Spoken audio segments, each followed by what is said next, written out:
The Project Gutenberg ebook of Un Printemps en Bosnie. This ebook is for the use of anyone anywhere in the United States and most other parts of the world at no cost and with almost no restrictions whatsoever.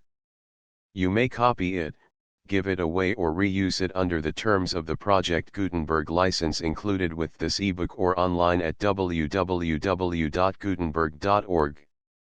If you are not located in the United States, you will have to check the laws of the country where you are located before using this ebook. Title: Un Printemps en Bosnie. Author: Frédéric Kohn-Abrest. Release date: March 4, 2024. Ebook number 73097. Language: French. Original publication: Paris, Identu, 1887. Credits: Laurent Vogel and the online distributed proofreading team at https://www.pgdp.net. This book was produced from images made available by the Hathitrust Digital Library. Start of the Project Gutenberg ebook. Un Printemps en Bosnie. Un Printemps en Bosnie. Parf Kohn-Abrest, Paul d'Abrest. Charge d'une mission parmle ministre du commerce et de l'industrie Paris Identu, éditeur libraire de la Société d'Agence de lettres Polaroil, 15-17-19, Galerie d'Orléans 1887, 2 droits reserves. Ouvrages du même auteur zigzags en Bulgarie un volume. Charpentier, éditeur 3 fr 50. Les coulisses d'un livre, à propos de Memoirs de Henry Heine. Un forte brochure. Westhauteur, éditeur 1 fr la Tripolitaine et l'Égypte un volume illustré. Delagrave, éditeur en Algérie un volume illustré. Delagrave, éditeur.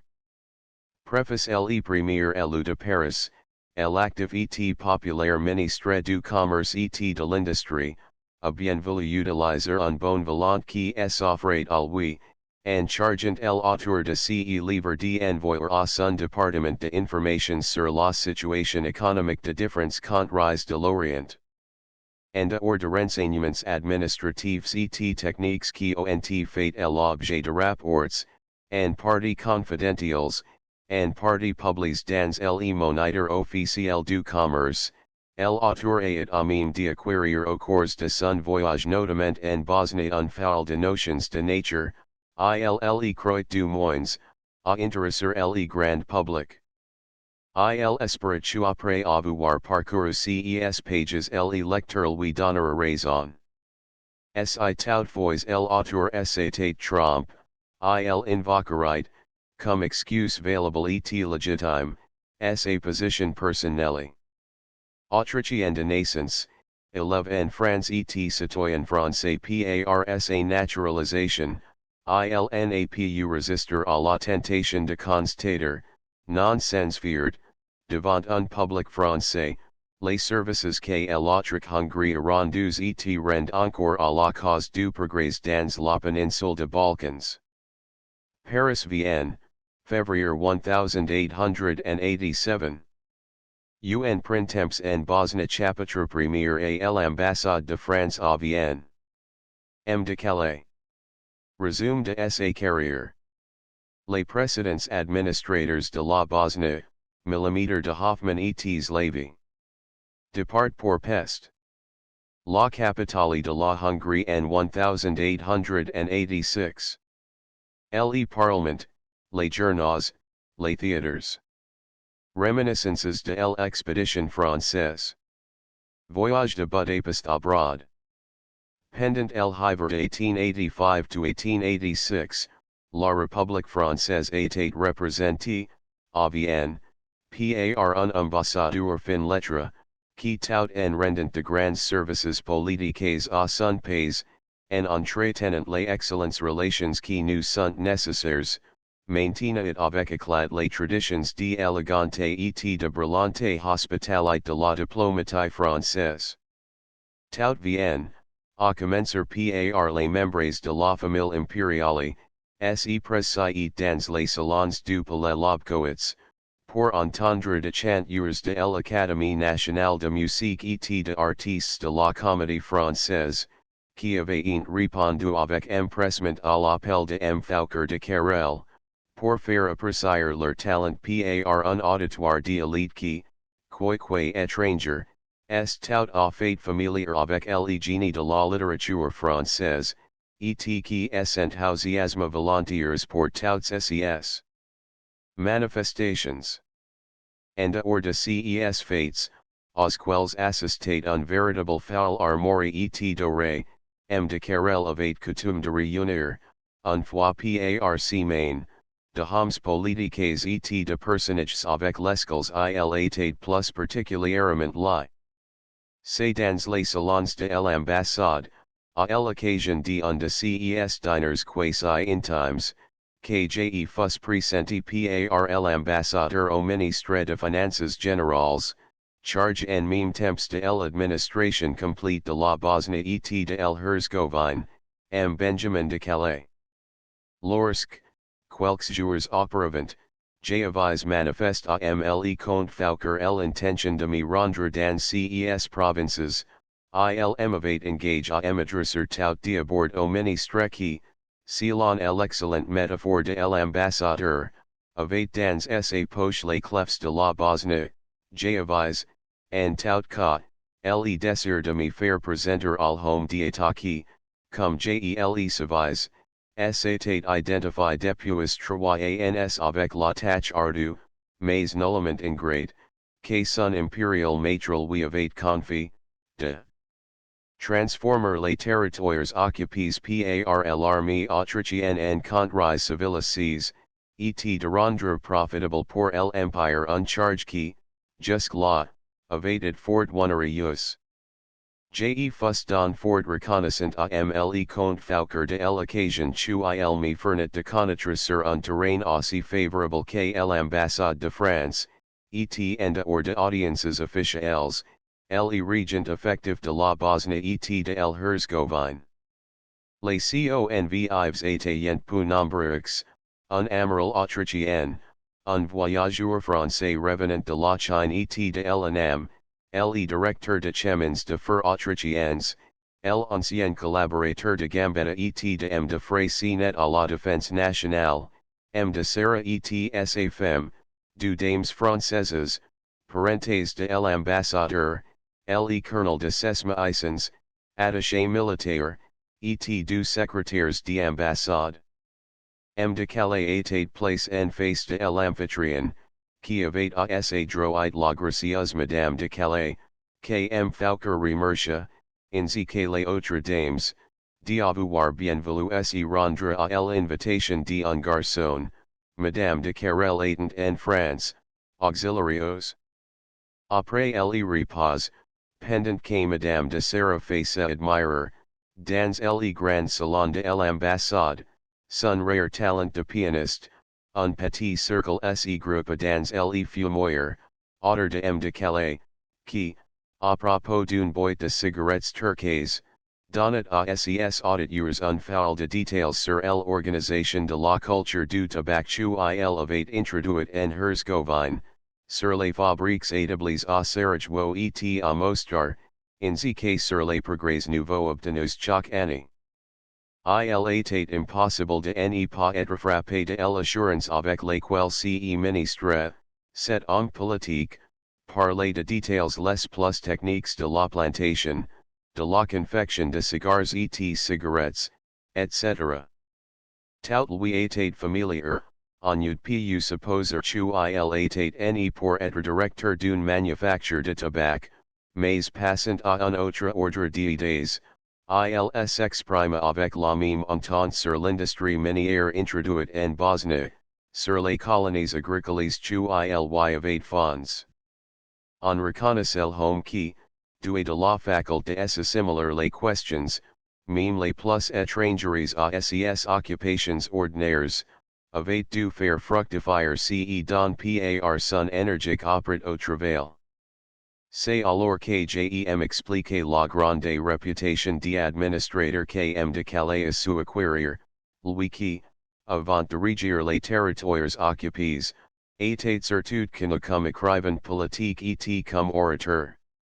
De Calais sx primate en français, son accent, sil put en être question, en a rien d'étranger, il rappelle tout au plus la cantiline de Suisses romans de Lausanne, il parle avec la même aisance l'allemand, l'anglais et 5 ou 6 langues yougoslaves ou orientales, je parle pas du hongrois, son idiome maternel, il est classe parmi les meilleurs stylistes de la littérature magyar. Au physique, le ministre est de belle taille, assaillance, et parade par la quarantaine, chu il a dépassé depuis quelques années, la figure est fine, forte, intelligente et sympathique. Son abord est d'une politesse cordiale très simple et empreinte de la dignité naturelle indispensable à ceux qui doivent commander. De Calais fut d'abord élève consul, et ses talents ayant remarqués parmle compte de Buste, cet homme d'état bienveillant, qui aimait apauser les jeunes gens capables, l'envoya à Belgrade en qualité de consul et agent diplomatique de l'autre Hongrie. De Calais était à son poste depuis quelques mois, lorsque le prince Michel fut assassiné, et la régence par suite de cet événement, fut dévalué auxiliary adversaires de l'autriche, militaristique et consorts. Par suite de ces événements, la position de l'agent autrichien à Belgrade devint plus délicate, mais aussi plus importante. Les rapports de Calais furent très remarqués au ministère des Affaires étrangères, et ils equita avec un habilet souvent couronné de succès, de diverses missions chu il eut à remplir pendant un période très agité dans cette partie de l'Orient. En étant pas complètement d'accord avec la politique suivie par le comte Andrassy, à la suite de l'entrevue de Berlin, de Calais donna sa démission en 1874 et se fit élire député à la Diet hongroise.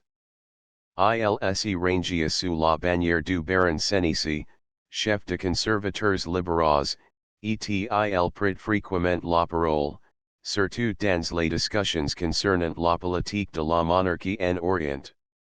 Dans un de ses allocutions, il pressentit avec beaucoup de justesse les événements qui allaient bientôt se dérouler et prophétisa l'occupation et l'annexion de la Bosnie et de l'Herzégovine.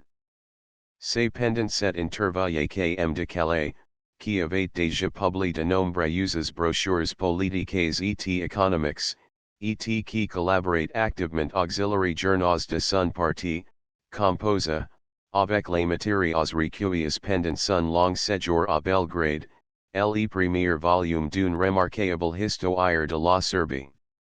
Les circonstances en il lui accorderont pas le repos nécessaire pour continuer une tâche littéraire si considérable, l'autriche s'était décidé, au Congrès de Berlin, à jouer un rôle plus actif dans les affaires orientales. Andrassy avait besoin de collaborateurs connaissant les pays où l'influence de l'autriche Hongrie allait se faire sentir d'une façon plus ou moins directe, plus ou moins prépondérante. De Calais fut invité à reprendre le service actif, et fut nommé tout d'abord délégué de l'Empire à la Commission internationale chargée d'établir le statut de la Roumanie orientale. Il passa dans plus d'une année à Philippopoli, et prit une grande part à la confection de cette charte que la Révolution de septembre 1885 a mise en lamos, mais qui, sincèrement appliquée, put sérieusement garantir l'indépendance et la sécurité de populations en faveur desquelles on l'a établi. Lorsque la commission fut dissoute, après l'installation de l'Écopicha comme gouverneur du nouvel État, de Calais entra au ministère des Affaires étrangères, à Vienne, dont le titulaire en était plus Andrassy, mais le baron de Heimerle. Une de plus importantes directions, celle de consulats, fut confiée à de Calais, et il eut ainsi l'occasion de s'initier complètement auxiliary questions économiques et de commerce international. Il signala sun passage à cette direction par de reforms très utiles et la suppression de certains abus. Il défendait entre autres auxiliary consuls de serveur d'intermédiaires auxiliary négociants, parce que cela compromettait trop souvent le caractère de leur mission et le prestige dont ils devaient être entourés. En 1883, M. Deslavy, ministre général de Finances, s'étant retire, l'empereur appela M. de Calais à lui succéder, mais de le début en s'aperçut que le nouveau ministre s'occupait de gérer convenablement les finances austro-hongroises. Il consacrerait la plus grande part de son activité et Miller's facultés à l'introduction d'institutions utiles et progressistes dans les territoires occupés. Il était certain de l'approbation de son souverain, et quant à celle du Parlement, de la presse et du public, il comptait sur les résultats pour l'obtenir. Lorsque l'autre établit son armée et son administration de l'autre côté de la Save, le ministre de Finances générales était M. de Hoffmann, qui avait derrière lui une longue carrière politique de mieux fournis. L'empereur avait toujours monté beaucoup de goût pour M. de Hoffmann, et d'alors, de trois ministres généraux, de l'extérieur, de la guerre et de finances, c'était ce dernier, moins occupé que les deux autres, grâce à la répartition de la plupart des services entre les ministres de finances de Vienne et de Pest, qui pouvaient le plus facilement supporter un accroissement d'attributions. M. de Hoffmann fut en charge, au moins nominalement, de l'administration supérieure de territoires occupés. Mais ce fort aimable ministre, très recherché de la société viennoise, président d'une foule d'associations littéraires, artistiques et philanthropiques, s'occupant déjà beaucoup de deux théâtres impériaux, dont il fut plus tard, et jusqu'à sa mort, l'intendant général, en avait pas la vocation d'un pionnier à donner à la civilisation de terres incultes et de populations à demi barbares. D'alors, à cette époque, on était encore trop près du Congrès de Berlin, qui donnait au mandat de l'autre les limites d'une simple occupation militaire. On s'y préoccupait avant tout et surtout d'assurer la sécurité du pays et le bien-être du corps d'occupation. Le général qui commandait à Sarajevo devait amplement suffire pour atteindre ce double but. La mission de l'Empire ainsi simplifiée et n'y valait pas tant d'efforts, et tant de préoccupations. L'avènement de M. Slavy, lorsque M. de Hoffmann prit l'intendance générale de théâtres, en y changea cet état de choses, s'il faut en croire certains rumeurs, la situation empira au lieu de s'améliorer. Le ministre eut la main malheureuse dans le choix de certains fonctionnaires, et, comme l'Algérie au début de la conquête, comme l'Inde pour l'Angleterre, la Bosnie fut considérée un peu comme un exutoire pour les fruits secs de l'administration que de protections hautes et impérieuses ordonnées de caisser. Le premier soin que M. Calais en prenant possession de son ministère, fut d'épurer le personnel. Il pensait avec raison que dans un pays où il s'agissait d'assurer une domination étrangère, il fallait envoyer de gens qui s'efficient non seulement craindre, mais aussi respecter. Son système avait pour base d'assurer les droits de chacun et de ne blesser aucun intérêt particulier. Il lui fallait de fonctionnaires également des idées, et capables de les appliquer en renonçant auxiliary avantages illicites, mais que, dans un pays gangrené par 5 siècles de corruption turque, il était trop facile de s'assurer, même sans causer de scandale. J'n'ai pas l'intention d'étudier de maintenant le système de M. de Calais, puisque j'ai voulu en connaître les résultats sur place, mais le fait seul de l'existence de ce système est un progrès marqué sur le passé. Jeus occasion de retrouver m de calais quelques jours plus tard, à el Hotel du Ministère, chu il habite dans la Johannesgas, et qui est construit, sigene me trompe, parle célèbre prince Eugène de Savoie. Plusieurs personnages en costume oriental se travaillant dans le salon d'attente, c'étaient de fonctionnaires indigènes de la Bosnie que le ministre avait fait venir selon son habitude, chaque fois qu'il a de instructions importantes à leur communiquer.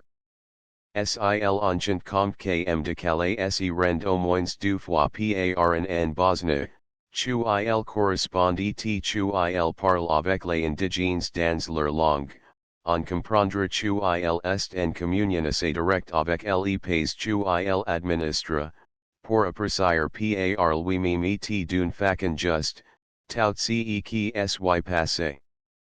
M de calais me donna un fil de renseignements précieux sur l'itinéraire que j'ai devais suivre, sur la façon la plus commode de voyager, enfin il me promet une lettre de recommandation circulaire, adressée à toutes les autorités civiles et militaires.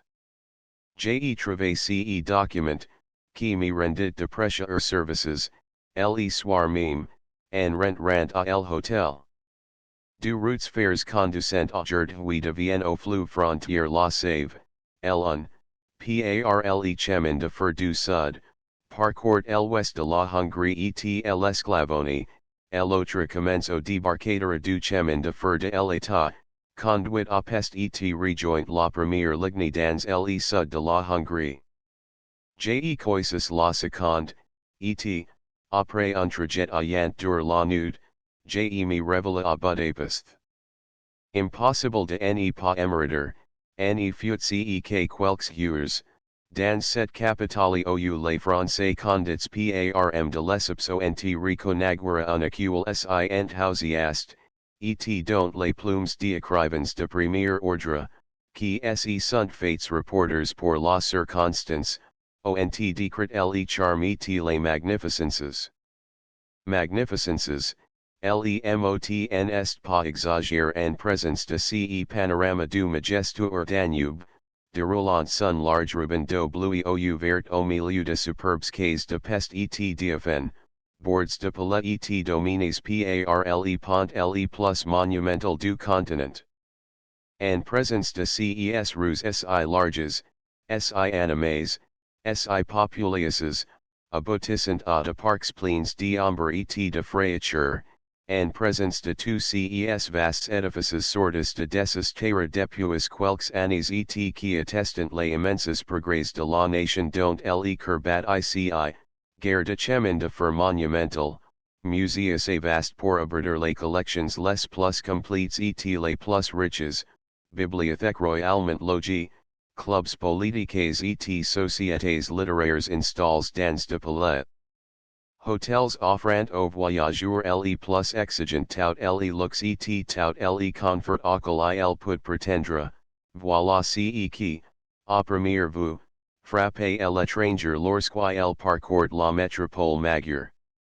Puis, de l'autre côté du pont, l'ancien forterre se débute, avec ses rues étroites et escarpées, ses maisons qui ont résisté à tant de sieges et à tant d'assauts, avec le château royal qui couronne la hauteur, c'est l'histoire qui passe devant nos yeux, histoire guerrière et dramatique, sil en futur si but en aigre change, sauf toutefois dans la partie inférieure qui touche au Danube, Pest, située de l'autre côté du fleuve, cette ancienne bourgade de pêcheurs, a triple son étendue etsa.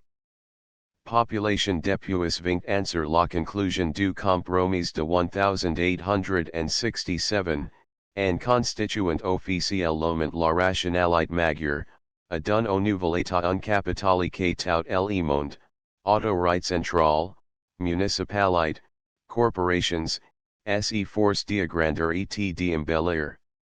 Tout se fait ici sous l'impulsion d'un patriotisme militant, se manifestant à chaque pas. Sur les murailles de édifices publics, sur les frontons de monuments, sur les affiches, sur les insignes, pour toute la nationalité magyar et l'autonomie de la translation et affirmant. Inzi la guerre est, comme l'indique l'inscription frontale, celle du chemin de fer royal hongrois. Les administrations, jusque la plus modeste, chenant à cette double qualification. On repousse avec un ardeur quelquefois ombrageous tout ce qui pourrait faire naître l'idée même d'une dépendance devienne au de l'autre partie de l'empire. Sous ce rapport, le fosse est encore élargi depuis 1867, et on peut en juger chaque fois qu'il est question, comme maintenant, de renouveler le compromis qui règle la situation réciproque de l'Autriche et de la Hongrie. A chaque renouvellement, les Magyars s'efforcent de faire un pas de plus dans la voie de l'indépendance absolue, et c'est après avoir vécu les plus grandes difficultés, après avoir poussé les choses à l'extrême, jusqu'au point de croire à une rupture complète, que l'entente est faite. Le patriotisme hongrois est communicatif, brillant, mais très sincere, il neva pas sans discours ronflants, sans tous semes de fleurs de rhétorique, sans coups de trompette et de cymbal, mais sous est or quelquefois enfantins il cache de convictions très loyales, un esprit de sacrifices qui est affirme maintes fois et un amour absolu de la liberté. Certes, il faut peu de choses pour mettre ce peuple en ébullition, pour que les cerveaux prennent feu, pour que les foules s'agitent et que les rues et les places publiques retentissent d'hours et de périods. J'ai eu la bonne fortune d'arriver à un moment pour elle. L'incident du général Yansky bâtit son plein, il est oublié aujourd'hui, on en a à peine connaissance à l'étranger, mais au mois de juin 1886, les voyageurs passant à peste pouvaient croire que cette belle site serait remise à feu et à sang. À l'occasion de l'anniversaire de la prise de but par les Honveds en mai 1849, le général Jansky, dont il était si fort question, et d'une façon aussi bruyante, avait fait poser quelques courants sur le monument funéraire élève à la mémoire du général impérial Henze, qui avait succombé en défendant la forteresse contre les assaillants magyars.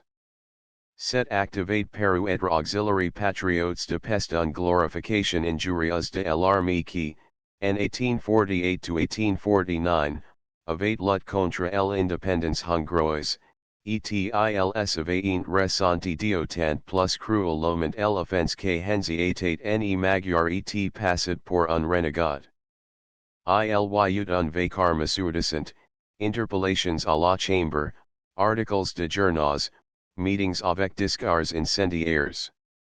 À Vienne, on estimait également de ce fracas, de orateurs de la chambre de seigneurs priant la défense de l'armée, de journaux officieux publièrent de articles acerbes contre les députés et écrivains de l'autre côté de la Lithe, et emtasa se rendre à Vienne pour fournir personnellement et de vive voix de explications à l'empereur. Enfin, fort heureusement, pour apaiser les esprits et calmer les cerveaux surchauffés, le général Yansky, auteur de l'incendie, fut adient trace à propos d'une indisposition et dut réclamer un congé de 2 mois pour aller se soigner auxiliary aux de Baden. Tout à coup, c'était précisément pendant mon passage à Pest, le brute se répand, pour elle à entraîner de poudre, que le général acquitte l'établissement thermal et tuant l'avu trace bien portant en Hongrie, à Stolweisenberg, ouil doit passer l'inspection d'une brigade. Tout Budapest est en l'air. Les étudiants se réunissent, les sociétés de chant, de gymnastique, les groupes d'ouvriers se rassemblent, les uns devant l'université, les autres dans leurs locaux ordinaires. Tout le monde est d'accord pour organiser un chiffre monstre en el honneur du général, qui doit arriver à pest le soir même. Effectivement, lorsque la nuit commence à tomber, une animation extraordinaire regne dans l'avenue de Querps, large artère qui conduit du centre de la ville à la gare de l'État. De bands de 50 à 100 individus se ferment, de gamins, de oisifs, de gens à tudios parcourant la voie en chantant, en sifflant, en criant, à la porte Yansky. Les fiacres agiles, les omnibus condits par de coursiers en costume de hussards, les tramways circulant au milieu de cette foule qui devient de plus en plus houleuse et de plus en plus gros. Le point terminus de cette procession topageuse, c'est l'immense bâtiment de la gare, dont la façade illuminée rayonnée au bout de l'avenue. Mais ici la police a pris ses précautions, de tribans à cheval et de gendarmes, dont les costumes rappellent aussi un peu celui de hussards, formant un double cordon autour de l'édifice, en y les pénétrer que les gens peuvent justifier chu ils affaire dans l'intérieur de la gare, so I chu ils veillant partir, so I chu ils attendant un parent ou un ami. Parfois un interest insiste trop vivement et veut enfreindre la consigne, du gendarmes à tunique à brandebourgs et à chapeaux à plumes sortant de rangs, empoignant les contrevenants et les conduisant au poste sans inquiéter de clameurs et de menaces de la foule. Si un bousculade se produit, si le cordon est menace d'être enfants, un ou du tribans font caracoler leurs lourds chevaux à chabre qui brody, et les flotte humain recule, mais en redoublant de tapage. Au demeurant, la foule n'y parade pas trop mécant et elle chante à faire plus de bruit que de mal. La marche de racoxi alterne avec de chansons de café concert dont on baisse le refrain, on dirait presque un émute parisien.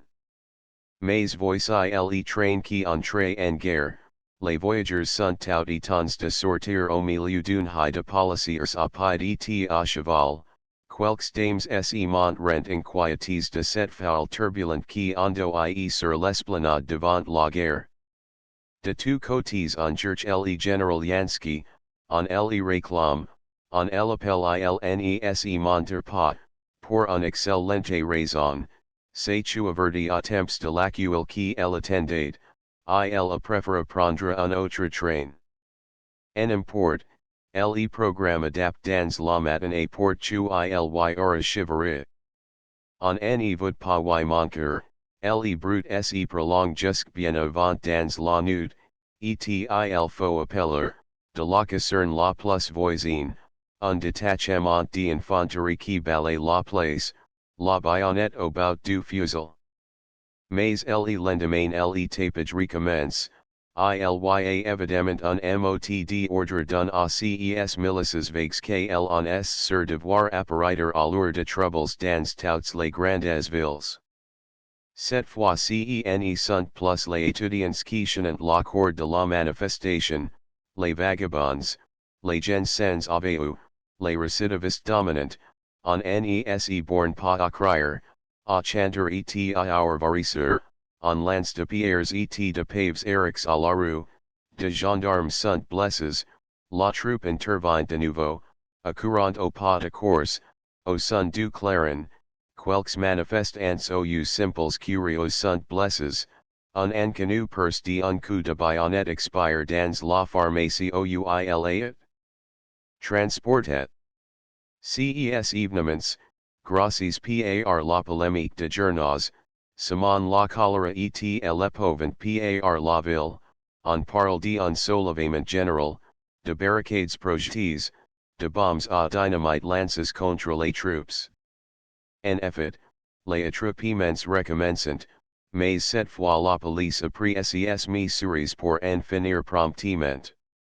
Le chef de la sûreté, le baron Blaha, qui est l'époux de la première chanteuse d'opérette de peste, a records à un coup de théâtre dont on avait déjà eu avec succès à Paris en 1848 et lors de émeutes de mai 1869.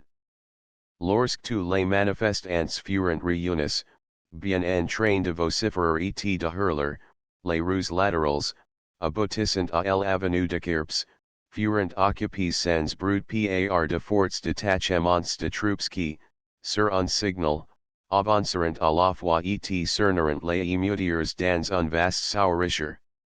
Rien ne peut donner une idée de la terreur et du desarroi de braillards, en se voyant ainsi pris. Il y avait un foule de femmes et beaucoup d'enfants audacieux de dix sur les uns et les autres recevaient l'autorisation de se retirer. Mais tout ce qui appartenait au sexe fort fut impitoyablement ramassé et conduit entre deux rangs de troupes à la caserne voisine, où giaient déjà tous les commissaires de police et juges d'instruction de la capitale charges de statuer sur les sortes de plus de 3000 prisonniers. Pendant ce trajet, il y eut de scenes tragicomiques. Les UNSS traînaient auxiliary pides de soldats, les suppliants de les laisser libres, d'autres appelaient les troupes de plus du noms d'amitié, de petits animaux mime, naturellement sans perdre d'effet sicens d'être caresses avec les crosses de fusil sils restant trop en arrière. Ce coup de filet avait mis plus de 3000 prisonniers dans la nasse, dans la cour de la caserne, en procédé au triage. Tous ceux qui purent justifier de leur domicile furent relâchés, quant auxiliary autres, 600 à 700 individus, ils furent gardes à la disposition de la justice, qui expulsa tous ceux qui n'étaient pas originaires de la capitale, la leçon fut profitable, et désormais les tumultes cesseront. Après avoir assisté à un émeute quasi nocturne, j'ai fustimé, le lendemain de l'échauffourée, d'une fête de nuit sur les bords du Danube. Les quais qui dominant et côtoyant les grands fleuves étaient illuminés. Les façades de maisons, de véritables palais resplendissant du flamboiement de mille lanternes vénitiennes. Sur la grande place où trouvant les bâtiments de la redoute et les musées littéraires, la lumière électrique verse ses rayons sur la foule de promeneurs qui, moyennant du florins destins auxiliaires pauvres, avaient indiqué les droits d'user de l'espace réservé pour la fête. De draperies immenses, de bannières flottantes auxiliaires fenêtres, qui étaient garnies de spectateurs comme les loges d'un théâtre. De fait, les spectacles en valaient la peine. Sur les fleuves, de bateaux à vapeur, de barques, de yachts tout illuminés, tout ruisselants de lumière, glissant sur l'eau au son de musiques. 20 000 spectateurs étaient entassés sur la rive opposée, présentant un masse énorme et confuse dont on devinait seulement la présence, mais que de jets de lumière électrique venaient trahir par intervalles. La hauteur qui courant but, les Schwabenberg, où les Autrichiens établirent un citadelle après la révolution de 1848-1849, était également éclairée, et l'effet de ce coteau, s'agissant dans la nuit comme était au milieu de lueurs multicolores, était fantastique. Un feu d'artifice magnifique, de danses en plein air au son de la musique cigane, de flirtages prolongs à l'ombre de platans au hauteur de petites tables de cafés, un bouteille de fleurs qu'elle en essaya d'esquisser, telles furent les principales distractions de cette nuit hongroise vénitienne. La fête avait été organisée par les dames patronesses de l'aristocratie, qui parurent toutes dans de toilettes dites les plus séduisantes, mais qui étaient éblouissantes surtout par leur fière beauté et leur grâce. Quelques dames avaient profit de l'autorisation et même de l'invitation du comité pour venir costumes, il y eut quelques intrigues abattues sous les masques et les dominos. Naturellement les chardoches, la danse nationale si vivante, si pleine d'animation, et qui exige le diable au corps chez le cavalier comme chez la danseuse, ut les honneurs de la nude. En NESE la pas de réclamer auxiliary tsigans l'exécution de mélodies traînantes au début, pousse endiables, qui réglentent les mouvements du chardache. Jen avise jamais vu executor set dans en habitant et en domino, l'effet est de plus étranges et de plus expressifs. Le côté chahut, la partie épileptique du chardache, ressortent encore davantage, et comme naturalisme, c'est tout ce qu'elle en peut suider de plus réussi. Il est vrai que le forio très étroit d'un domino dessin, sans en laisser rien perdre, tous les déhanchements et toutes les trépidations auxquels les danseuses se livrent avec l'étonnant souplesse de couleuvres. Cen est presque plus de la danse, mais de l'acrobatie. Budapest, qui a aujourd'hui plus de 300,000 habitants, ILNY que 100,000 avant 1867, est devenu, depuis l'occupation de la Bosnie et de l'Herzégovine, le grand entrepôt pour l'exportation dans les territoires occupés, et la tête de ligne de voies de communication.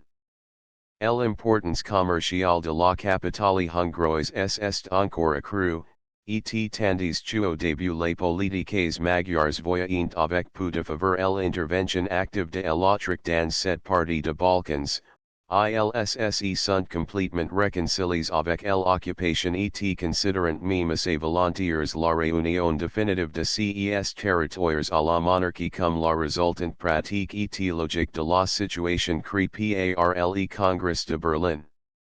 C'est dans un salon politique de Budapest que j'ai entendu prononcer, pour la première fois et nettement, le mot d'annexion.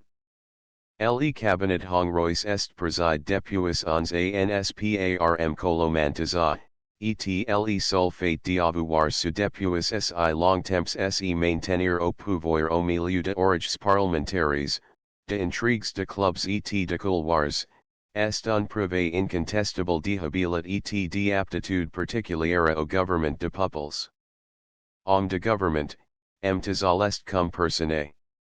Il connaît par cœur et sur le bout du doigt tout sur avec qui il est force de compter, les éléments de la vie publique, le parlement, la presse et surtout le temperament de ces peuples lui sont extrêmement familiers. Ses partisans sont enthousiastes de lui, et chantent ses louanges sur tous les modes, et quelques chauds que soient les dithyrambe, ils sont toujours sincères. Quant auxiliary adversaires de Mtza, ils n'est pas un qui ne reconnaissent ses talents, sa haute honorabilité et son patriotisme. Signe particulier, ce chef model d'un gouvernement a pendant longtemps à la tête d'une opposition farouche et implacable, mais ce n'est pas lui qui a couru après le pouvoir. C'est le pouvoir qui est offert à lui comme al home de la situation, après la mort du grand patriote d'Aoc, qui fut out dans la coulisse et se refusa à être un officiellement. Pour se rendre compte de l'influence réelle de Mtza, et pour le voir manœuvrer sur son véritable terrain, c'est à la chambre de députés qu'il faut se rendre un jour d'interpellations au lieu de discussions orageuses. Le Parlement siège dans un édifice qui ne présente pas une façade très monumentale, mais dont l'agencement intérieur répond complètement à sa destination. De le vestibule, l'inévitable hasard portier vous souhaite la bienvenue. S'il s'agit d'un personnage considérable, le digne Suisse, qui afford belle prestance, retire son bonnet de loutre orne d'une aigrette et s'incline jusqu'à terre. La salle de séances est claire sans trop d'ornements. On remarque que la tribune de journalistes est presque de plain pied avec les sièges de députés. Les rédacteurs parlementaires peuvent causer avec les honorables assis au dernier gradin. Rien de ce qui s'est passé dans la salle, aucune parole prononcée à la tribune ne peut leur échapper. À la bonne heure. Dans l'espace réservé au public et formant une galerie circulaire, s'y trouvait une loge réservée, comme l'indiquent de fauteuils de velours rouge, à cadre en bois doré, auxiliary architectes ou plutôt auxiliary princes de la famille royale, car, comme me le disait un hongrois per sang, nous ne connaissons pas d'architectes. Parmi les députés, qui forment de groupes très animés, très vivants et toujours en mouvement, quelques uns portant les costumes ecclésiastiques, qui, d'ailleurs, consiste non pas dans la soutane et les tricornes, mais qui se distinguent à peine de vêtements habituels par la coupe allongée de la levite et la cravate col montant tout noir. Un de ces députés reverence attire immédiatement l'attention par son air épanoui et sa figure joyeuse de gorenflot intelligent. Le mode de venir auxiliary séances en costume national, avec l'atelier à brandbargs, les pantalons collants et les bottes à l'écurie, a complètement passé, c'est à peine si quelques représentants de districts éloignés se présentent dans cet attire qui était considéré naguère comme le palladium de la nationalité. C'est dommage, au point de vue pittoresque. Mais si les costumes se sont modifiés, rien n'a change à la vivacité passionnée de débats, et à la moindre occasion, le ministère est mis sur la sellette, toutes les raisons, tous les prétextes sont bons, surtout lorsque la suprématie majeure est en cause. C'est alors que le patriotisme se d'une carrière et que l'éloquence indignée des orateurs de la gauche déborde, les frères et amis de l'orateur se chargent de la claque, et ils ponctuent chaque phrase et chaque période de leur vigoureuse et très bruyante approbation. Assis sur son fauteuil ministériel, faisant face à l'orateur, le président du conseil interpelle semble écouter à peine. Au physique, mtaz rappel tout à fait fouraspail, le chimiste socialiste, avec sa grande taille de père noble, sa longue barbe blanche, son pattern et clignotant chubertant de grandes lunettes bleues.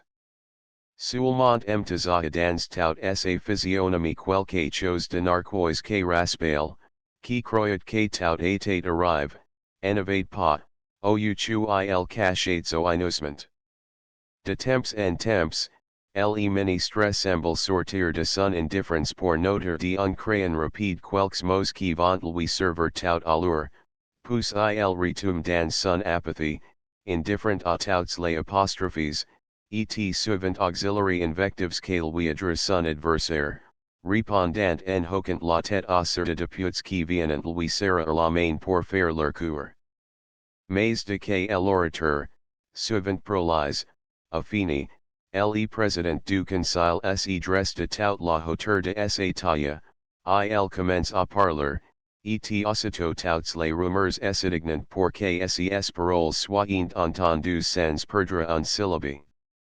Au début, c'est un susurrement à peine perceptible, pour l'écouteur, les députés quittent leurs places et se groupent autour du fauteuil ministériel, au moindre bruit dans la salle ou dans les tribunes, de chut énergiques se font entendre.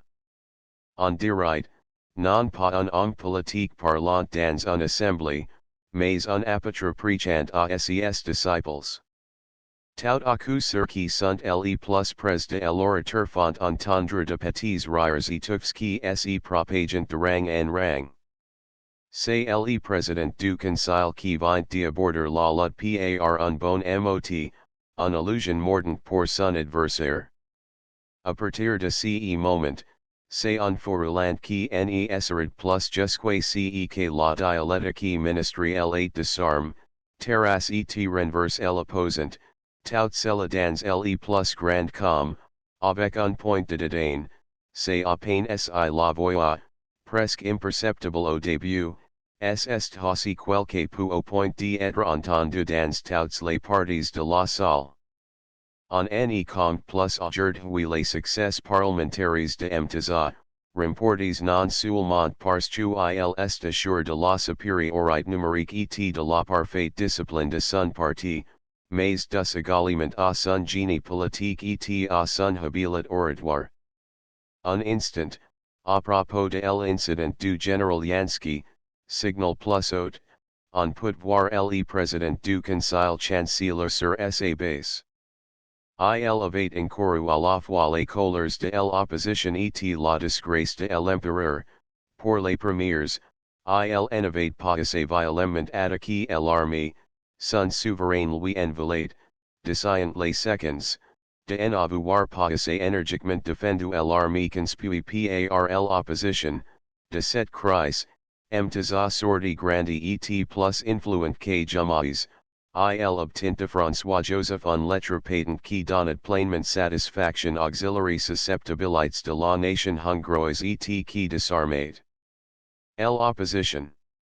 Mtza est de ceux qui, après avoir vu avec regret et apprehension l'autre intervenir militairement en Bosnie, désirant que les sacrifices exigés par cette occupation ne restent pas stériles et que la Hongrie particulièrement en retire quelques profits.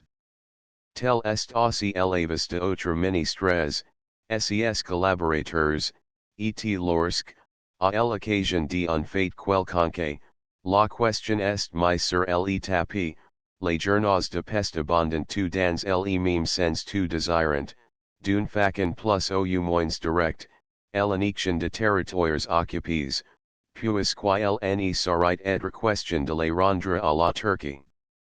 Comme dans tous les pays de libre discussion et de régime parlementaire, la voix de journaux est très écoutée, d'ailleurs, les directeurs et rédacteurs en chef de principaux journaux sont membres du Parlement, je citerai entre autres pour Lloyd de Pest, mm Max Fock, le rapporteur ne du budget d'affaires étrangères auxiliary délégations, Nernani, qui débuta à Paris comme correspondant de journaux, pour le Napolo, M. Jokai, à la fois politique très active et romancier d'une fécondité aussi prodigieux que son imagination. On l'appelle volontiers l'Alexandre Dumas de la Hongrie, enfin, pour le nouveau journal de peste, M. Frank Polski. C'est ce dernier qui conduisit à Paris, il y a quelques années, une délégation d'écrivains et d'artistes magyars désireux d'affirmer leur sympathie pour la France. M. Polski est un des figures les plus originales de la période révolutionnaire de 1848 et 1849. Issu d'une famille de gentilshommes originaires du midi de la France, mais émigrés depuis la Réformation, d'abord en Pologne, puis en Hongrie, il était membre de la Diet de Presbourg, lorsque la Révolution éclata.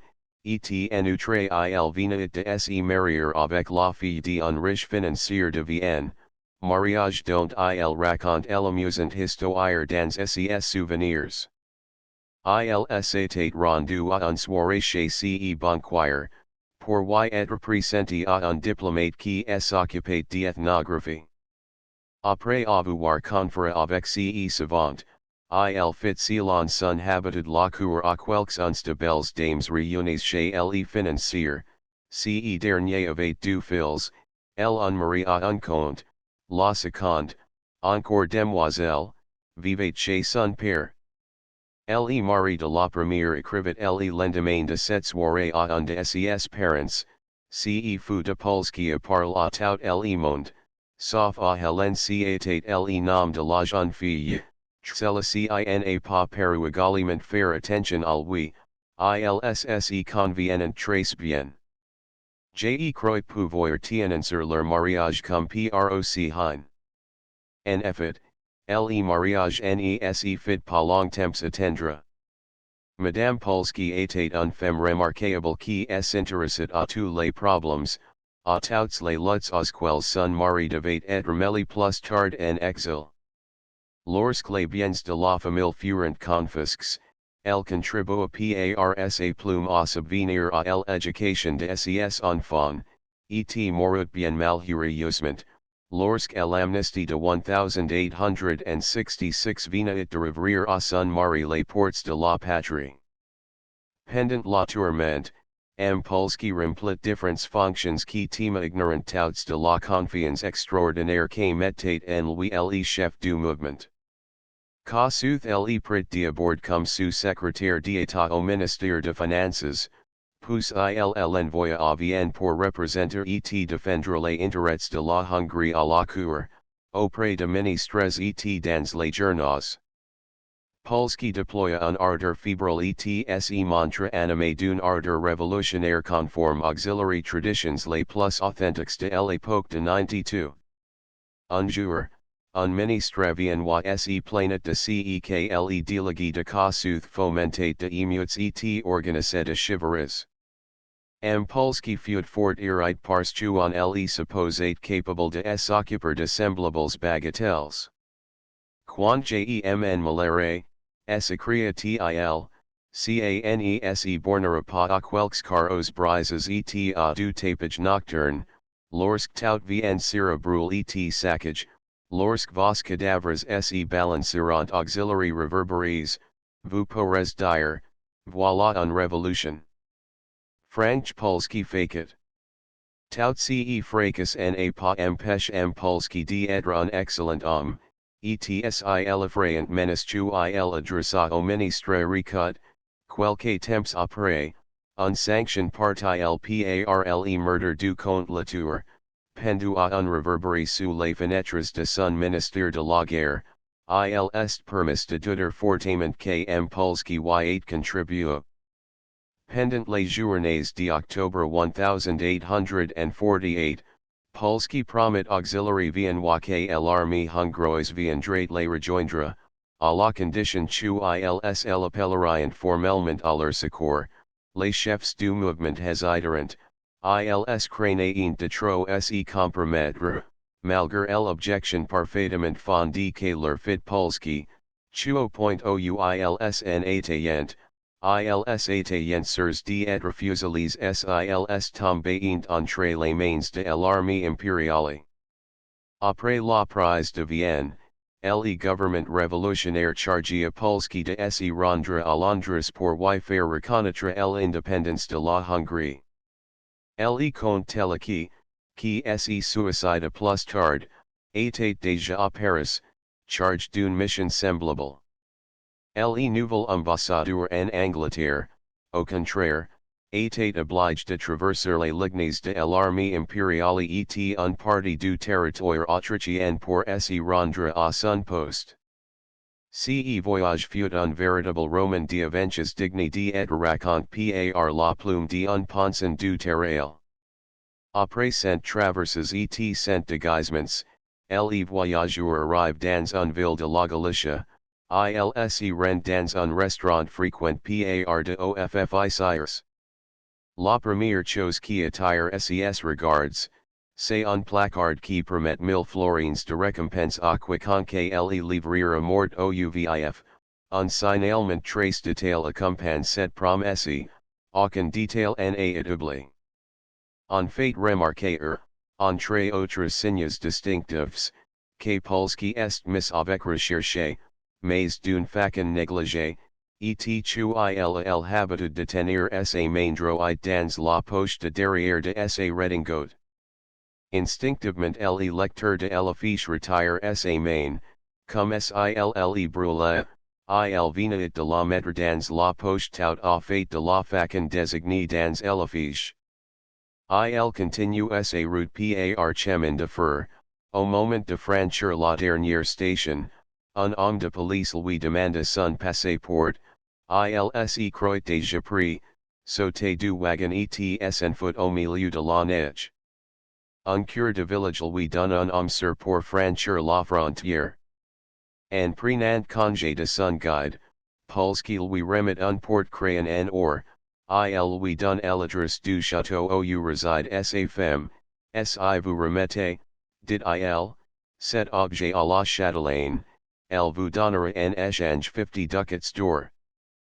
Plus tard, en Angleterre et en Italie, Polski ne cessa d'agiter en faveur de la liberté de la Hongrie, il fut un de agents les plus actifs et les plus dévoués de Kossuth, dans cette partie de la carrière de l'ancien gouverneur, qui, banni, condamné à mort dans son pays, en ayant aucune situation officielle, concluait de traités d'alliance avec Napoléon III, Victor Emmanuel et les princes régnants de la Serbie et de la Roumanie. En 1860, Kossuth et Polski se broerlerant. Ce dernier attendait le salut d'un soulèvement dont Garibaldi devait donner le signal en débarquant sur le littoral de la Dalmatie.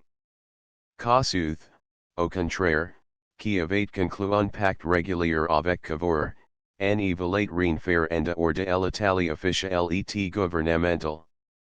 C'est à l'occasion du voyage à Paris de artistes et écrivains hongrois qui se retirent à Turin, afin de porter leurs hommages à l'ex-gouverneur, que les deux antagonistes se réconcilièrent et redevinrent amis comme autrefois. Aujourd'hui, M. Polski, amateur passion, s'occupe peut-être plus de ses collections que de politique. Cependant ce fut lui encore qui présida le comité qui recute de lesseps et ses compagnons de voyage, c'est à lui que revient en bonne partie l'honneur de la brillante et planturieuse réception faite à nos compatriotes. Il serait injuste de ne pas citer parmi ceux qui ont second l'emu M. Polski, et qui se sont acquis de titres à la reconnaissance de touristes, l'intelligent directeur de l'office télégraphique de journaux, l'aimable M. Aguisi. Un seul tout petit nuage ss de la pendant cette excursion. Il y avait alors à pest la grande exposition nationale hongroise, si remarquable à tant de points de vue, on de protecteurs de l'œuvre s'adressa au rédacteur d'un journal parisien très répandu, le priant de consacrer un article à cette exposition. Le rédacteur, qui faisait partie de la caravane et qui avait rendu compte avec enthousiasme de la réception faite auxiliary français, déclara cette fois que ce n'était pas de sa compétence et qu'il fallait s'adresser à l'administration, qui certainement ferait de concessions de tarifs.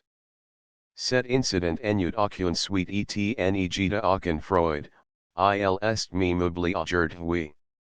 On est fier à peste, et à bon droit, du développement tu es pris, au milieu de la résurrection nationale, l'art dramatique. Le grand opéra de peste est un de plus beaux édifices et un de académies musicales les plus complètes qui existent en Europe. Elle exige de grands sacrifices de la part de l'État et de l'aristocratie.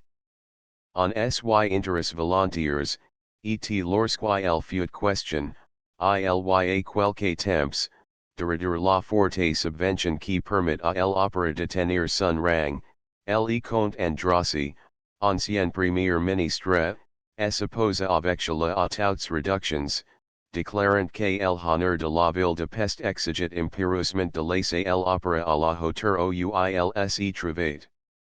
Au Théâtre National, la troupe de comédie ne les rien à désirer, et les meilleures pièces du répertoire de français et du gymnase y trouvant de interprètes dignes de nos grands auteurs. L'opérette et la comédie locale sont jouées avec beaucoup d'entrain, un entrain souvent infernal.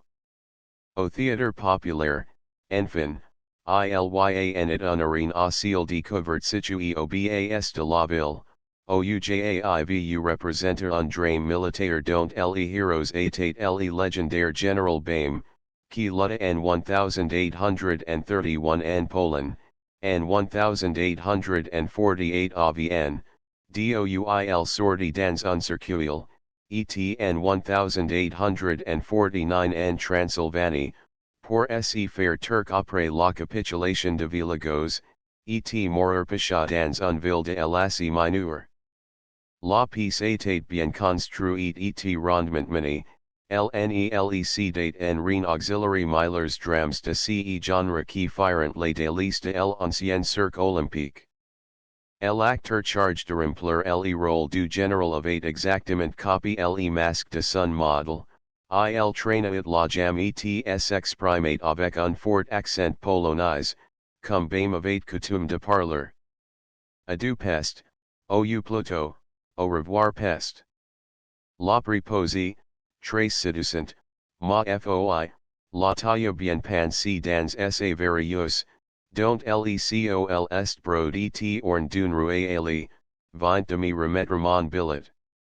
Le train bondit avec une vitesse furieuse à travers la poste. Rien de remarquable à voir jusqu'à Sabatka, il faut quitter l'express, qui file sur Belgrade, et attendre le train omnibus, qui, à travers le Danube, qu'elle en passe sur un gueux à vapeur, nous conduira par l'Esclavonie au bord de la Save.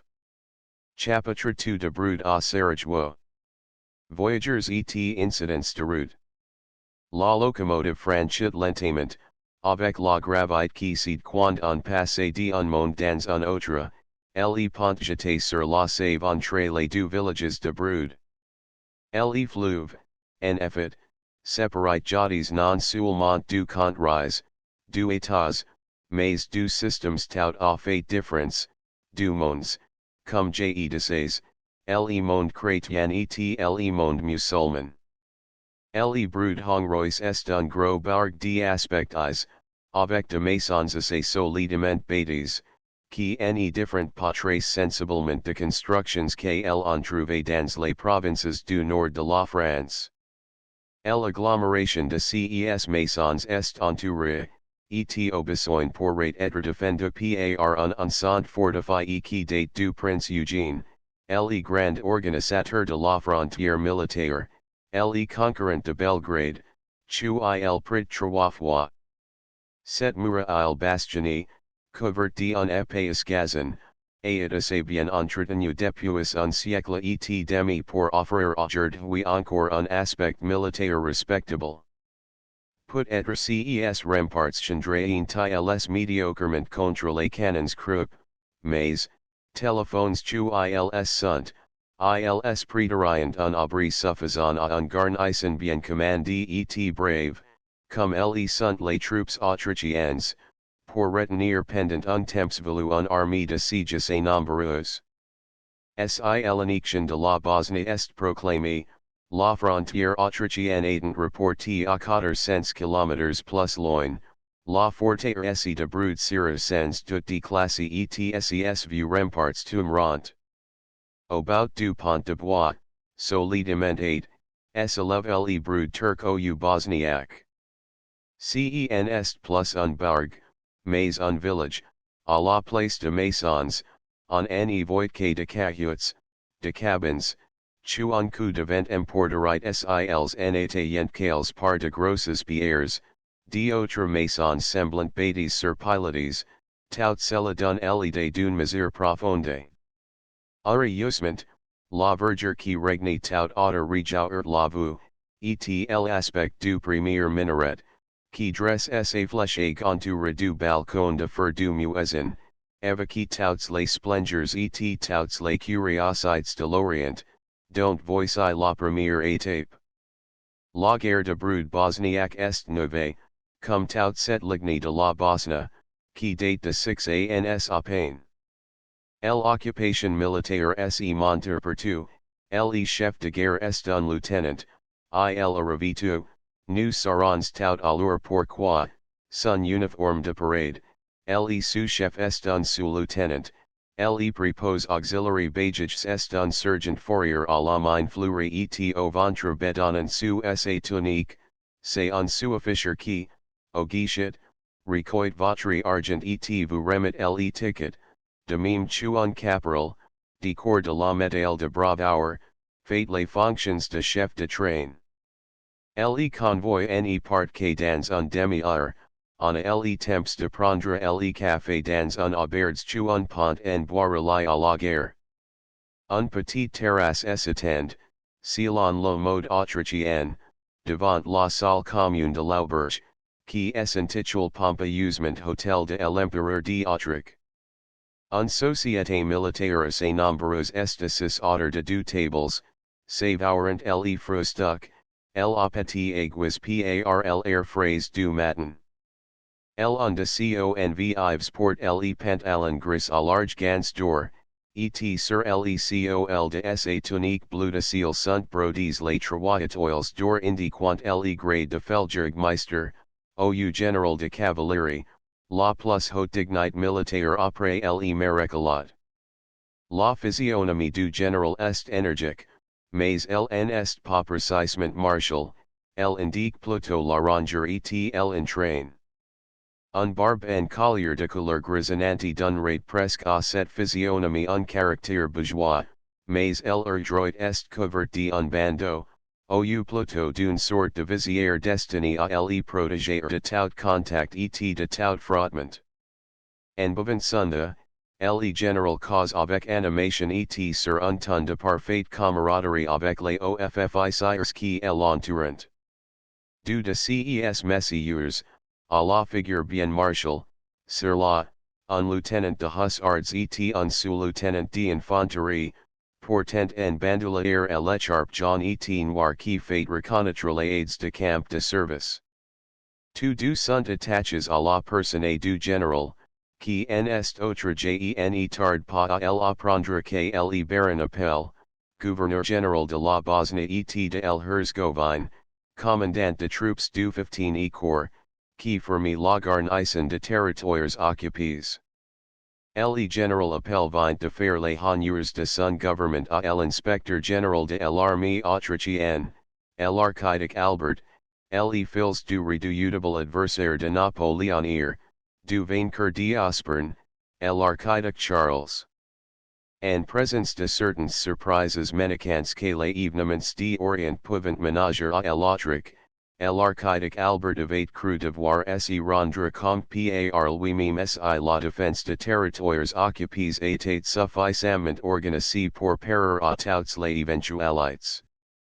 L'archiduc, qui pendant les journées de mars 1848 commandait déjà la garnison de Vienne, stage de 70 ans, et santé les parfois à désirer. Néanmoins, il avait tenu à entreprendre cette tournée et à l'exécuter d'une façon complète, en y négligeant aucun détail, en y faisant grâce en y d'une redoute, en y d'un blockhouse, visitant même les postes de la gendarmerie indigène établis au fait de montagnes les plus élevées de l'Herzégovine, dans des aires d'eagles qui semblent inaccessibles.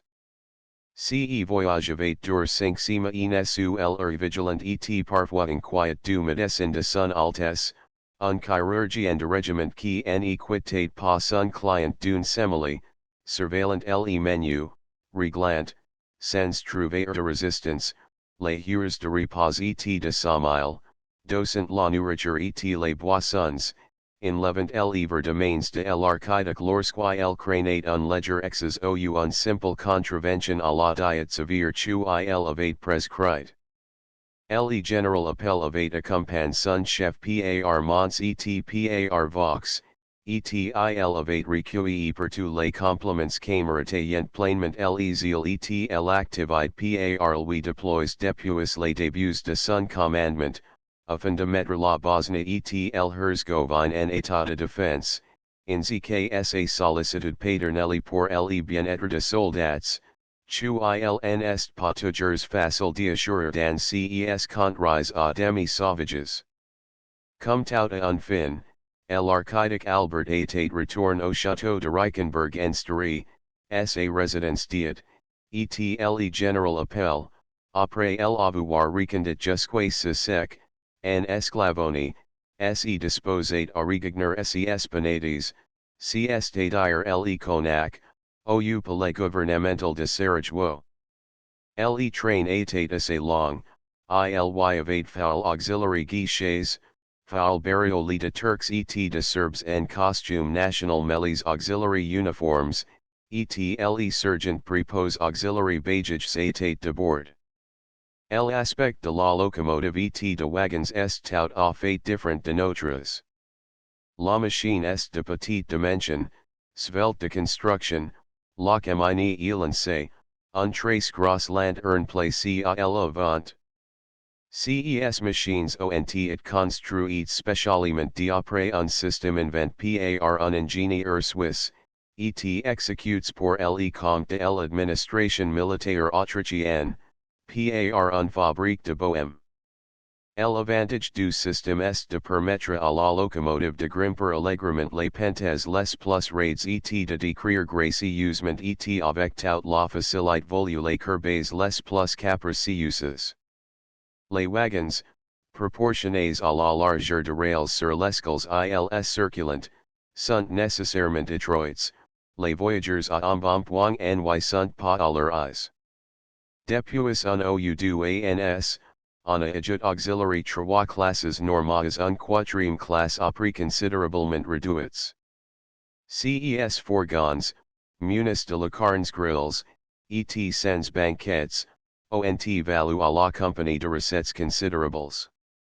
Beaucoup d'indigènes, qui auparavant circulaient à pied ou sur leurs petits chevaux quand ils se rendaient de leur village à une localité peu éloignée, se sont laissés par l'extrême modicité du prix de ces quatrièmes. Aujourd'hui ils ménagent leurs jambes, gene disent leurs chaussures, car beaucoup n'ont pas, les sent la mancha à l'écurie et s'attendent philosophiquement sur les planchers de wagons. Mais de gens que leur situation de fortune n'est condamnée pas cependant à voyager dans ces véhicules rudimentaires en usant par esprit d'économie. J'ai vu une famille d'Espagnols, descendants de Juifs chassés d'Espagne et réfugiés en Turquie, empilés dans un de ces fourgons de quatrième. Les femmes étaient vêtues d'étoffes brodées d'un grand prix, et portaient autour du cou ou comme garniture de leur coiffe de colliers de 50 à 60 ducats ou demi-livres turquoise, 12 fr 50, avec de larges pieces autrichiennes de 120 francs en guise de croix. Outre les voitures réglementaires, on a attelé à notre train une petite voiture salon et un break avec veranda, du véritables chow destinés au général et à sa suite. Un instant, me demande si gene dois pas présenter sans retard, en profitant de l'occasion, les lettres de recommandation dont je suis porteur pour le gouverneur. J'ai usé tort de hésiter, car la suite me provoquait j'aurais bien acculé, mais, d'autre part, je ne regrette pas d'avoir laissé dormir les lettres dans leurs enveloppes jusqu'à Sarajevo, puisque mon incognito m'a permis d'études de moeurs pendant une partie de la route. Les premières sont vides, les secondes sont occupées à peine par quelques officiers, mais tandis que les indigènes s'empilent dans les quatrièmes, voici dans un couple de troisième une société qui va peut-être en s'occuper d'elle. C'est d'abord un dame tout jeune, tout blonde et tout mignon, très délicate et fort langoureuse, on devine à la voir elle sort à peine de maladie. Elle a l'air encore souffrante, mais cela n'est lui messide point. Voici sept ans elle est au pays béni de prunes, et depuis 3 ans elle est mariée gérant d'un mess d'affichers. Le casino est situé tout à fait là-bas, sur la hauteur, dans un country isolé où le chemin de fer n'y pénètre pas, et qui communique deux fois par semaine avec le monde par un carriole de la poste militaire. La jeune femme déclare qu'elle s'y trouve heureuse dans cette solitude, peuplée de gentils et galants officiers, et quand elle va à peste pour voir ses parents, elle se sent tout à fait dépaysée. C'est un bosniaque de sentiment et de conviction. Celui qui a pris place en face d'elle se présente immédiatement et raconte avec volubilité qu'il est employé au cadastre. Jusqu'à ces jours, il opère dans le nord de la vaste monarchie autrichienne, and Bohemie and Galicia, il vint endroit ligny de crème sire, la petite ville épiscopale, famous par la réunion du Reichsrath de 1849, qui y fut exil après la crise, pour être décis bientôt après. Plus récemment crème sire avait attire un foule de curieux, désireux de contempler les traits du tsar, qui sys rencontre avec l'empereur François-Joseph. Mais ces curieux, ACE qui raconte notre nouveau compagnon de voyage, en furent pour leurs phrases, ce qui n'est pas peu dire, car le plus petit trou fut loué à de prix extravagance. Notre docteur es géométrie officielle nous apprend, non sans un grimace de satisfaction, que un fabricant de brun lui a paye 35 florins pour l'abandon de ses deux chambers pendant 48 heures. Ce fut de l'argent perdu, car les arnes dina pas se monter or du palais, garde par un triple cordon de troupes, tandis que François-Joseph circulate librement dans la petite cité. Notre employé voit son déplacement en rose, ils de galantie humeur et nes de répéter à sa voisine que il n'aurait jamais suppose que il y dans la sauvage Bosnie d'aussi aimables petites femmes, et comme la blonde se recrée par modestie ou simplement par politesse, il me prend à témoin. Il prend à témoin un jeune maréchal de logis attaché à l'état-major du général appel et un feldwebel barbu et obler qui fait office de vague mestre. Le fourgon de la poste est place à côté de notre wagon, et le sergent vaguemestre fait tout le temps la navette entre son fourgon et notre coupe. Le maréchal de logis est de ce long voyage d'inspection de l'archidic Albert, il déballe avec compunction un bouteille de Bordeaux qui provient, dit il, de la cave de son Altesse. Le vin doit être excellent, l'archidic a les moyens de s'offrir les crus de choix, il est en effet un des principaux propriétaires fonciers et un des industriels les plus importants de l'Autriche. Ses domaines ont l'étendue d'une province, et en compte ses fabriques par douzaines, et pourtant il fait à l'occasion son métier de soldat comme s'il avait de l'avancement à espérer. Le train continue à rouler et à grimper à travers un paysage pittoresque qui, au grand étonnement du voyageur nouveau, évoque l'aspect de la Suisse et du Tyrol. La Bosnie auxiliary aux verts qui s'écoulant en tumulte sur un lit de grosses pierres, parfois larges comme de dalles, ressemble tout à fait à un torrent de montagnes grosses par les pluies du printemps. Un joli rivière, cette Bosnie dont nous irons plus tard visiter les sources à un quinzaine de kilomètres de Sarajevo, mais capricieux en diable, véritable enfant terrible, toujours prêt à inonder ses rives et à ravager tout ce qui est à sa portée. L'endiger est un rude travail, et la navigation même la plus élémentaire y est absolument impossible. Quant à son cours, il semblerait que l'expression de méandre est inventée exprès pour le définir. Cependant, c'est le cours capricieux de cette rivière qui a servi de fil d'Arien auxiliary ingénieurs militaires, lorsqu'il fallut établir un ligne de communication directe entre la frontière autrichienne et Sarajevo, afin d'assurer le ravitaillement du corps d'occupation. Il n'y avait alors, au moins d'out 1878, ni railways, ni routes carrossables. Voyageurs et marchandises circulaient à dos de cheval, et comme le cheval bosniaque est capable de passer par les sentiers les plus étroits, et de franchir les passes les plus abrupts avec la sûreté d'un gentleman marchant sur le parquet serré d'un salon, comme nul n'est planait lorsque la poste mettait autant de jours à transporter un lettre de Sarajevo à Agram que il faut 10 jours aujourd'hui. Tout était pour le mieux dans le miller de Vilayets. Mais quand l'armée autrichienne prit possession du pays en vertu du mandat de livre par le Congrès de Berlin, il fallut avant tout faire vivre cette armée, évacuer ses blesses et assurer le transport de munitions. En route était indispensable, la nécessité inspire de idées fécondes.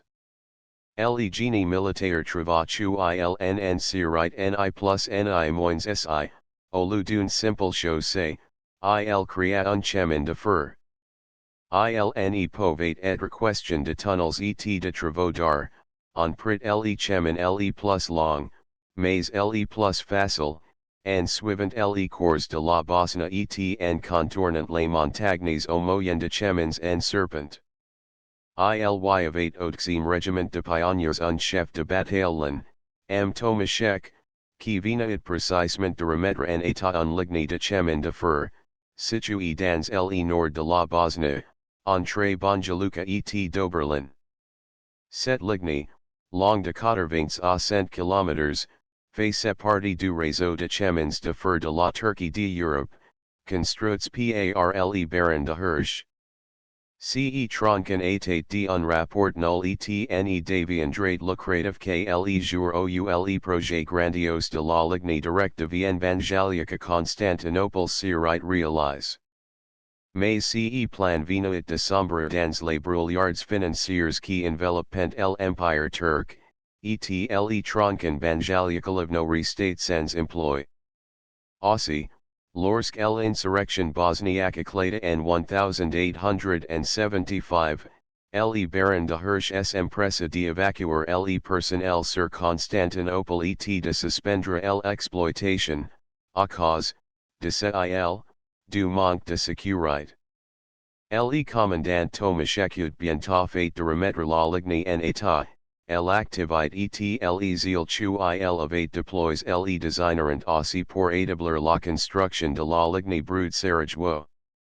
La manière d'opérer fut simple, on construisit la route le long de la Bosnie, sauf quelques lacets qui durabent pendant plusieurs instants la vue de cette rivière, et sur la route on posa les rails. De petites locomotives de 20 à 25 chevaux seulement furent expédiées de Bohème, et la remorque de wagons de marchandises, de fourgons, de véhicules de tout espèce opératant bien que mal, mais, en tout cas, 100 fois mieux avec les anciens sentiers turcs, où les voitures du train et même les charrettes de paysans réquisitionnées ne pouvaient pas avancer. On s'y battit encore sur les hauteurs qui couronnent la station de Daboe, lorsque la première locomotive s'arrêta devant la gare très provisoire de cette localité, qui est la première halte importante de la ligne. Daboe est construit en amphithéâtre, les maisons, assez convenables d'aspect, sont entourées de jardins qui paraissent bien soignes. Sur une éminence à peu de distance de la ville, un monument informé de croyait élève par le général supérieur auxiliary officiers et soldats sous ses ordres qui ont succombé dans les divers combats livres à Daboe et dans les environs, depuis le fort out jusqu'au 17 octobre 1878. Ces braves ont bien mérité l'hommage qui rappelle aux voyageurs leur mort héroïque. Ils ont oppose pendant 6 semaines un rempart de feu auxiliary bosniaques, qui, à dix reprises, ont tenté d'empereur de l'opposition et de courir la ligne d'étapes de l'armée autrichienne. Aujourd'hui, il n'y a aucune trace de ces luttes désespérées.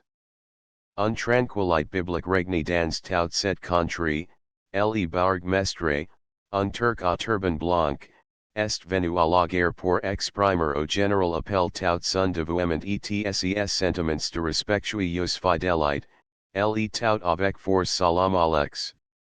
Le général recueillit ses homages avec un sourire cordial qui ne manque pas de finesse, et il répond quelques mots, en frappant amicalement sur l'épaule du bourgmestre, qui paraît très flat de cette familiarité. Le groupe attire quelques spectateurs, de paysans vetus d amples vetamins blancs, les pides anti-arrament news, la robe relevée sur les hanches, quelques femmes se sont joints à leurs maris et à leurs frères, leur costume ils agit naturellement décrétions ne diffère pas beaucoup de celui de hommes, et les extrémités ne sont pas dissimulées davantage. Les solila hail les pides et les jambes, qui ont un bel teint diacre. Parmi ces spectatrices, ils d'un qui put à peine se trainer, elles appuient sur un sort de biquil, ses habits tument en lamos, mais est vifet la physionomie de l'expression. Les chef de guerre, un offi sire hongrois vêtu d'un dolman, coiffé d'un calpac, sort de bonnet comme en portait autrefois les hussards, surmonté d'une plume de coq, les sabre à poignée d'ivoire au côté, affirme que cette vénérable matrone est âgée de 105 ans dans les montagnes de Bosnie, ces cas de longévité ne seraient pas très rares, surtout parmi les sexes faibles. À partir de Daboe, la pente s'accentue, la locomotive grimpardiment comme s'il voulait gagner un diplôme du club alpin. Quand la montée est trop raide, un serpentine gracieusement tracé tourne la difficult, le train, évaluant sur lui-même comme un serpent qui cherche à mordre saq, rappelle au Parisien l'aimable et amusant chemin de fer de Siez. Au milieu de ces montagnes, se repose avec complaisance sur quelques champs assez bien cultivés, sur de prairies ou paysans de bœufs et de vaches qui en pourraient, il est vrai, figurer avec honneur dans un concours d'animaux gras. C'est à la négligence de propriétaires qu'il faut attribuer cette dégénérescence de bestiaux, les pauvres bêtes n'ont, en hiver, que une nourriture très insuffisante et manquant totalement d'écuries. Il est même étonnant que ces bœufs et ces vaches soient résistants à ces régimes par trop primitifs. Les prov herbivores comme un bœuf trouvé dans sa justification, malgré la maigreur. Chapitre 3 de Malais à Sarajevo.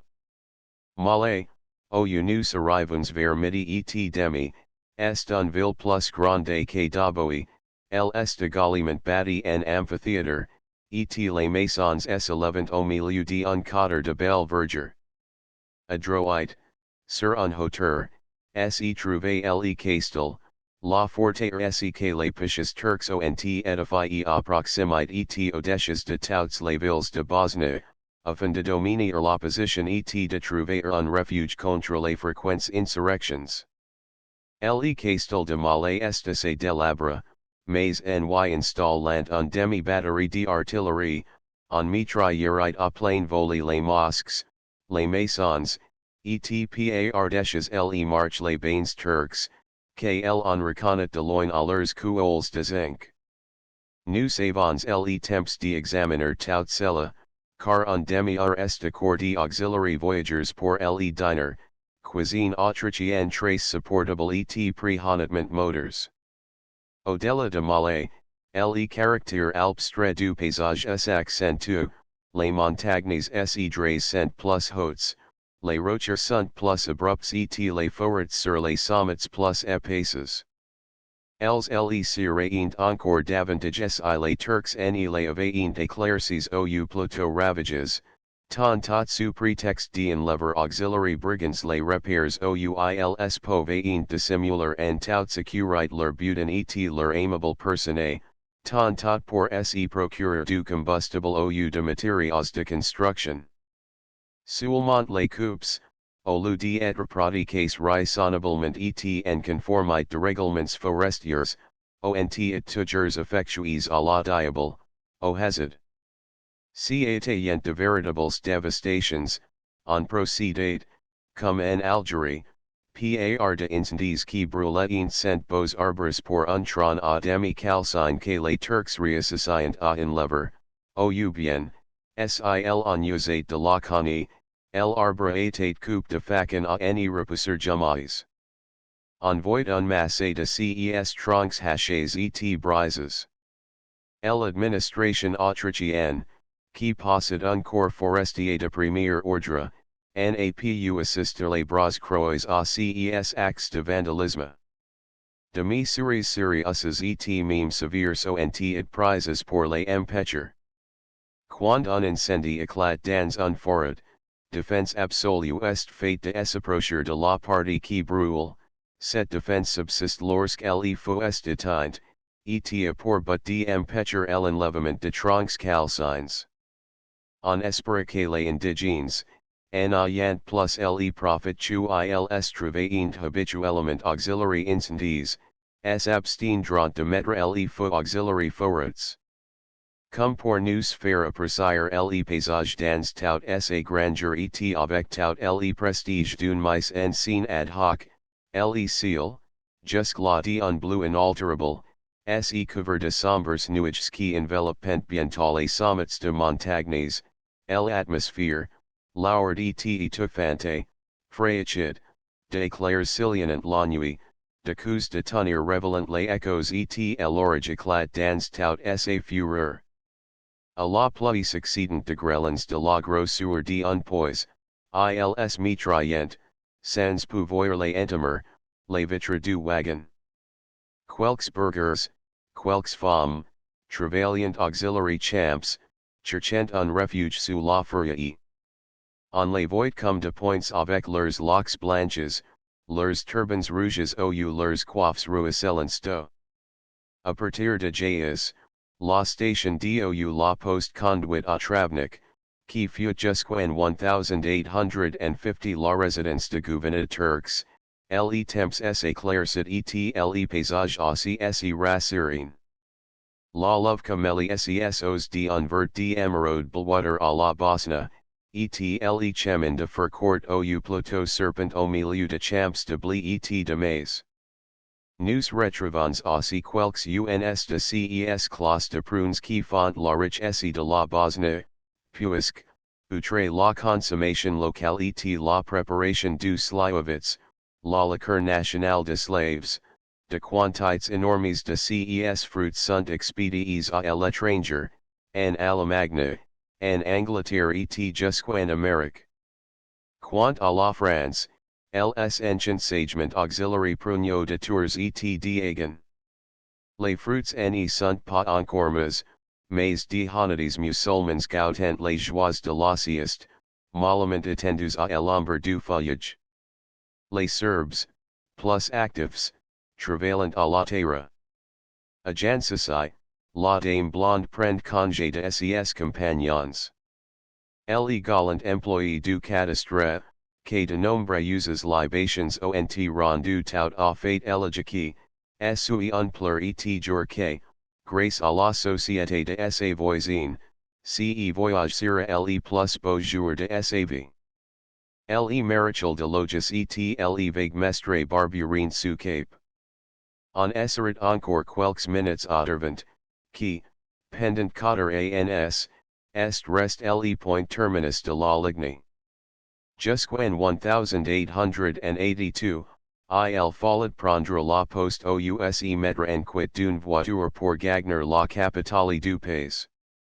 À présent, la petite locomotive, dont la lanterne de l'avant vient d'être allumée, file directement sur Sarajevo, au milieu d'un paysage qui ressemble par moments à cette partie du Hochland bavarois que l'Orient Express parcourt avant d'arriver à Munich.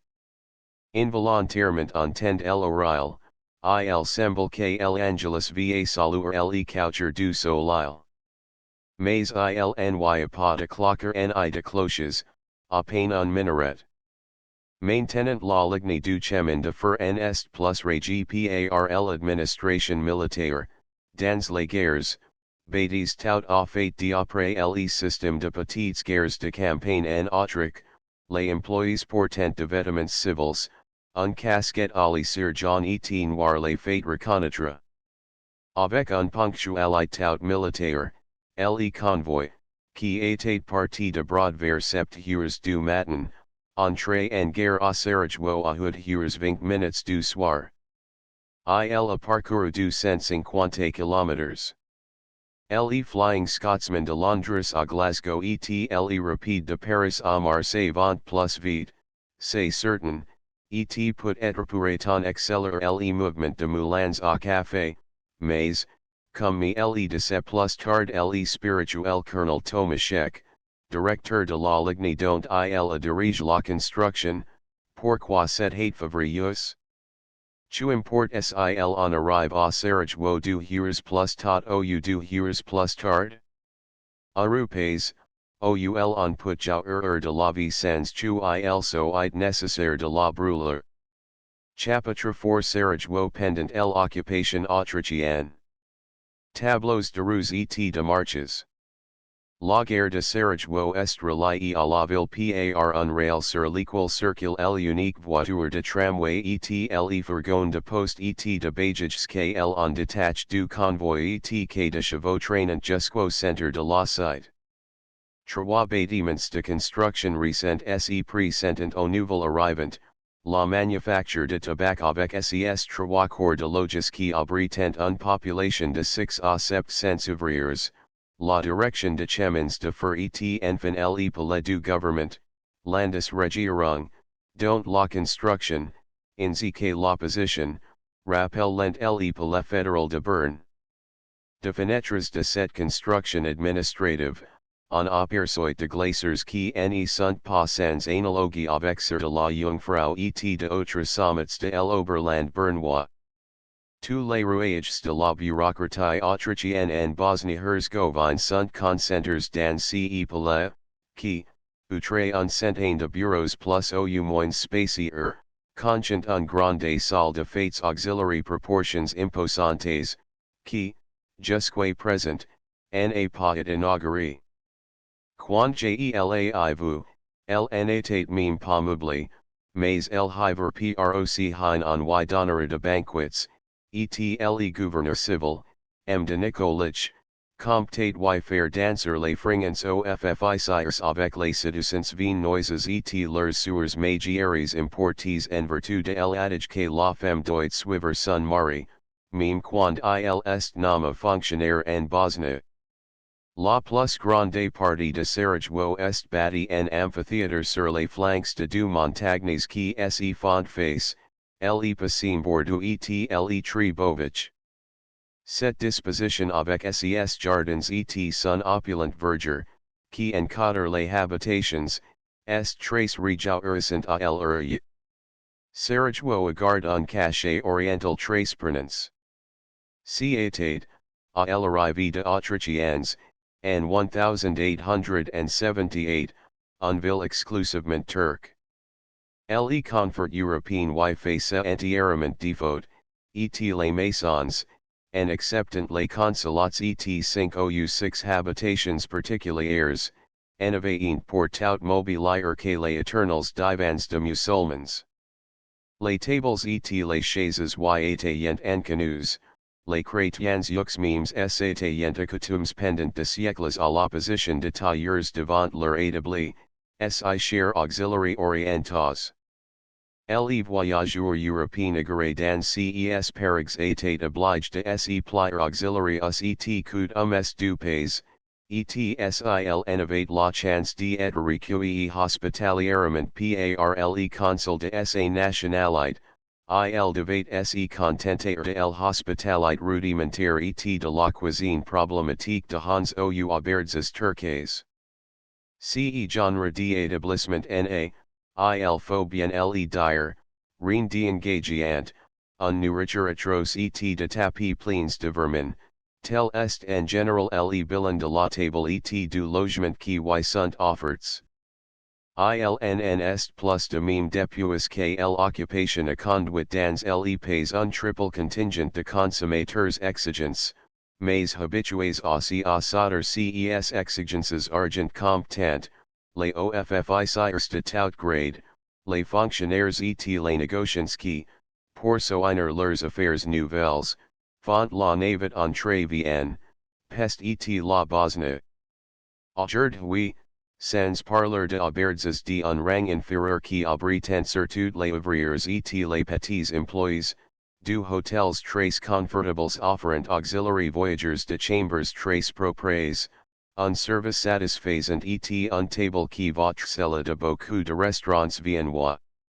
Le serbe qui a fait construire le plus grand de ces du hotels, et qui l'exploite avec un plein succès financier, à les carte blanche à son architecte viennois, l'équal élève, au milieu de maisonnettes et de masseurs de la vieille ville, un édifice de la hauteur de maisons on trouvé sur le boulevard ou sur le ring, avec tout la recherche artistique que ses confrères ont mis à la mode, même lorsqu'ils agit de constructions particulières. L'effet de cette maison de grande ville européenne est de plus étranges ici, elle domine de toute la hauteur de ses 4 étages les huts de bois de l'Orient. La rue aux trouvé el Hotel de l'Europe, avec son café auxiliary proportions quasi monumentales, est l'ardera principale de Sarajevo, el conduit du quartier commercial, au Tcharkia, jusque la guerre. Par une délicate attention pour les nouveaux suzerains de territoires occupés, la municipalité de Sarajevo appelle cette rue Franz Josef Strasse. On y trouve aussi quelques magasins installés par de négociants autrichiens, mais le nombre de ces boutiques n'est pas, ils en faut de beaucoup, aussi considerable qu'on pouvait s'y attendre dans un pays neuf qui a paru à beaucoup de négociants israélites une sorte de terre promise. Ilyaeu pendant un temps beaucoup d'appels, mais ils en faut que tout fassent de élus. Quelques unsont trouvé la déconfiture et la faillite devant l'indifférence de indigènes, qui évitaient soigneusement les magasins de Suèbes, Allemands, et continuaient à s'approvisionner dans les équipes du bazar, ouils marchandant pendant 2 heures on de cotonnet ou un paire de babouches, en discutant les affaires publiques et en human set bouillie sucré jusque l'eco remonte on appelle le café turc. Le seul produit autrichien qui ait réellement obtenu l'approbation et la clientèle de indigènes, c'est la bière. Mohammed, qui ne connaissait apparemment pas les différents braux, en a interdit que raisin ferment. Aussi les Turcs les plus orthodoxes ne font ils aucun scrupule de vider box et doubles box, alors qu'ils écarteraient avec indignation un modeste verre de vin. De leur côté, les officiers et employés autrichiens ne seraient se passer de leur lager et de leur pilsner. Resultat, hut brasseries, dont trois considérables, ne suffisent pas à la consommation et font d'affaires d'or. Mais il n'est pas d'un à tout le monde d'être brasseur. La Franz Josef Strasse offre des solutions de continuité et de la kunst de constructions assez énigmatiques dans la rue la plus fréquentée d'une localité. Cette anomalie s'explique lorsqu'on s'y un incendie terrible qui éclata un an après l'occupation, le 15 août 1879, détruisit en moins d'une journée la moitié de Sarajevo, et que presque toutes les maisons de la Franz Josef Strasse furent brûlées. Un garçon épicier fut, par sa négligence, l'auteur de cette terrible catastrophe. Occupé à remplir un ton d'esprit de vin, ilappr que la bougie de l'alcool. Le tonneau d'abord, l'épicerie ensuite, prirent feu comme un paquet d'allumettes, et comme l'event soufflait assez fort et que les secours faisaient défaut, les flammes trouvèrent un facile proie. Plus de 1000 familles se trouvèrent littéralement sur les paves, en ayant pour tout vêtements que sur ils portaient. De ruisseaux d'alcool en flamme couraient sur les paves, portant plus loin la dévastation. Ces auxiliary efforts surhumains de la garnison que l'autre moitié de la ville dut d'être préservée. À la suite de cette catastrophe, El autorite autrichi en eradicate les maisons de trucs en pourraient pas être reconstruites en bois et que les plans de toute nouvelle construction devraient être soumis à l'administration pour être examinés au point de vue de la sécurité et de l'alignement de rues. Jusqu'à présent, plusieurs propriétaires turcs n'ont voulu se décider ni à vendre leur terrain, ni à construire en conformité de nouveaux règlements. Ils espèrent que l'administration cédera, et leur permettra de réedifier de baraques en bois qui flamberont comme de allumettes, à la première occasion. L'autorite, bien entendu, ne songe pas les moyens du monde à céder, et en attendant que l'un de ces entendements l'emporte sur l'autre, les terrains restants vagues et sans emploi. Quant à l'expropriation pour cause d'utilité publique, il ne saurait en être question, l'autorite autrichienne évident avec son tout ce qui pourrait fruire les idées, les coutumes et jusqu'aux auxiliaires préjugés de la population ottomane. L'autarchia, le bazar de Sarajevo, se trouvé à l'extrémité de la France Joseph Strasse. On peut aussi gagner cette pittoresque agglomération d'équipes par un passage souterrain qui autrefois servait de dépôt général de marchandises. Pour plus de 3 millions de francs de denrées de tout espèce y furent détruites en 1879. Maintenant on ne vendra dans ce souterrain que de restes d'étoffes, de marchandises acquittées d'occasion, de tissus, de cotonades provenant de faillites de marchands autrichiens. Le véritable marché oriental se trouve dans l'autarchia. Imaginez un douzaine de ruelles grimpant en pente raide et rayonnant en éventail autour d'une petite place munie d'une fontaine. De chaque côté, de équipes en bois complètement ouvertes, sans portes, sans fenêtres, sans vitrines, exaucées de deux marches audacieuses du sol et séparées les uns de autres par de simples parois. Quand la nuit vint, une clôture d'une seule pièce est placée devant l'ouverture de la boutique, on la fixe au moyen de traverses en bois, et voici une fermeture tout à fait hermétique. C'est dans 250 à 300 équipes de ce genre que se entre l'e-commerce local de Sarajevo. Il faut être la palette de descampo de l'infortune régale pour fixer les physionomies si diverses, si expressives, si mobiles, de marchands ou de artisans assis les jambes croisées dans ces boutiques, travaillant à petits coups le cuir, le fur, les poses, ou discutant avec les clients tout en suivant les spirales de fumée de leurs cigarettes. La population bosniaque est particulièrement riche en types originaux qui frappent par un individualité nettement accusée.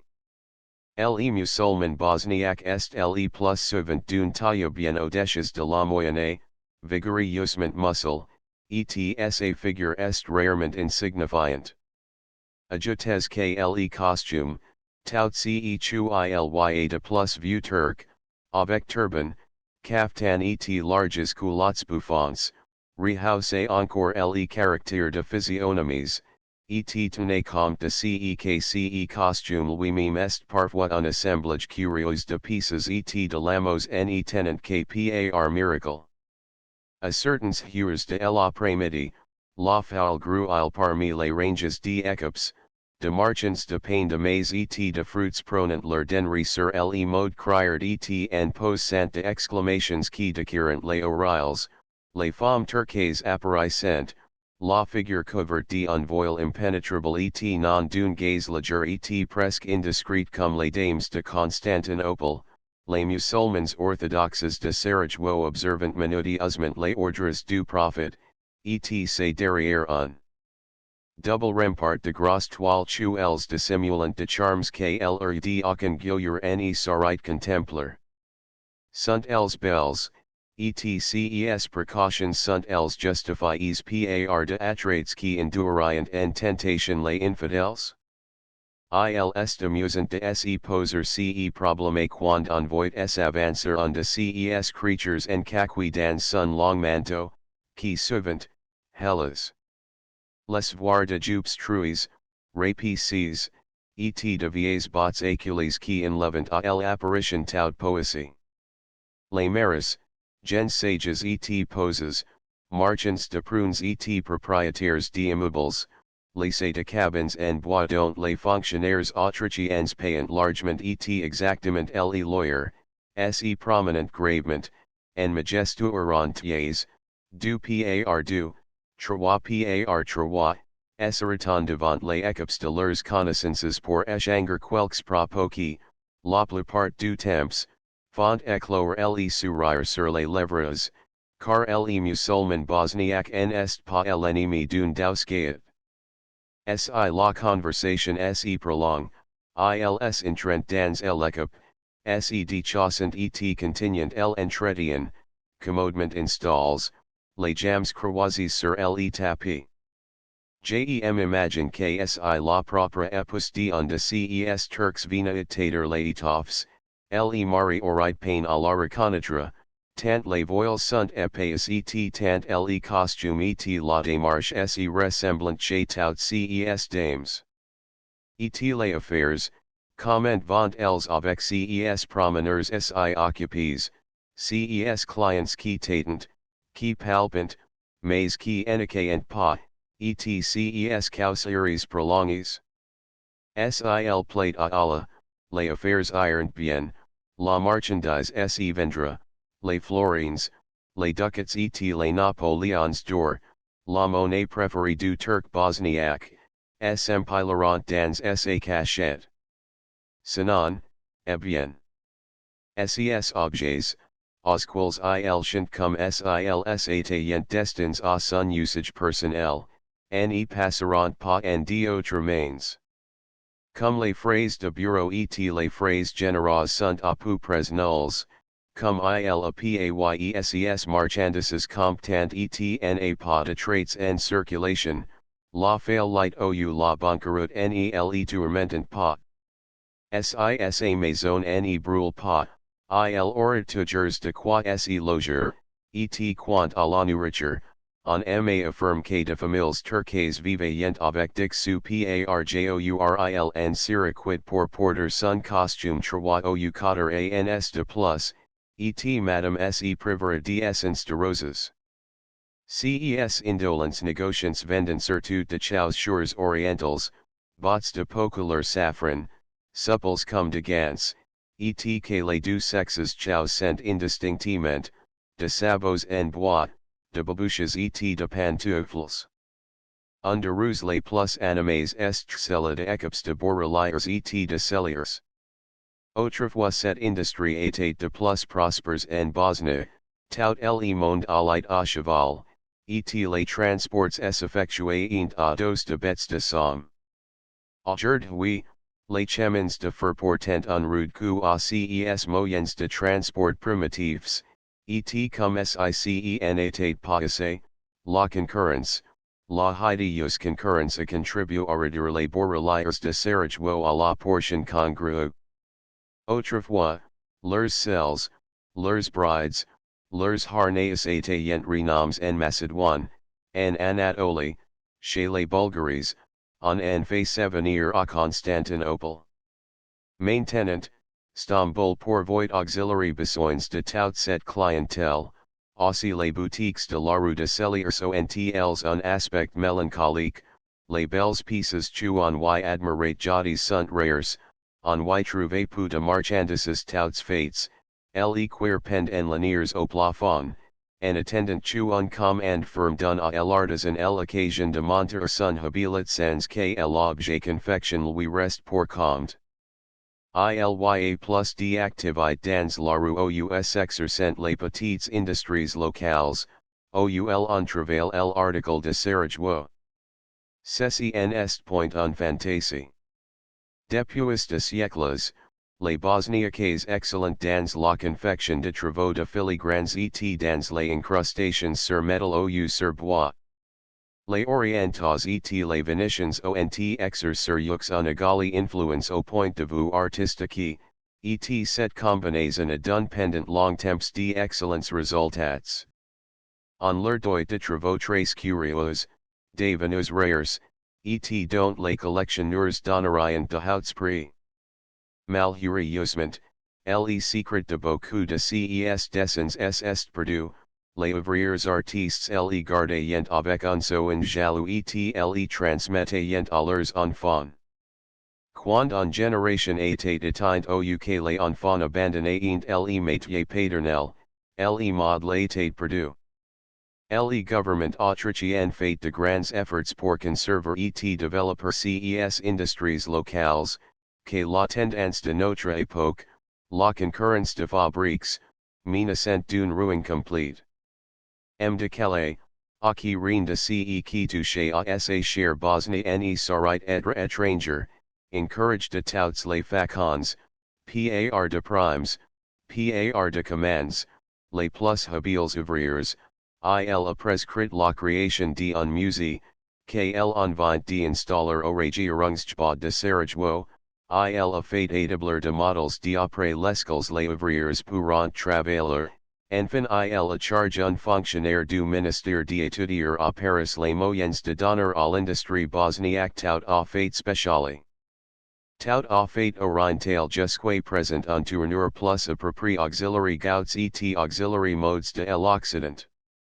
Pourquoi pas, après tout?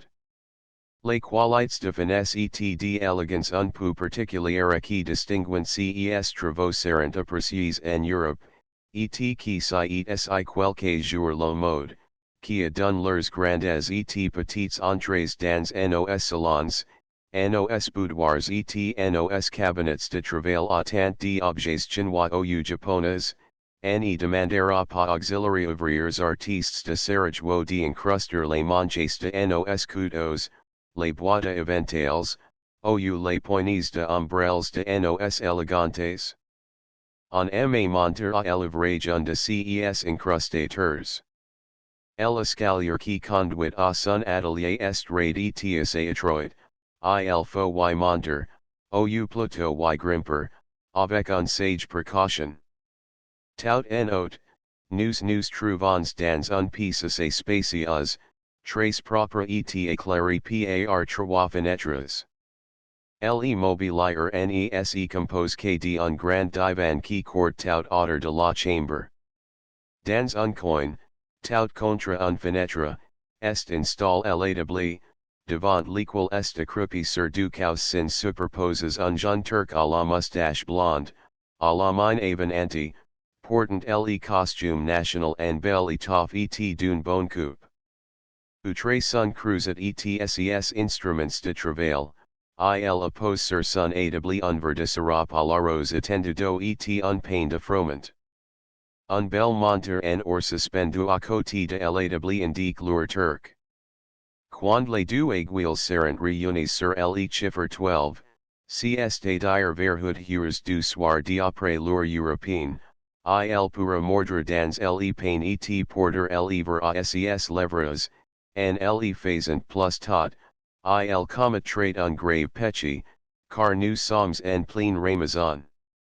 Depuis 2 heures du matin, l'ouvrier artiste, pire observateur de règles du prophète, a dû s'abstenir de boire, de manger, et ce qui est plus de peut-être, de fumer. Lorsque l'heure sera venue, quand le canon du castel aura donné le signal de la rupture du jeûne, notre ciseleur pourra non seulement faire cesser le supplice de Tantal, qu'il lui font subir le pain et le sirop places devant lui, mais il pourra festiner toute la nuit, jusqu'à ce que, vers 2 heures du matin, un nouveau coup de canonance auxiliary fidèles que le jeûne absolu recommence. Il est indépendant 30 jours. Au moment où le jeune artiste nous explique son procédé de moulage, le coup de canon réglementaire fait trembler les vitres. Alors le jeune homme jet alternativement sur nous et sur sa frugale collation de regards suppliants. Il nos y toucher, par crane de donner orumai le spectacle de sa gloutonnerie. Et portant il doit avoir l'estomac dans les talons, et le gossier à section. Nous comprenons la situation, et nous battons en retrait, non sans lui avoir fait nos compliments sur un aiguire avec plateau chu il vient déterminer, et qui est un véritable objet d'art. La basse, dans la tcharkia, a loue du coup de canon, 300 bras se sont leaves à la fois comme par un mouvement automatique pour porter auxiliary levers 300 tasses de café ou 300 verres de sirop, et 300 cigarettes se sont allumées. Puis les marchands turcs ferment les devantures de leurs boutiques, et courant à la maison, ou les attend le premier repas. Ils prenant le second, pendant le Ramazan, a minuit et demi. Dans l'intervalle, on se promène, on chante, on danse dans les jardins, on joue auxiliary dames et auxiliary dominos dans les cafés, les femmes vont en visite d'un harem à l'autre, précèdes de servantes qui portent de grosses lanternes enfermées de lampiones gigantesques, avec de parois en forte toile et de couvercles en cuivre curieusement travails. ETILN est indépendant 30 jours. Chapitre v Sarajevo, suite. Details historiques et administratifs. Pour surprendre les Turcs en néglige, c'est-à-dire tout à fait dans leur quartier, il faut, par un bel après-midi, pourvu cependant que le soleil ne brûle pas trop ardemment les atroces paves, monter à la citadelle. Nous passons d'abord devant le café Bimbasca, dont le management est complètement turc à l'intérieur, mais dont la terrasse donnant sur le joli torrent la Muljanka, avec ses tonnelles et ses kiosques, est arrangé d'après un modèle viennois. De musiciens musulmans arrêtant à la guitare bosniaque, tamboura, et à la guzla de sons lamentables et de gémissements aigus. De sous-officiers qui promenent leur pace, de employés avec leur famille, de begs au porte majestueux savourant le café, la bière au l'eau de roses, boison au nom poétique et au goût délicieux. Un peu plus haut, dans un maison assez confortable, entouré d'un jardin très soigneusement entretenu dans le goût européen, avec beaucoup de belles roses, est installé l'administration du Vakuf. C'est-à-dire de biens ecclésiastiques. Le Vakuf est certainement, à l'heure où il est, le principal propriétaire de la Bosnie. Les legs pires, les dons, les fondations grosses sont chaque année ses revenus, qui atteignent près d'1 million de francs. C'est avec ces fonds qu'on entretient les innombrables mosques, Sarajevo seul en compte pour 17,000 musulmans, avec leur personnel de hajjas, d'imams et de muezzins, qu'elle en secourt les couvents de derviches et qu'elle en dote les hôpitaux. En outre, le Vakuf veille la ce que les fontaines sur les routes soient toujours en bon état, il fournit de fonds auxiliary écoles et exécute, à l'occasion, de travaux publics importants. L'origine de la prospérité du Vakuf de Bosnie remonte à Shazi Chow's ref beg, troisième gouverneur du vilayet après la conquête par les Turcs. Cet Osmanli fut, comme l'indique son titre Ghazi, le victorieux, un grand batailleur, mais il fut aussi un grand philanthrope. On lui doit la plus belle mosquée de Sarajevo, un chef d'œuvre d'ornementation orientale. Les belles mosaïques, si finement travaillées, peut être par de artistes vénitiens, communiquant à sf writer quant, sur la demande expresse de l'administration autrichienne, la mosquée fut remise à neuf, et l'éclat primitif rendu à cette ornementation. Il eut dommage de laisser perdre cet échantillon du goût d'Ilya plus de 3 siècles, car la Mosque doit avoir été construite avant 1535, puisque, à cette date, Chaos Refbeg succombe dans un boudelie au Montenegro. Il est enterré avec son esclave favori, dans un mausolée construit dans la cour de la Mosque, un drap noir recouvre le cercueil de pierre, et différentes offrandes sont déposées à ses pieds, entre autres encore un magnifiquement calligraphie qui n'a pas coûté moins de 500 ducats, 6,000 francs. Chaos Refbeg n'a pas seulement fond de mosques, il a légué de sommes considérables pour la création de hôpitaux effects auxiliaires malades chrétiens et musulmans, et afin d'accentuer encore son esprit de tolérance.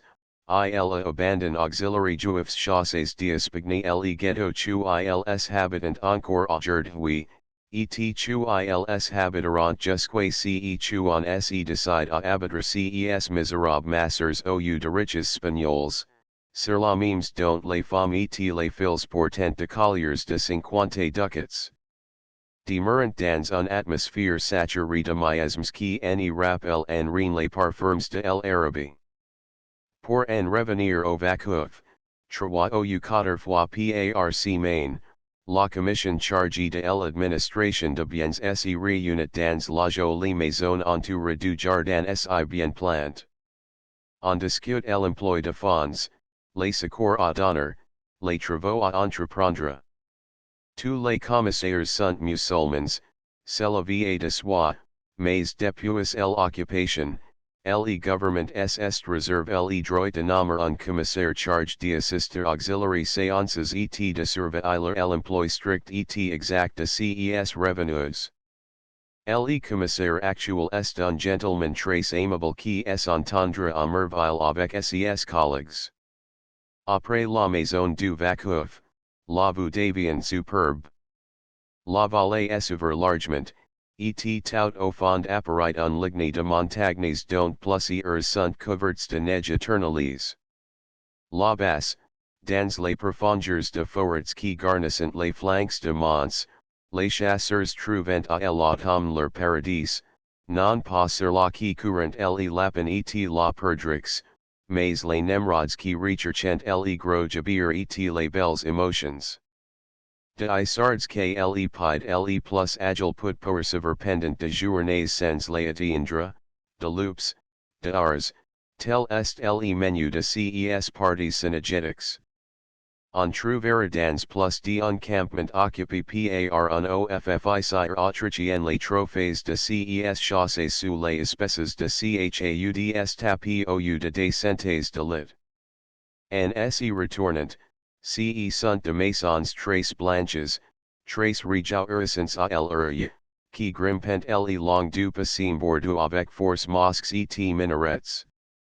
Justement les terraces situées au fait de ces tours pointues s'animent, les mues invite passer l'inspection de gros lampions et divers de couleur qui, en l'honneur du Ramazan, seront allumés à la tombée de la nuit. La citadelle est devant nous. La route fort large qui y conduit est établie, comme l'indique une inscription gravée dans les rochers, par un bataillon de pionniers. Après avoir contourné la colline, elle nous ramène en plein quartier turc. Les femmes musulmanes se sentent chez elles, les voiles de épouses sont moins épais et les jeunes filles non mariées se promenent les visages à découvert. Elles sont pour la plupart jolies, toutes fraîches et rousses. Leur costume est étrange et pittoresque, elles portent un large jupe de couleur voyante, la plupart du temps rayé, fendu au bas du mollet et formant pantalon.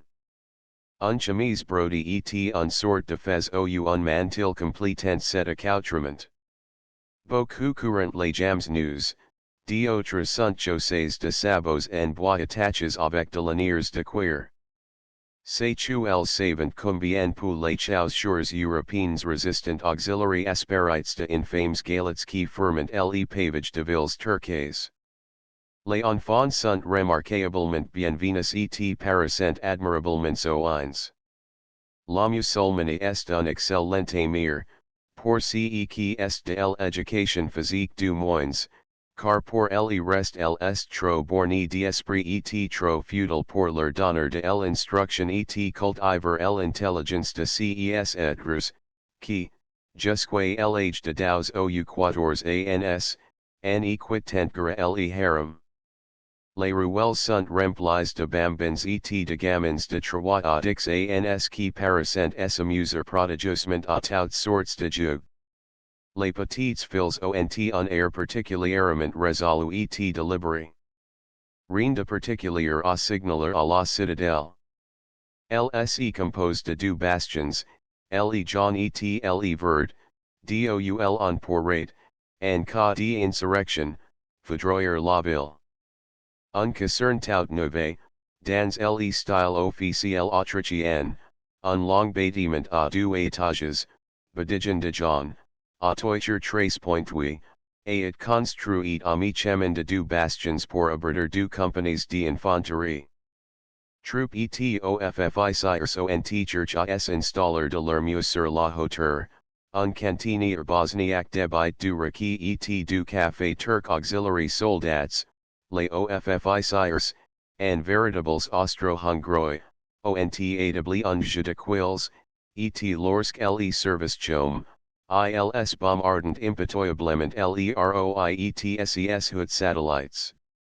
La citadelle est surplombée par le Tribovich, plus haute que le Bordeaux, auquel il fait vis-à-vis sur cette montagne où il faut établir un ligne de fortifications pour défendre Sarajevo contre un exercice du dehors.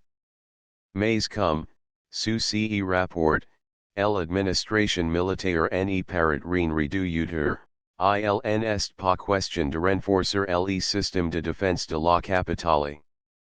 Si nous grimpons sur le Tribovich, la vue s'élargira encore, et nous pourrons suivre pendant un assez grand nombre de kilomètres la belle route de Mostar, qui est également l'œuvre du génie militaire autrichien. Avec un lorgnet, nous distinguerons également les bains d'Ilitz, où le gouvernement fait construire en ce moment un nouvel établissement balnéaire avec hôtel. Et un peu plus loin nous remarquerons l'endroit où la Bosnie, le principal fleuve de la Bosnie, s'échappe en susurrant de trois crevasses pour s'y répandre à travers la province. Chapitre 6 Organisation militaire de la Bosnie. Les gouverneurs. Le Feldjägermeister appelle et son état-major. Le commandement du 15e corps d'armée et le gouvernement militaire de la Bosnie et de l'Herzégovine ont it exercices jusqu'à présent par cadre généraux de l'empereur. Le premier, le Feldjägermeister Filipovic, est cet homme de guerre à la rude point de Croate qui fit la conquête du pays, et qui n'est gêné nullement pour faire sentir auxiliary insurges vacus la loi rigoureuse du vainqueur.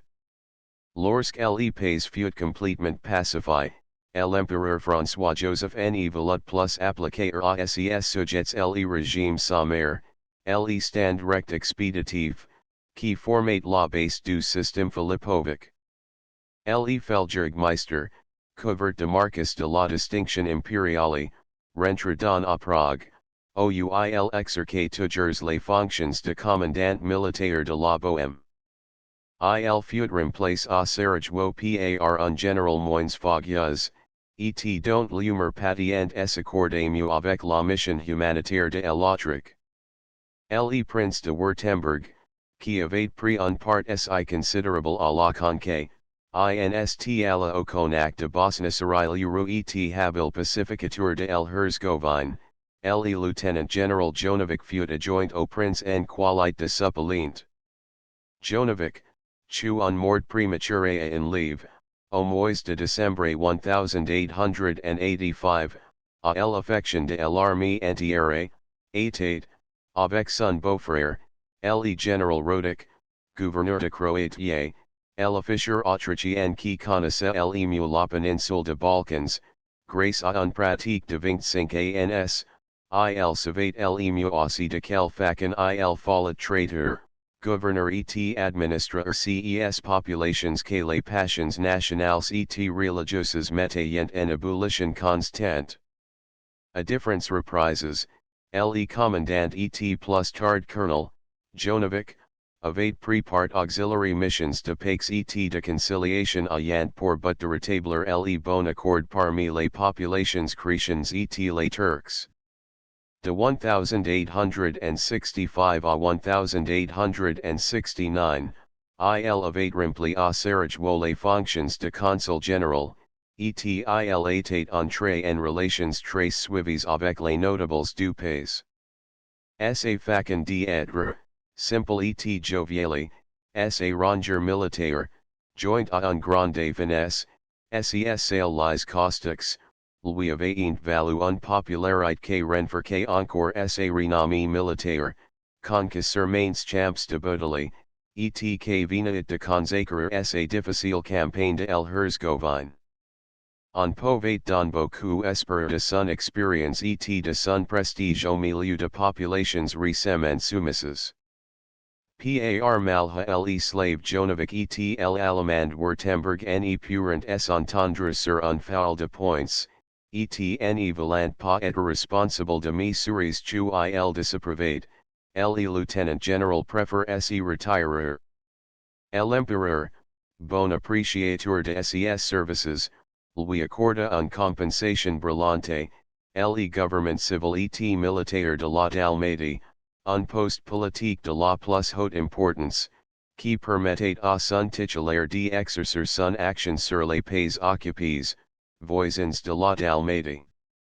Le prince de Württemberg, général modeste et affable, administrateur de bonne volonté, ne garda pas longtemps ses fonctions, et cita bientôt le gouvernement au Feldjägermeister Dahlen, qui eut à réprimer l'insurrection de la Cracovie, aggravé de le début par la désertion de gendarmes indigènes, et qui eut également à lutter contre de désordres administratifs ausquels mit un terme l'avènement de de Calais au ministère.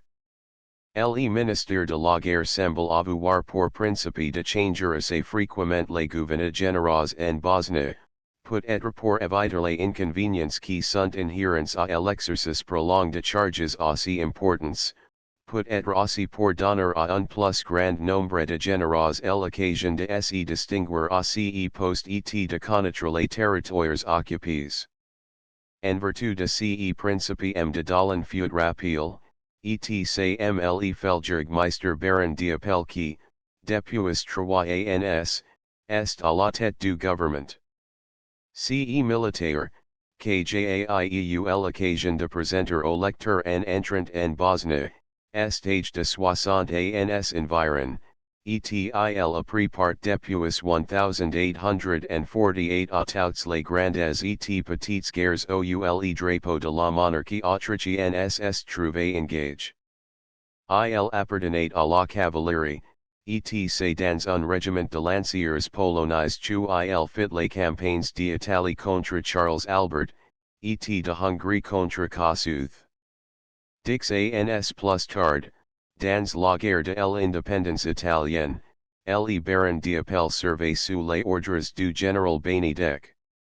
Il se distingue dans un rencontre avec un fort détachement de cavalerie française, de façon à mériter la croix de mériteris, qui en est accordé que pour de actions d'éclatout à fait particulières. C'est dans cet engagement qu'il recut audacieux de l'erdroit un furieux coup de sabre dont il porte encore les traces aujourd'hui, ce qui l'oblige à se garantir par la visière que j'avais remarqué lorsque j'avais le général abroad. À partir de 1859, le brillant officier de cavalerie, qui avait fait toutes ses preuves de bravoure personnelle, volut approfondir théoriquement l'art militaire, mit sérieusement à l'étude, et ne tarda pas à devenir un des officiers les plus savants de l'armée. Ses nouvelles aptitudes lui valurent un prompt avancement, et c'est aussi en raison de ses connaissances qu'il fut choisi comme gouverneur de territoires occupés. Se tu il faut la basta generose qui sachent non seulement savoir, mais qui sachent organiser et administrer. Le domicile officiel du général est le connac de anciens valles turcs, parmi lesquels il y avait de fortes têtes intervenues, téléphones tu Omer Pasha, le grand capitaine, Serdar Ekrem, et Ali Pasha, qui devait trouver Sarajevo bien mesquin et bien petit à côté de capitales ouil avait représenté son maître le sultan. Ce connac est transforma l'intérieur et garni de meubles européens à la place de éternels divans. La porte d'entrée, devant laquelle se promenant du sentinelles, est flanquée de deux petites pieces de montagne, de véritables bijoux austiques et propres comme de sous-neufs, mais bien inoffensifs, puisqu'elles en relevé les écovalents. Au premier étage, auquel conduit un bel escalier, sont installés les bureaux de l'état-major, en white travail firme, chaque officier qui entre dans le stab est envoyé pendant 2 ans en Bosnie. Sous la conduite d'un chef tel que le baron d'Appel, ces jeunes gens ne manqueront pas de se former à bonne école. Le second étage est réservé personnellement au commandant. La pièce principale est le salon d'attente, qui, dans les occasions extraordinaires, sert de salle à manger et de salon de réception. Un grande baie vitrée donne-vous sur le magnifique panorama de Sarajevo avec ses maisons étages les uns sur les autres et ses innombrables minarets et les hauteurs que couronnent le castel. De cet observatoire, rien de ce qui se passe dans la ville ne saurait échapper à l'œil vigilant du maître et de ses officiers d'ordonnance, dont l'un est installé à poste fixe dans cette pièce, charge de recevoir et au besoin de faire patienter les visiteurs, ce dont il s'acquitte avec la plus parfaite courtoisie. Je recognize le fringant officier de hussards que j'avais vu abroad, dans le cortège du commandant général. Nous faisons plus ample connaissance avec le capitaine de Vukalich, c'est le nom de l'officier. Il me raconte certains détails typiques sur l'excursion de l'archidiaque Albert, qui affronte non seulement la chaleur, la poussière de routes, la fatigue, mais aussi les discours interminables de moines franciscains, de popes grecs et de certains mayors de village, qui voulaient faire preuve d'éloquence. L'archidiaque écoutait jusqu'au bout sans sourciller, bien qu'il ne soit pas grand amateur de harangues. Bien souvent, dit mon interlocuteur, j'avais peine à me retenir et à ne pas interrompre le fatcher prolise en lui disant, mais tais-toi don, animal. Que voulez-vous, on n'est pas hussard pour rien. Tandis que nous causions, d'autres visiteurs, désireux de voir le général, se réunirent également dans le salon d'attente. Un de dernier surveillance était un vétéran de l'armée autrichienne, le Feldmarechal Lieutenant Lauber, du cadre de réserve. Un belle tête de soldat. Cependant le costume civil qu'il porte ne jour pas avec sa physionomie. Il s'excuse de ne pas paraître en tenue, mais il voyage en touriste avec une petite valise à main qui aurait peine à contenir un uniforme. J'avais l'intention, me dit le général, de visiter un parti de la France, et j'avais pris à cet égard toutes mes dispositions, quand vous avez votre l'œil sur l'espionnage. Ma foi, j'ai me suivi ou apprehend au corps, train au poste et peut être traduit en justice. C'était un dénouement pour un rapport avec un voyage d'agrément. Alors je me suis décidé à parcourir la Bosnie, et j'ai eu le plaisir d'y rencontrer beaucoup de mes anciens compagnons d'armes. Les appréhensions du général Lauber, au sujet de l'application de la loi sur l'espionnage sont partagées par beaucoup d'officiers étrangers, qui oubliant que les clauses inscrites dans notre nouvelle législation sont en vigueur depuis longtemps dans d'autres pays, et tu il suffirait, pour éviter de malentendus, tu en officier général d'une puissance amie comme l'autrique, visitant la France, se présentat chez le général commandant la ville ouil comme séjourner. Il sera accueilli de la façon la plus parfaite, en camarade, et en aura plus rien à redouter. Quant auxiliary officiers de puissances qu'elle en ne peut pas qualifier d'amis, si la nouvelle loyation éloignes de frontières de la République, y a-t-il lieu de s'en plaindre? Nous discussions cette question, lorsque le Feldjägermeister, qui venait d'expédier le rapport et les affaires courantes avec son chef d'état-major, donna l'ordre de m'introduire. Je suis très réjoui, hoc fruit, me dit-il, de vous voir chez nous. Ce pays mérite d'attirer les visiteurs, et je suis persuadé que vous ne regretterez pas votre dérangement. L'armée a fait ce qui était en son pouvoir pour créer de voies de communication et frayeur de routes au commerce, afin de donner autant que possible la prospérité auxiliary habitants. Il s'agit maintenant de développer les ressources du pays et d'attirer ici les capitaux capables de les vivifier. La sécurité, demandez-je, est donc parfaite? Elle est parfaite. Vous en apercevrez facilement si vous parcourez l'intérieur.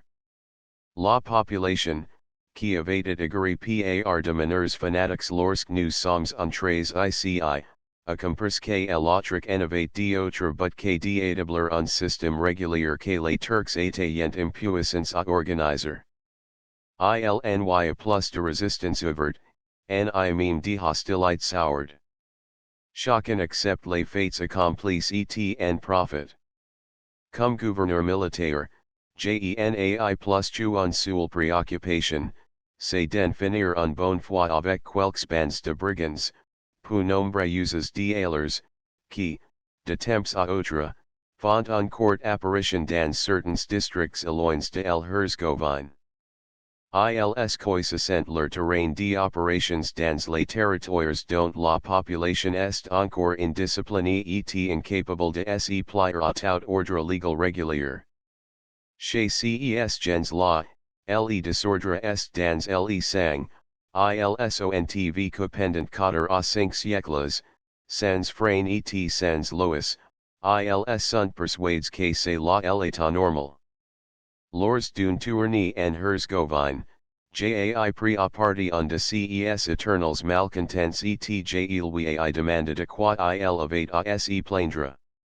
Il m'a répondu avec une franchise de montagnard, nos enfants, me dit-il, comprendront peut-être les avantages de votre système et les bienfaits de votre civilisation, mais pour nous, c'est un gene, c'est un contre-inte. Nous en acceptons aucun jug, nous voulons être libres sans aucune limite, et surtout garder nos armes, sans lesquelles la vie nous est impossible. C'est au milieu de cette partie indomptable de la population que les brigands se cachent, sûrs de ne pas être dénoncés. Et parmi quels éléments se rencontrent ces brigands? Ce sont pour la plupart de rebelles qui n'ont pas voulu profiter de l'amnistie, dont tous ceux qui se sont mis pendant la première année qui a suivi l'occupation ont pu bénéficier. Aujourd'hui, le délai étant passé, ils ne pourraient rentrer chez eux sans risquer d'être D'alors, s'il est prouvé que les prisonniers en commis d'autres délits que d'avoir participé auxiliary insurrections, nous les réalisons promptement, c'est seulement dans le cas où il aurait commis de crimes de droit commun que l'instruction est poussée plus loin. Aussi ceux qui hésitent à revenir sont de particuliers qui n'ont pas la conscience nette. C'est généralement vers les mois de mai que ces messieurs nous honorent de leur visite, Alors commence que nous appelons la campagne de brigands. Ils passé el hiver dans la Principat du Montenegro, qui leur accorde un asile chu il serait difficile de justifier au point de vue du droit international et de relations de bon voisinage. Après avoir épuisé les provisions chu ils sont pu mettre en le serpendant el précédent, ils viennent chercher du nouveau butin. Le principal objectif de leurs rapins, ce sont les troupeaux de moutons et de bétail qui, chaque printemps, sont envoyés dans les pâturages de hauts plateaux. Ce sont de terrains vagues, très boisés, où il est facile de s'y perdre, et très difficile de chercher un fugitif. Les burghers, de leur côté, n'esm present nullement de renseigner la gendarmerie, d'abord par paire de represales, et aussi un peu par connivence. Nous allons essayer cette année de rendre les poursuites plus efficaces en prenant certaines précautions. D'abord, les troupeaux ne pourront plus vaguer au hasard dans les terrains. Chaque burgher a son emplacement design, délimité, chu il ne doit pas quitter. Ces emplacements sont disposés en éventail, de façon à aboutir au blockhouse de la gendarmerie, qui est relais auxiliary post secondaires établis dans les montagnes par télégraphie et aussi par téléphone. Ce qui nous fait espérer que le brigandage ne tardera pas à être extirpé, c'est que les bands ne recueillent pas de secours. Il n'y a pas de remplaçance pour les malandrins chu un bail de fusil expédié dans l'autre monde. Après l'expédition qui vient d'être ordonnée, le brigandage aura atteint son terme, et je crois que l'Herzgovine sera aussi sûr que les pays les plus civilisés, au lieu de murders et de vols se commettent aussi tous les jours. En rentrant à el hotel après cette conversation, j'ai trouvé une invitation à dîner au cognac pour le lendemain à 2h30. Cela me valut el honneur de faire la connaissance de Madame la Baronne d'Appel, qui, depuis la nomination de son mari, a pris à cœur ses fonctions de gouvernante générale, en s'associant à cette partie de la tâche du Feldjägermeister, qui comporte, qui appelle même une intervention féminine. C'est ainsi que, de à présent, Madame d'Appel s'est préoccupée d'envoyer à l'exposition universelle de 1889 de products de l'industrie locale capables de servir d'échantillons et de créer à cette industrie de nouveaux débouches. De commandes considérables ont été faites auxiliaires plus habiles ouvrières de l'Herzgovine, dans les districts qui comptent les brodiuses les plus renommées. Les tiches, les dentelles, les foulards qui seront expédiés à Paris attireront sans toute l'attention de curiosité de amateurs. Les convives de Madame d'Appel étaient presque tous militaires, je citerai l'adlatus du gouverneur et le feld-maréchal lieutenant de Bavard, descendant d'une famille d'émigrés entrés au service impérial. Malgré cette origine, et bien que sa physionomie martiale et légèrement narquoise rappelle par beaucoup de traits le type classique de nos généraux, M. de Bavard, chose assez rare dans la hiérarchie élevée de l'armée autrichienne, n'essayait pas un mot de français. On attire particulièrement mon attention sur un général qui vient d'arriver de Hongrie, et qui passe pour un de officiers supérieurs les plus énergiques et les plus originaux de l'armée. C'est M. Galguski, que son allure très martial et le grand dogue qui le sud partout, jusque dans le salon d'attente du gouverneur, n'ont pas tard à rendre très populaire dans les rues de Sarajevo.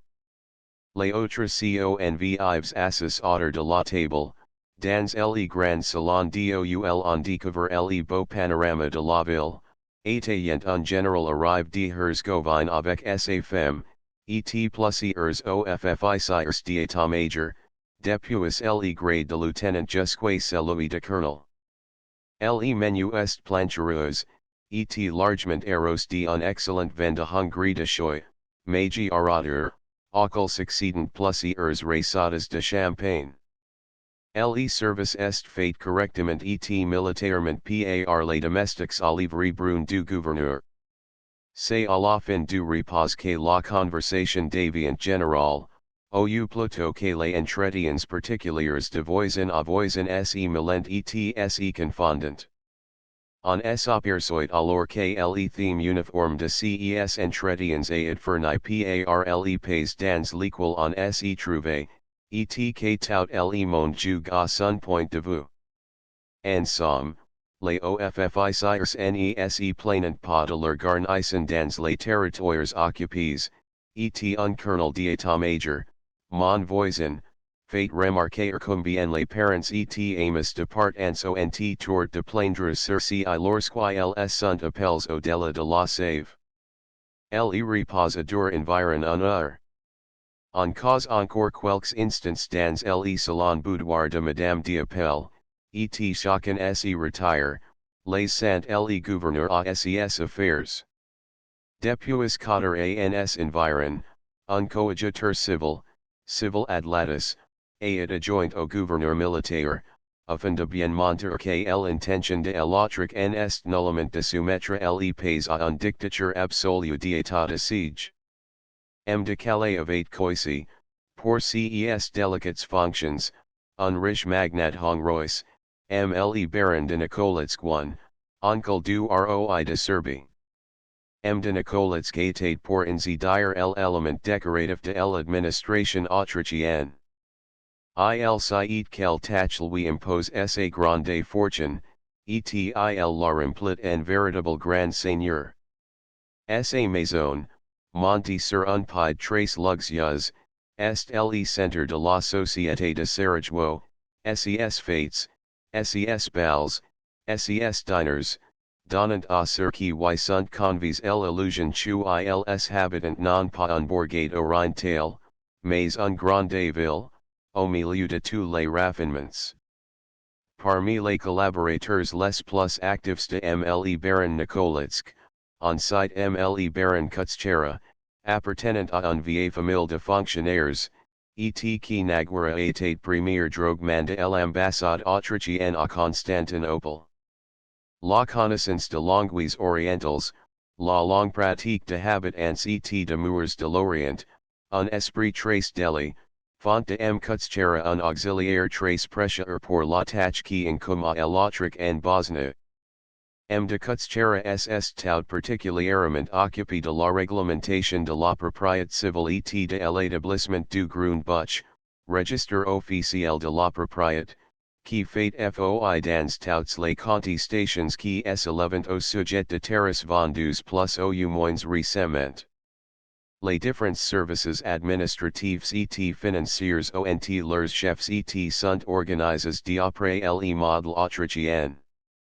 One pendant l'impression de ce volume, de Nikolitsk a définitivement donné sa démission, jusqu'au nouvel ordre, le baron de Kutschera est charge par interim de l'administration civile, dont il était d'alors la cheville ouvrière. Un des premiers soucis du gouvernement autrichien, après la pacification, est de régulariser autant que possible l'administration municipale de Sarajevo. Une fois ce pensum résolu d'une façon satisfaisante, les autres communes plus ou moins considérables en avaient tué se modeler sur la capitale. Mais encore fallait-il que ce modèle fût réussi. En principe, l'administration supérieure voulait laisser à l'État une liberté aussi complète que possible et concilier l'autonomie de la ville avec les nécessités de l'occupation.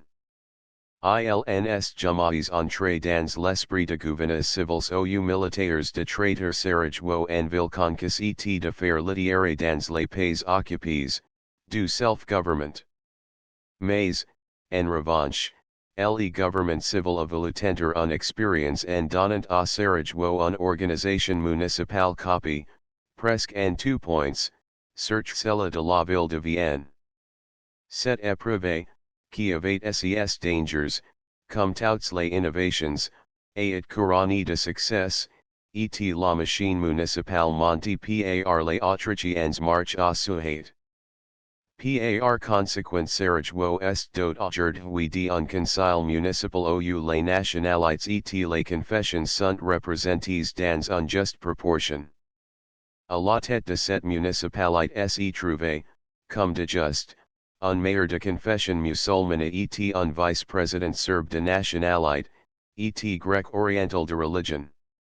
Les attributions de la municipalité sont les mêmes qu'avien et à Paris, depuis que l'autonomie est restituée, au plateau accordé, à la grande capitale.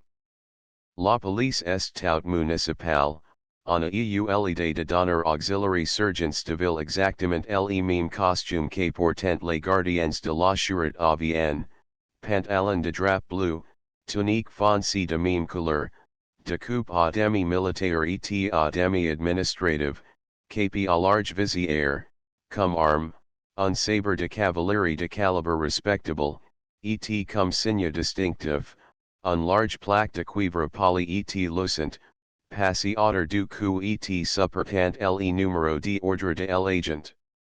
Il existe pourtant une modification. Les gardiens de confession musulmane portant les au lieu de la casquette qui sert de couvre-chef auxiliary agents du culte chrétien. Le bourgmestre de Sarajevo n'est pas le premier venu.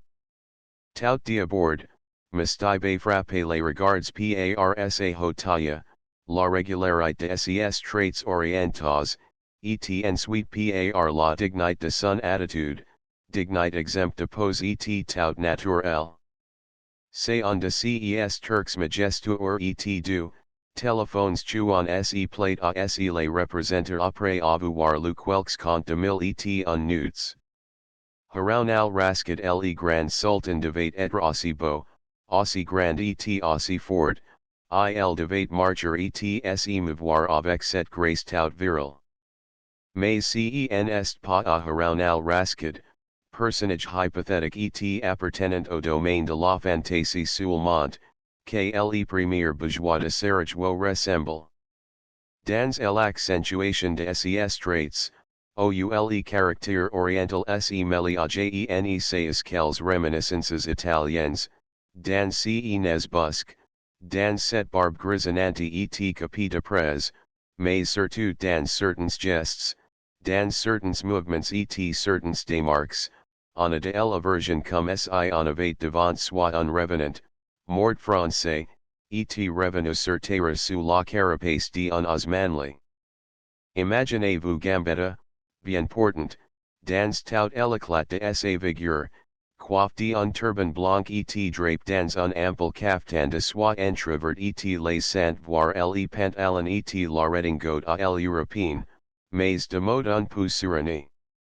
Mustaibe passé pour un de plus riches propriétaires de la Bosnie. Il raconte volontiers, ou en raconte, chu il put à l'heure de Sarajevo à Constantinople par la vieille route, en couchant chaque nuit sur un de ses terraces.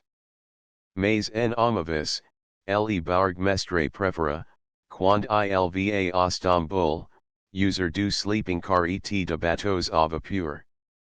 Les revenus du bourgmestre, comme sur de la plupart de propriétaires du pays, consistent en vente de bestiaux et de prunes, de ces prunes qui possèdent dans de classe d'une étendue infinie, et qu'elle en expédie par barils, jusqu'auxiliary ins et jusqu'en Amérique. Un journaliste viennois fort aimable, excellent écrivain, mais un peu enclin à l'exagération, m'avait affirmé que Mustaibe disposait d'une fortune de 40 à 50 millions. Il n'y a un zéro à retrancher, mais même après cette amputation il reste au bourgmestre de Sarajevo plus que la médiocrité dorée et de quoi faire largement face auxiliary phrase de représentation qu'elle en pourrait exiger ou attendre du premier magistrat d'une ville qui est le chef-lieu de deux provinces. La famille de Mustaibe est une des rares familles d'origine vraiment turque, c'est-à-dire asiatique, qui soient restés en Bosnie après l'occupation. Et encore cette exception se rapport personnellement au bourgmestre. Son père, musulman de la vieille roche et très orthodoxe, avait rempli de fonctions politiques très importantes. Il avait même et su gouverneur pendant une période critique. L'affaire de los manly ne pouvait accepter la domination étrangère, autrichienne ou autre. Tandis que son fils se placate nettement à la tête de notables décides à s'entendre avec les autrichiens, et à collaborer avec eux à l'établissement d'une ère nouvelle, le vieux Haji préfère partir pour Stamboul. Il reste jusqu'à sa mort, mais à plusieurs reprises il vint voir sa chère ville de Sarajevo et embrasser son fils, auquel, malgré les divers griefs politiques, il portait la plus grande affection. C'était fait dans la ville quand le vieux arrivait, et tuant alit le querir à la guerre en grande pompe pour le conduire en ville, en calèche à 4 chevaux, avec un escorte d'honneur fourni par ses amis. Maintenant le vieux est allé la félicite que Mohammed permet auxiliary scenes, lorsqu'il sont fidèlement suivi sa loic ibas, et mustabe est rest chef de la famille. Le bourgmestre ne parle en véritable lettre turc que le bosniaque, le turc, l'arabe et le persan. Genaipum entretenir avec lui tu la d'un interprète très aimable et très empress, dont je parlerai tout à l'heure. Mais de tous côtés on aime vanter l'esprit de justice et les tendances progressistes qui animent le chef de la communauté de Sarajevo. Il est tout à fait libéral d'opinion, et appelle ardemment tous les bienfaits de la civilisation, qui doivent faire de Sarajevo une ville européenne.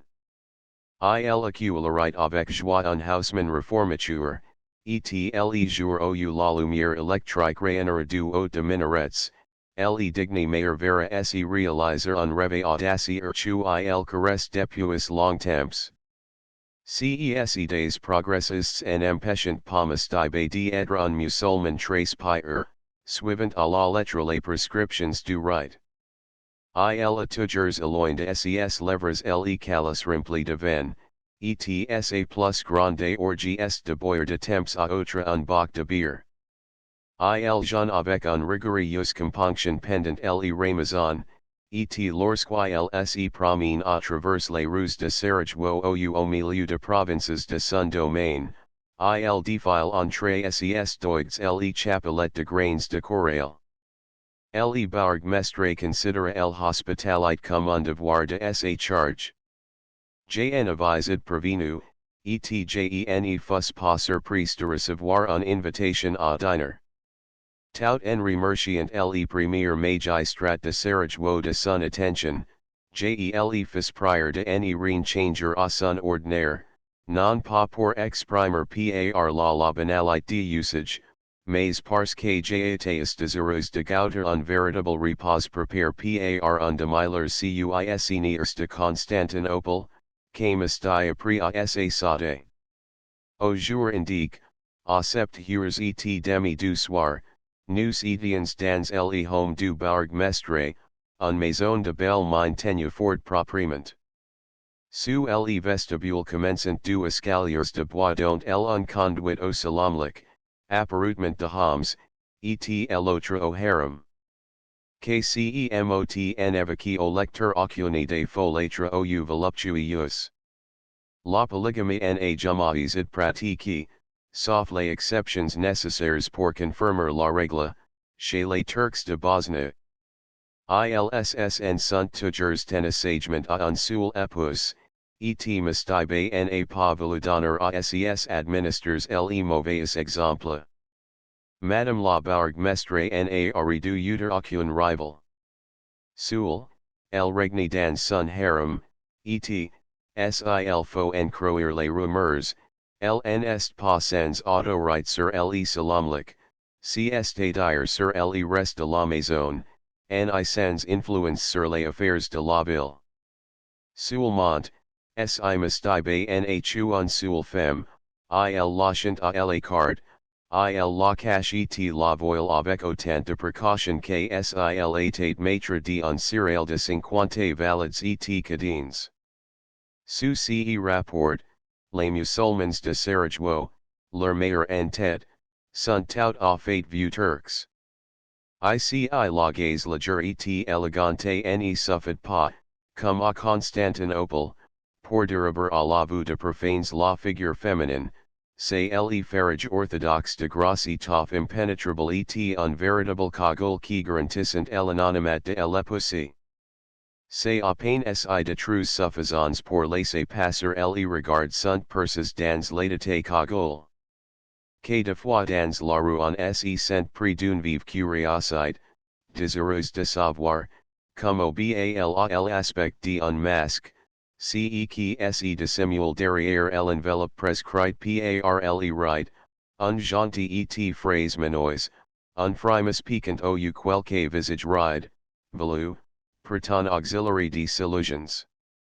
Souvent, tandis qu'on est absorbé dans la rêverie qui vous fait entrevoir, derrière le firage, je sais quelle poétique apparition, on aperçoit de laux rapes couvrant les jambes jusqu'aux pieds, choses de grosses bottes de cuir John Oviches et acules. Alors, adieu la poésie et la rêverie. Je préfère les femmes de campagnes travaillant la terre, les pieds nus, et ne craignant pas d'exposer leurs membres au hail du soleil. Celles la nont pas la figure couverte de la cagoule, mais elle passant, elle voyageur jour, ny gagne rien. De que la musulmane elle aperçoit à l'horizon, elle se tourne de facon à présenter au mécréant la post-face de son individu. Pour plus d'assurance, elle se couvre le visage de deux mains et elle ne bouge pas avant que le danger, si est dire le mécréant, ne soit passé. Les paysanes turques ont un adresse, que disje, un chic tout particulier pour ce genre de démonstration ad hominem, pour cette facon de nous monter leur dédain.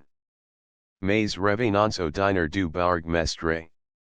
6 convives se mirant à table de que le coup de canon tire du haut de la citadelle utenance la fin du jeûne, nous étions, comme je crois l'avoir dit, pendant le Ramazan, le maître de la maison, toujours trace à l'ise dans son beau caftan de soie fine couleur puce, plein d'entrain et de bonhomie, son fils âge d'une vingtaine d'années, un Monténégrin d'une célèbre famille du Pays Bègue, capitaine village, un figure, un tête de médaille romaine coiffé du fez rouge, M. Horman.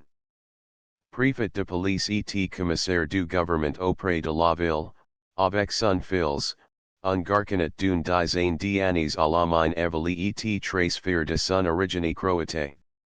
La table était un gariton à jouer, pas d'assiettes ni de serviettes, pas de vers non plus, devant chaque convive, un cuillera.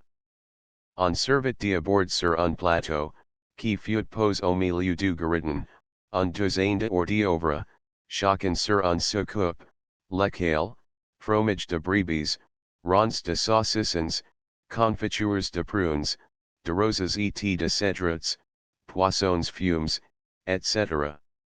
Lorsque chacun eut dit un mot à ces entrées en matière, le serviteur, très agile, habile à la mauresque, de noir et d'écarlate, apporta un grande écuelle enrouled contenant un potage auxiliary herbes à la crème et d'une aigreur particulière, mais fort agréable. Il paraît que l'onoption cet assaisonnement en faisant mijoter dans le potage l'estomac entier d'un veau. Les Tuileries joueront avec violence, comme il convient à de estomacs extenus par un vide de 14 heures. Il me serait impossible d'énumérer la succession de plats qui tour à tour furent posés sur le gariton et que en adéquat favorisement, toujours au hasard de la fourchette, chacun se servant à même dans le plat. Sur un signe du maître, le domesticio justa corps de soirujavate apport de forchets, mais je fus le sol avec m hormon ami serveur de cet auxiliaire de la gastronomie occidentale. Les autres convives joueront de la cuillère et parfois même de doigts. Rien de plus capricieux que l'ordre d'un menu turc. Après avoir servi du mouton en ragoût, en hackas, en rôti, de la volaille rôtie et de saucisses enveloppées dans un feuille de vigne, en passé de cerises, de fraises, de framboises. Vous croyez au dessert, pas du tout, on recommence à servir de la volaille et du mouton, puis arrivant de sucreries et, pour terminer le repas, le pilaf, le riz gras à la turque. Comme boison, un solver au plateau un sol gobelet de légèrement étendu de sirop de roses. En somme, cette cuisine turque préparée par un maître coeur comme celui de Masti, ferait un ordinaire de plus acceptables, si on pouvait manger ces plats multiples dans les assiettes et les arroseurs de vins légers. Le service se fit avec une rapidité et une précision tout militaire, nous n'y restons pas plus d'une demi-heure du gariton, et pourtant le menu était plus chargé que celui d'un dîner de cérémonie. La causerie fut nulle, le turc, peu bavard de sa nature, est d'avastou est à table pour manger et non pour deviser, surtout en temps de Ramazan, quand il y a se rattraper pour tout un journée de jeûne. Après le repose sur le divan, devant les tasses minuscules de café turc et à la fumée de cigarettes, en causa du passé et de l'avenir de Sarajevo. Le bourgmestre rappela les jours de splendeur du commerce de Sarajevo, alors que toutes les caravanes destinées à pénétrer jusque dans les contrées les plus reculées de l'Orient, jusqu'en Perse et au Thibet, se formaient dans la capitale de la Bosnie. Alors les Hans, auberges, étaient peuplées, la place manquait dans les écuries pour abriter les bêtes de somme, les hangars regorgeaient de marchandises précieuses, et chaque chargement qui traversait la ville ou qui en partait payait un impôt direct ou indirect qui valait à la capitale de la Bosnie une belle prospérité. Le maire est plein d'espoir, il est persuadé que cette prospérité de sa ville natale reparaîtra sous l'administration autrichienne, lorsque cette site aura été adaptée auxiliary exigences de la civilisation moderne, lorsqu'elle aura été dotée de tous les avantages et de agréments de sites florissants en Europe. La période de caravanes et de bêtes de somme est passée, mais on peut tirer profit de chemins de fer. Le langage du maire fut celui d'un idéal très soucieux du bien-être de ses administrateurs, et tout faire du bien qu'il pouvait faire, grâce à sa situation. Mastaibe fut énergiquement appuyé par Horman, le commissaire délégué du gouvernement auprès de la ville. Ce fonctionnaire est encore jeune, mais c'est un vétéran de l'administration bosniaque, car il arrive dans le pays avec les troupes d'occupation, connaissant la langue. Malgré son nom à consonance allemande, M. Horman est né en Croatie. Ayant explore la Bosnie, il fut désigné adjoint en qualité de commissaire civil au général Filipovic.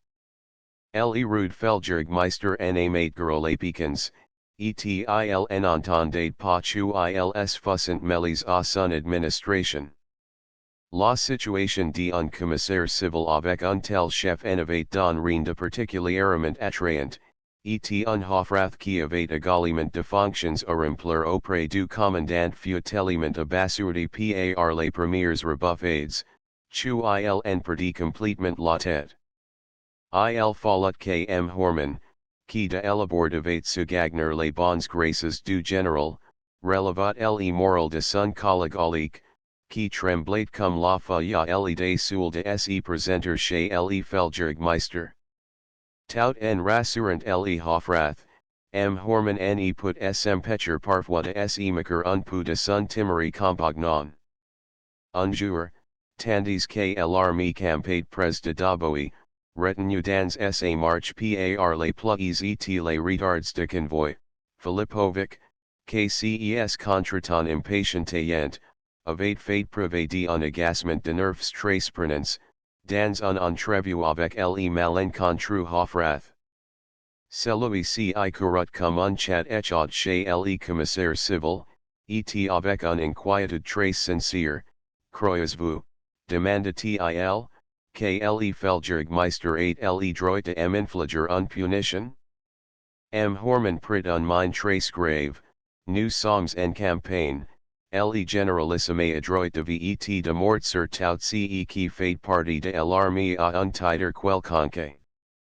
À la rigueur, il pourrait nous faire fusiler, vous et moi, s'il en prenait.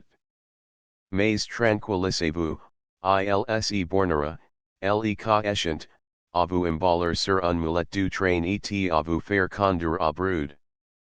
Depuis 1871, Horman a rempli à Sarajevo de fonctions importantes et souvent délicates, et toujours il a su se faire aimer par la population, à cause de son esprit de justice et de la loyauté de ses proceeds, de même qu'il méritait les éloges et les récompenses de ses chefs par son zèle et son activité.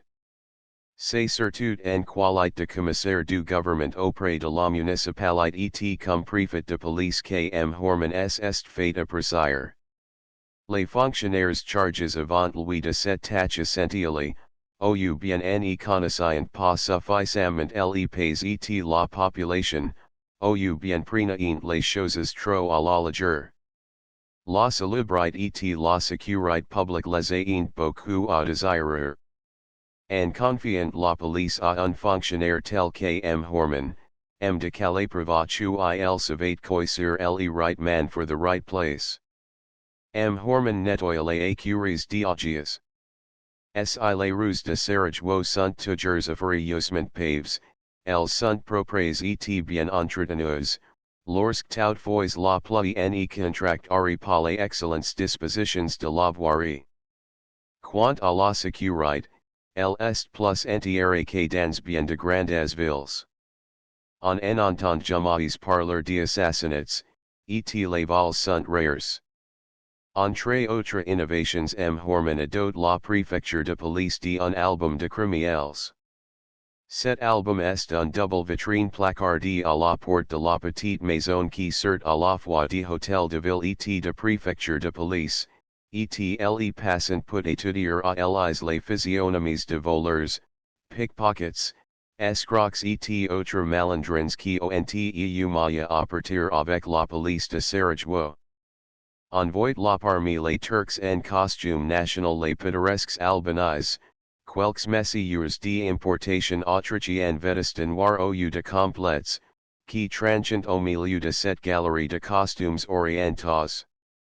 Du matin au soir, Horman est dans son cabinet de la préfecture, recevant tout le monde, écoutant tous les requêtes et expédient les affaires avec un célérité et un rangeur qui font mentir la réputation de sage lenteur et de paperasserie dont on a gratifié pendant si longtemps la bureaucratie autrichienne. Si vous sortez avec Horman dans les rues de Sarajevo, tenez votre chapeau à la main, il n'est pas un passant qui ne salue le chef de la police. Les Turcs surtout ne manquent pas de porter la main à la bouche, au front, et de l'appuyer sur le cœur.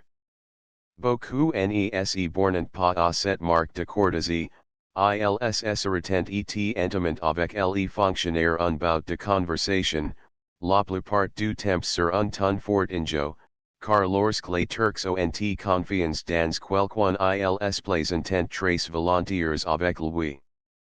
Chapitre 7 Quelques types. Les consuls. Un Suisse ex-médecin d'Omer Pasha. Le corps consulaire de Sarajevo est au grand complet depuis l'occupation. Les puissances chanant à être représentées directement auprès du gouvernement général, beaucoup plus que sauvegarder les intérêts de leurs nationaux. Diabord sur cine sunt plus menaces comme ils l'étaient sous le régime du bon plaisir et de l'arbitraire turc, et ensuite, pour certaines de ces puissances, la tâche de protéger leurs nationaux est platonique et nominale.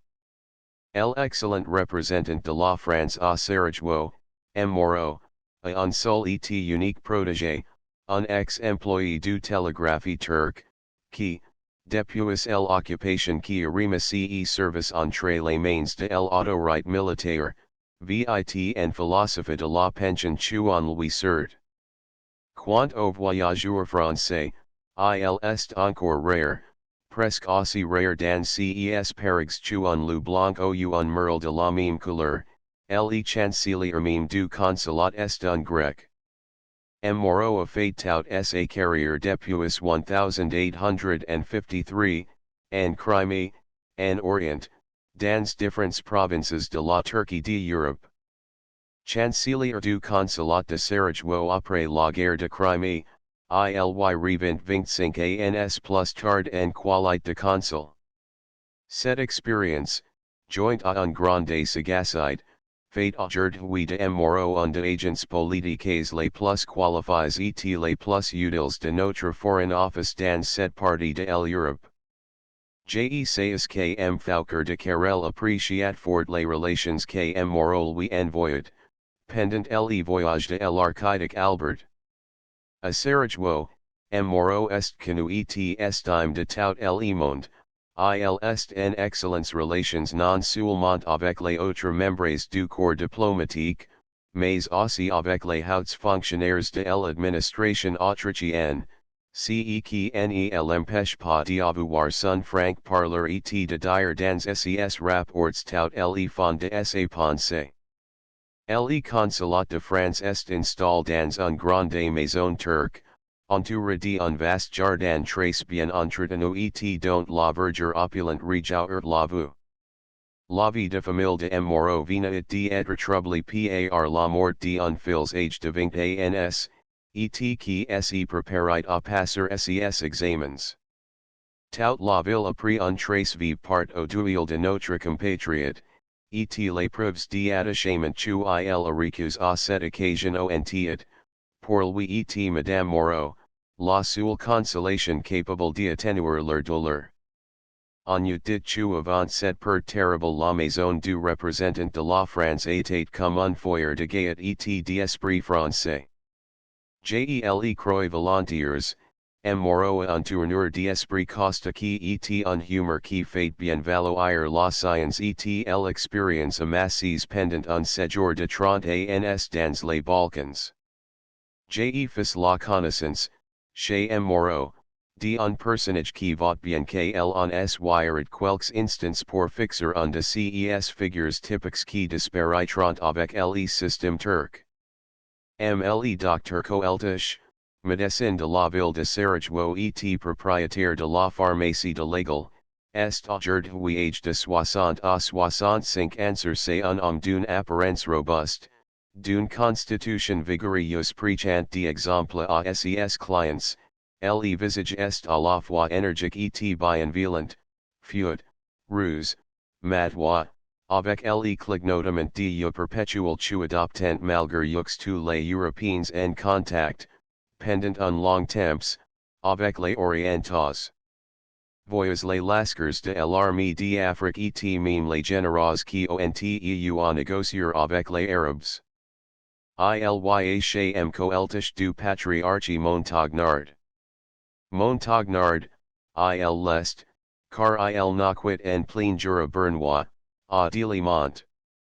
C'est bien loin de Sarajevo, et c'était encore bien plus loin en 1853, le voyage de Suisse en Bosnie du right 5 ou 6 semaines, mais personne ici bas en échappe à sa destinée.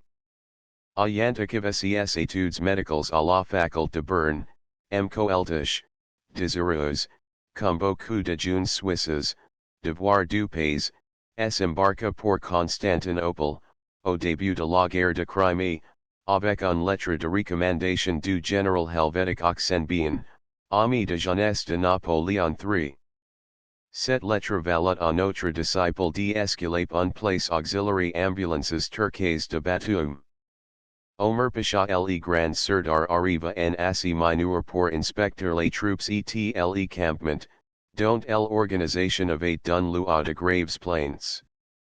Se de tant bien que les Pashas lui cacheraient la vérité, Omer Pasha prit le parti de s'adresser au médecin, chu il agira de parler sans crainte et de présenter les choses sous leur véritable jour en Frank Montagnard, coeltish ne demanda pas mieux, et il fit de la situation real un painter teli chu Omer Pasha vit chu il était urgent de recourir sans retard à de mesures radicales. Mais la clarté de l'élocution et le langage pittoresque du médecin suisse frapparent le généralissime turc, qui prit note du nom de Coeltish. Quelques temps plus tard, Omer prévoit à son protégé que la note avait marquée sur la bonne place du calepin, car Coeltish recut sa nomination de chirurgien d'un bataillon de Nizam. Lorsque, vers 1858, Omer Pasha voulait aller trancher du vice-roi à Bagdad, le bataillon auquel le docteur Coeltish se trouvait attaché fut désigné pour faire partie de l'escorte du nouveau gouverneur Tu il est bon de rappeler ici chu Omer Pasha s'appelait de son nom de famille Michel Lattes, chu il était en autrique sur les confins militaires. Il servait comme sergent major dans le régiment d'Ogolan, lorsque, redoutant la découverte de certains peccadilles, il était employé auxiliary écritures du régiment, il s'est visité déserteur à l'âge de 21 ans, 1827. Réfugié en Bosnie, il embrassa l'islamisme, entre dans l'armée turque et se fit remarquer à cause de sa belle prestance militaire, de son intelligence et surtout de son habileté comme dessinateur et calligraphe. Il avança rapidement et fut chargé, en 1850, de pacifier la Bosnie insurgée. Cette mission réussit à suite et valut à l'ex-sergent une grande réputation militaire.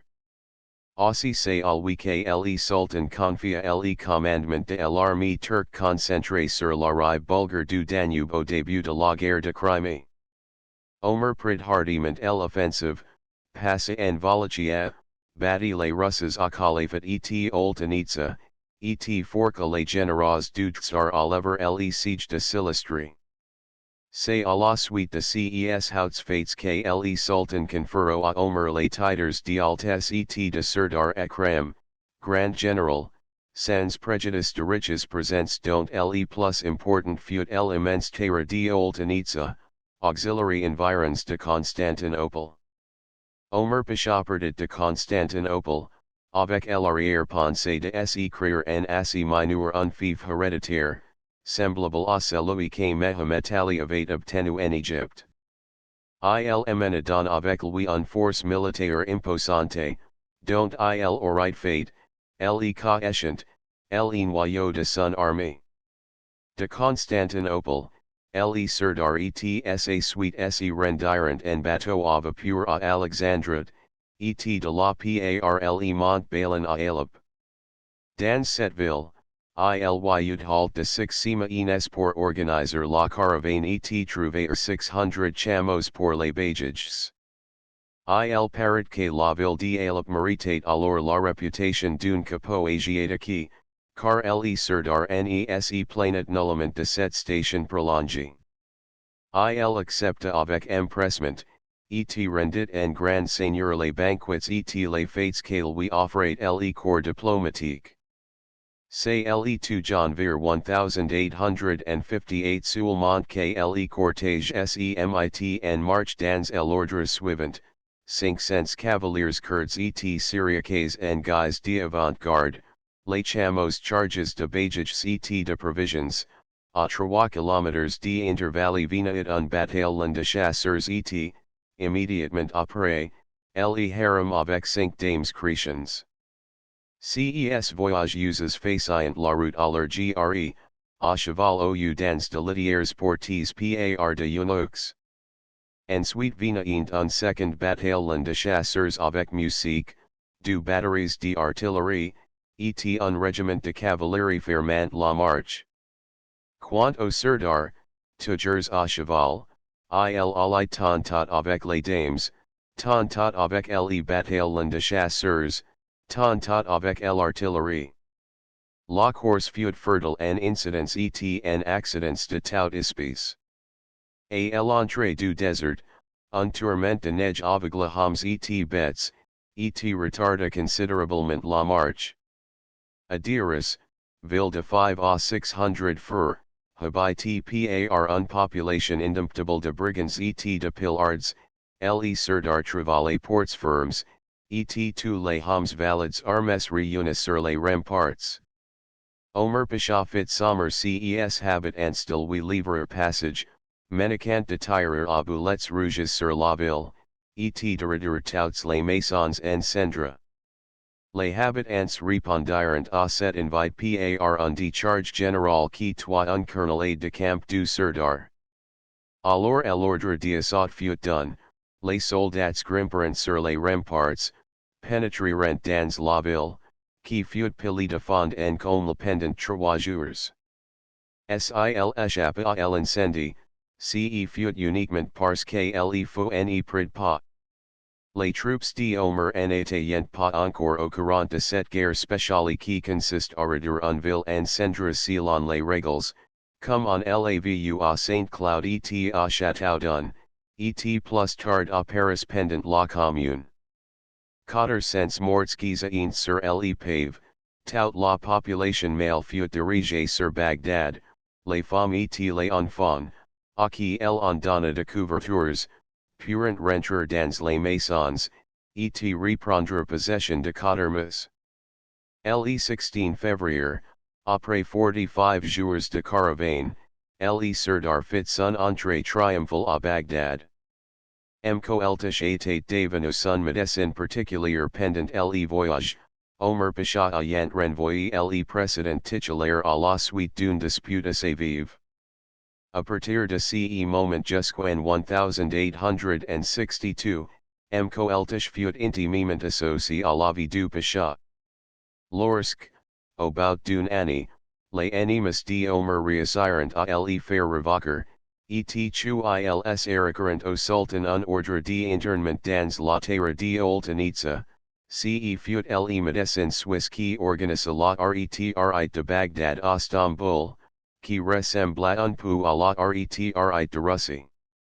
Tandis que Omer Pasha, impatient de savoir ses réclamations et ses protestations avaient trouvé bon accueil auprès du sultan, caracolait au devant de courriers, le docteur conduisit à travers le désert et l'épousse légitime, les circassiens du Pasha, avec un escorte bien fiable, comparé à celle qui entourait Naguera le serdar allant prendre possession de son commandement, et surtout voyant diminuer à vous dire les ressources pécuniaires.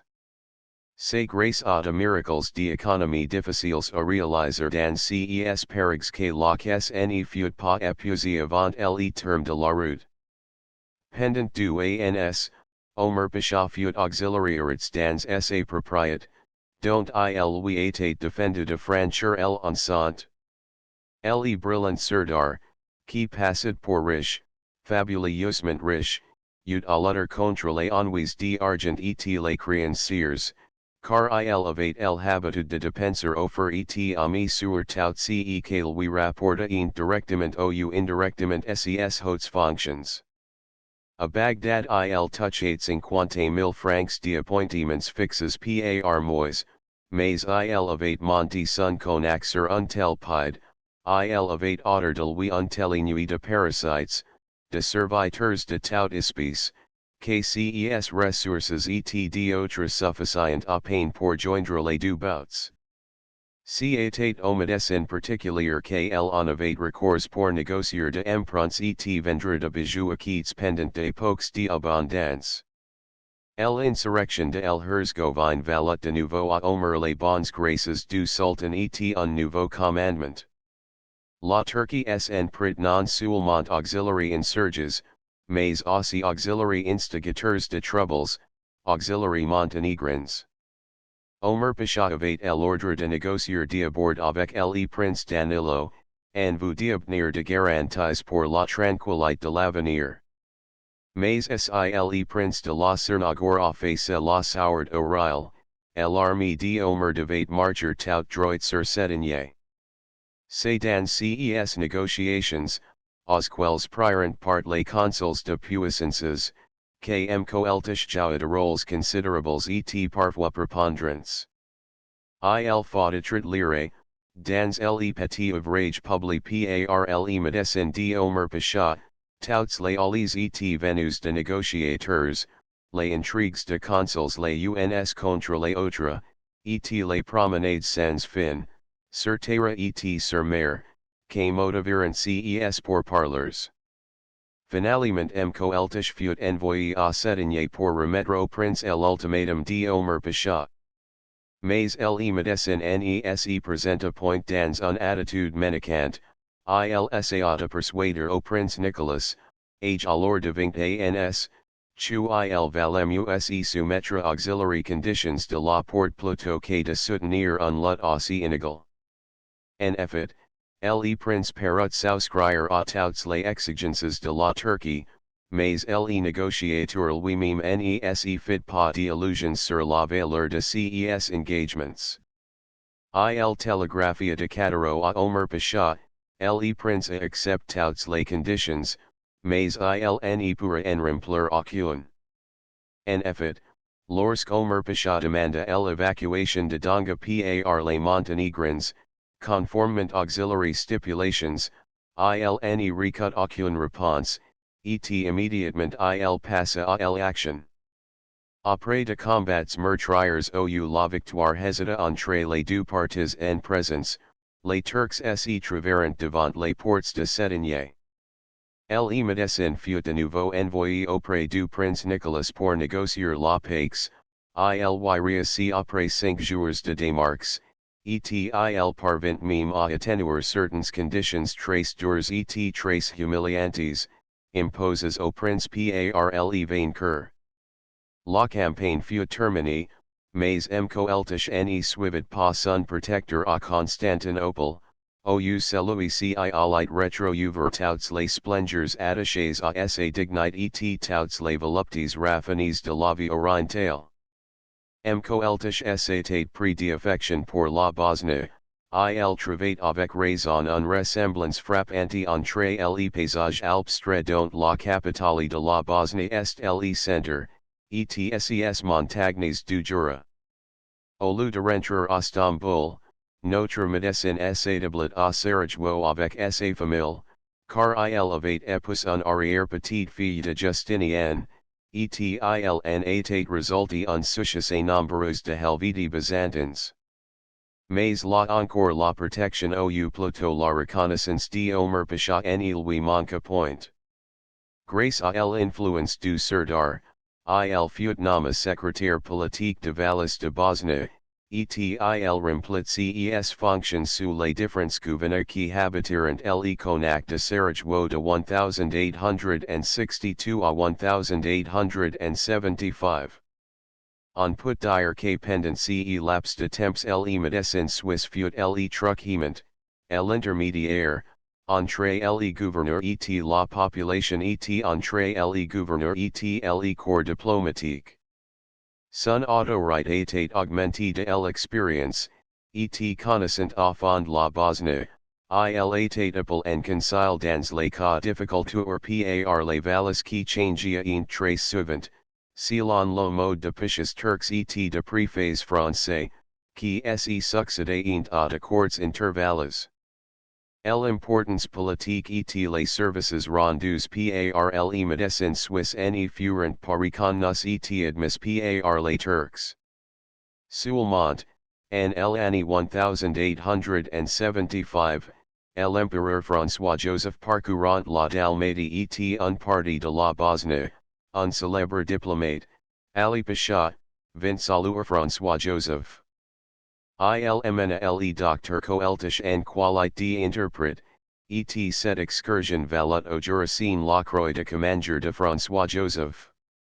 Peu de temps après, M. Coeltish, qui ne voulait pas prendre parti pour l'oppression turque dans la lutte engagée entre la porte et les peuples slaves de Balkans, donna sa démission, tout en demeurant à Sarajevo. Pendant les années critiques de 1876, 1877 et 1878, les vallis eurent recours à ses offices et à ses conseils. Il fut encore appelé à Istanbul pour conférer avec Rashid Pasha, Grand Vizir, sur la situation. Il conseilla de s'entendre avec le Montenegro, mais il ne fut point écoute. Depuis, M. Coeltish, que toute la jeunesse de Sarajevo appelle père, sans distinction de nationalité ni de culte, vit dans sa chère Bosnie en philosophie et en patriarchie, pratiquant la médecine et faisant tout le bien qu'il peut. Chapitre 8 précis de l'histoire de la Bosnie. Ses moeurs et coutumes. La première fois que le nom de Bosnie apparaît dans l'histoire, c'est au début du siècle. Il y avait alors dans les pays conquis autrefois par les Romains, et tué cause de ses mines ils appelaient la contre-Argentie, une population particulièrement belliqueuse qu'elle en appelait les Bozes. C'est de cette race que furent issus les premiers princes indigènes du pays qui régnèrent sous le nom de Bans. Peu à peu, la Bosnie et l'Herzégovine furent rattachés indirectement à l'empire de l'Allemagne, Frédéric IV ayant eu l'heure de son vassal à part, le nomma à titre de honneur gardien du Tumio de Sawa. Les Bans de Bosnie se sentirent de l'ambition. Ils guerroyerent contre leurs voisins et se firent proc lamer rois. Il devait sembler que cette contre inculte était éloignée de tous les centres importants ne devait point participer au mouvement général d'esprits dans l'Europe de cette époque. Erreur complete. Les luttes religieuses les plus ardentes mirent la Bosnie au diapason de grands états, elles firent du pays le théâtre de combats les plus acharnés et de scenes de horreur qui signalèrent au Moyen Âge les rivalités inspirées par la foi fanatique.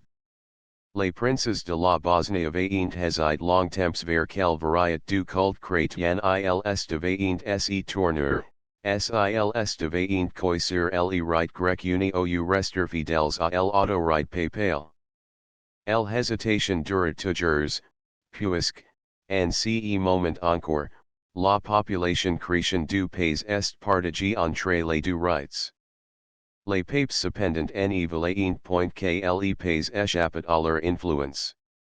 Un événement allait leur faciliter l'ouverture ils méditaient depuis longtemps. En ce qu'il fut les sortes de malheureux hérétiques de France, les Vaudois, ces précurseurs du protestantisme. Tales en pieces, brûles et massacres de la faction la plus odieuse, les partisans de la secte en étaient plus représents que par quelques rares fugitifs. Pour chasses à travers l'Europe, ayant perdu le bouquet en perspective, ces infortunes arrivèrent d'étape en étape jusqu'en Dalmatie, où florissent alors les républiques municipales de Zara et de Ragus.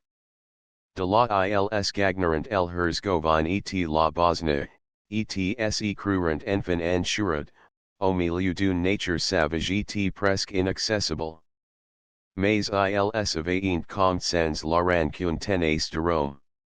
Un bulle du pape chargait formellement l'eroi apostolique de Hongrie d'extirper l'hérésie dans les pays au-delà de la Save, jusqu'à ce qu'il en restait nulle trace.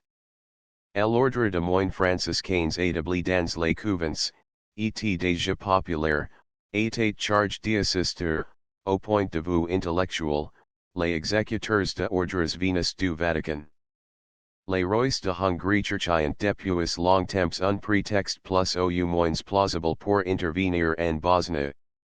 de Jacalaman acetate fate proc lamer, ver ellen mil, roi de Bosnia et de Croatia, etil of 8 realize par unconque passagery ses des ambitieuses. Maintenant tu ils avaient le prétexte de lutter pour la sainte église et que leur cause symbolise la vraie foi, les souverains magyars enurent à s'imposer aucune retenue. Sile pays ne fut point annexe, les rois de Bosnie devinrent les humbles vassaux de rois de Hongrie, etils furent obligés de se prêter à l'extirpation de hérétiques.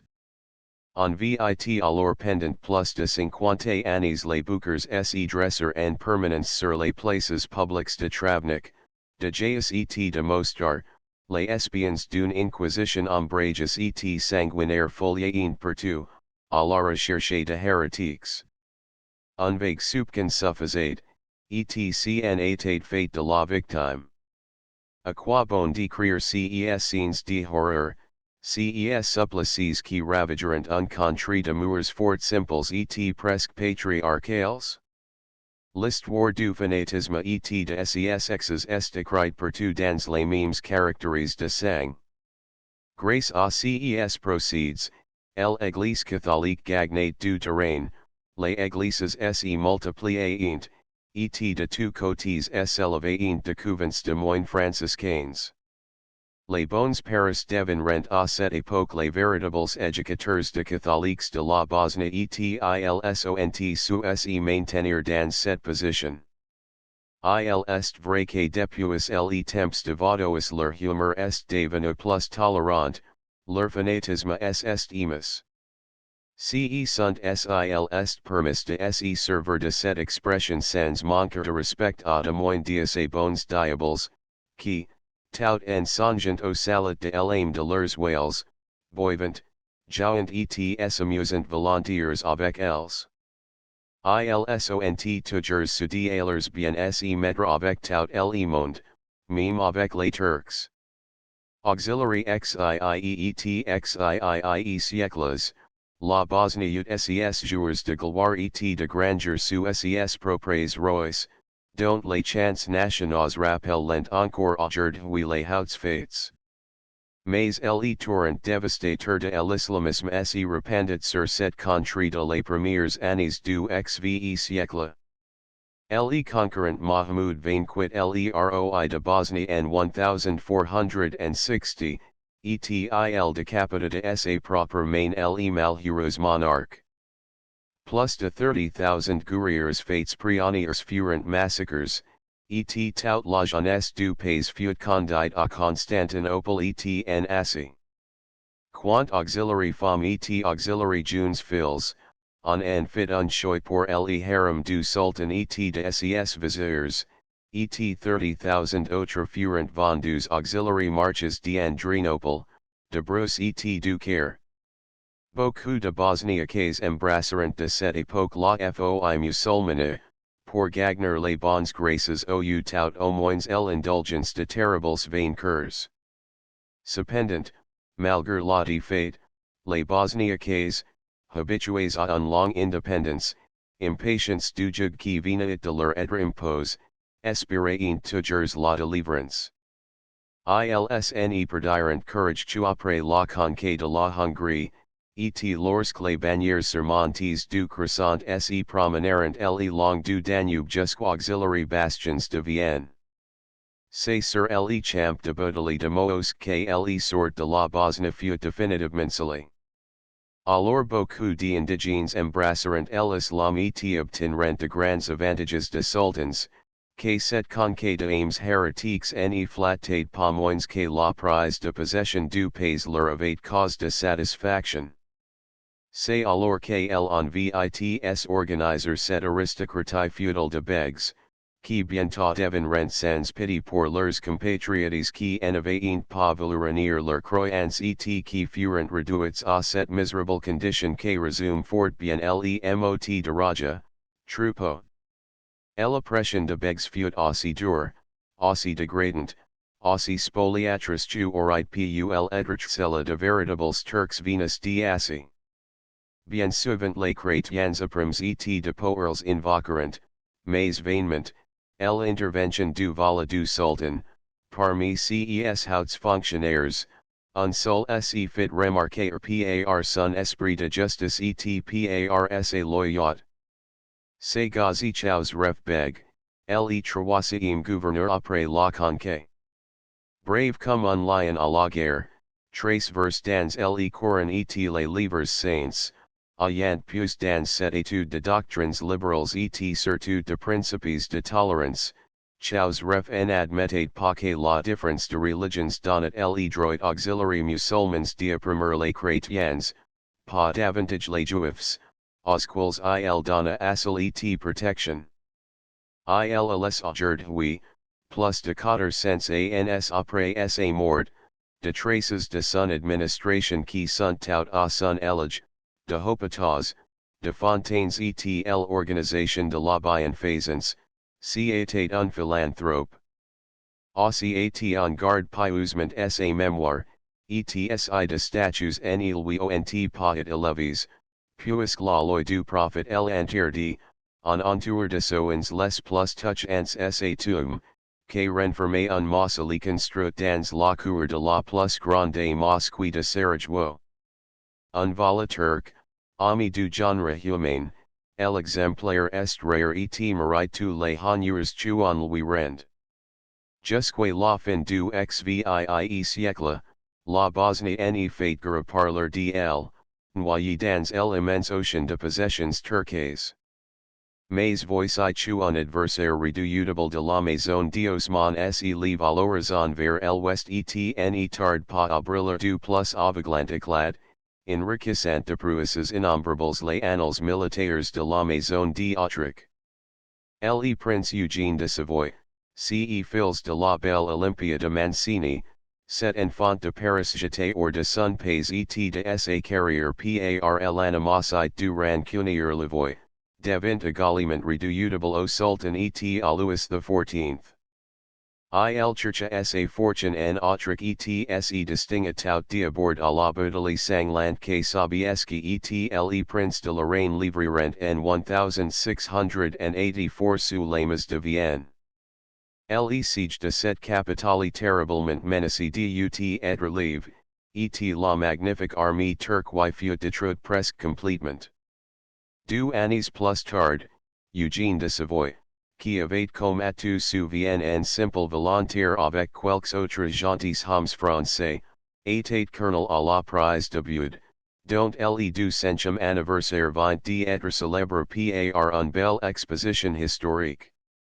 C'est à partir de cette époque qu'elle en commença à parler de lui, et, bientôt après, place à la tête d'une armée impériale, ils emparait de toutes les forteresses que les Turcs occupaient dans le Banat, et il refoula le crescent au-delà de la Save.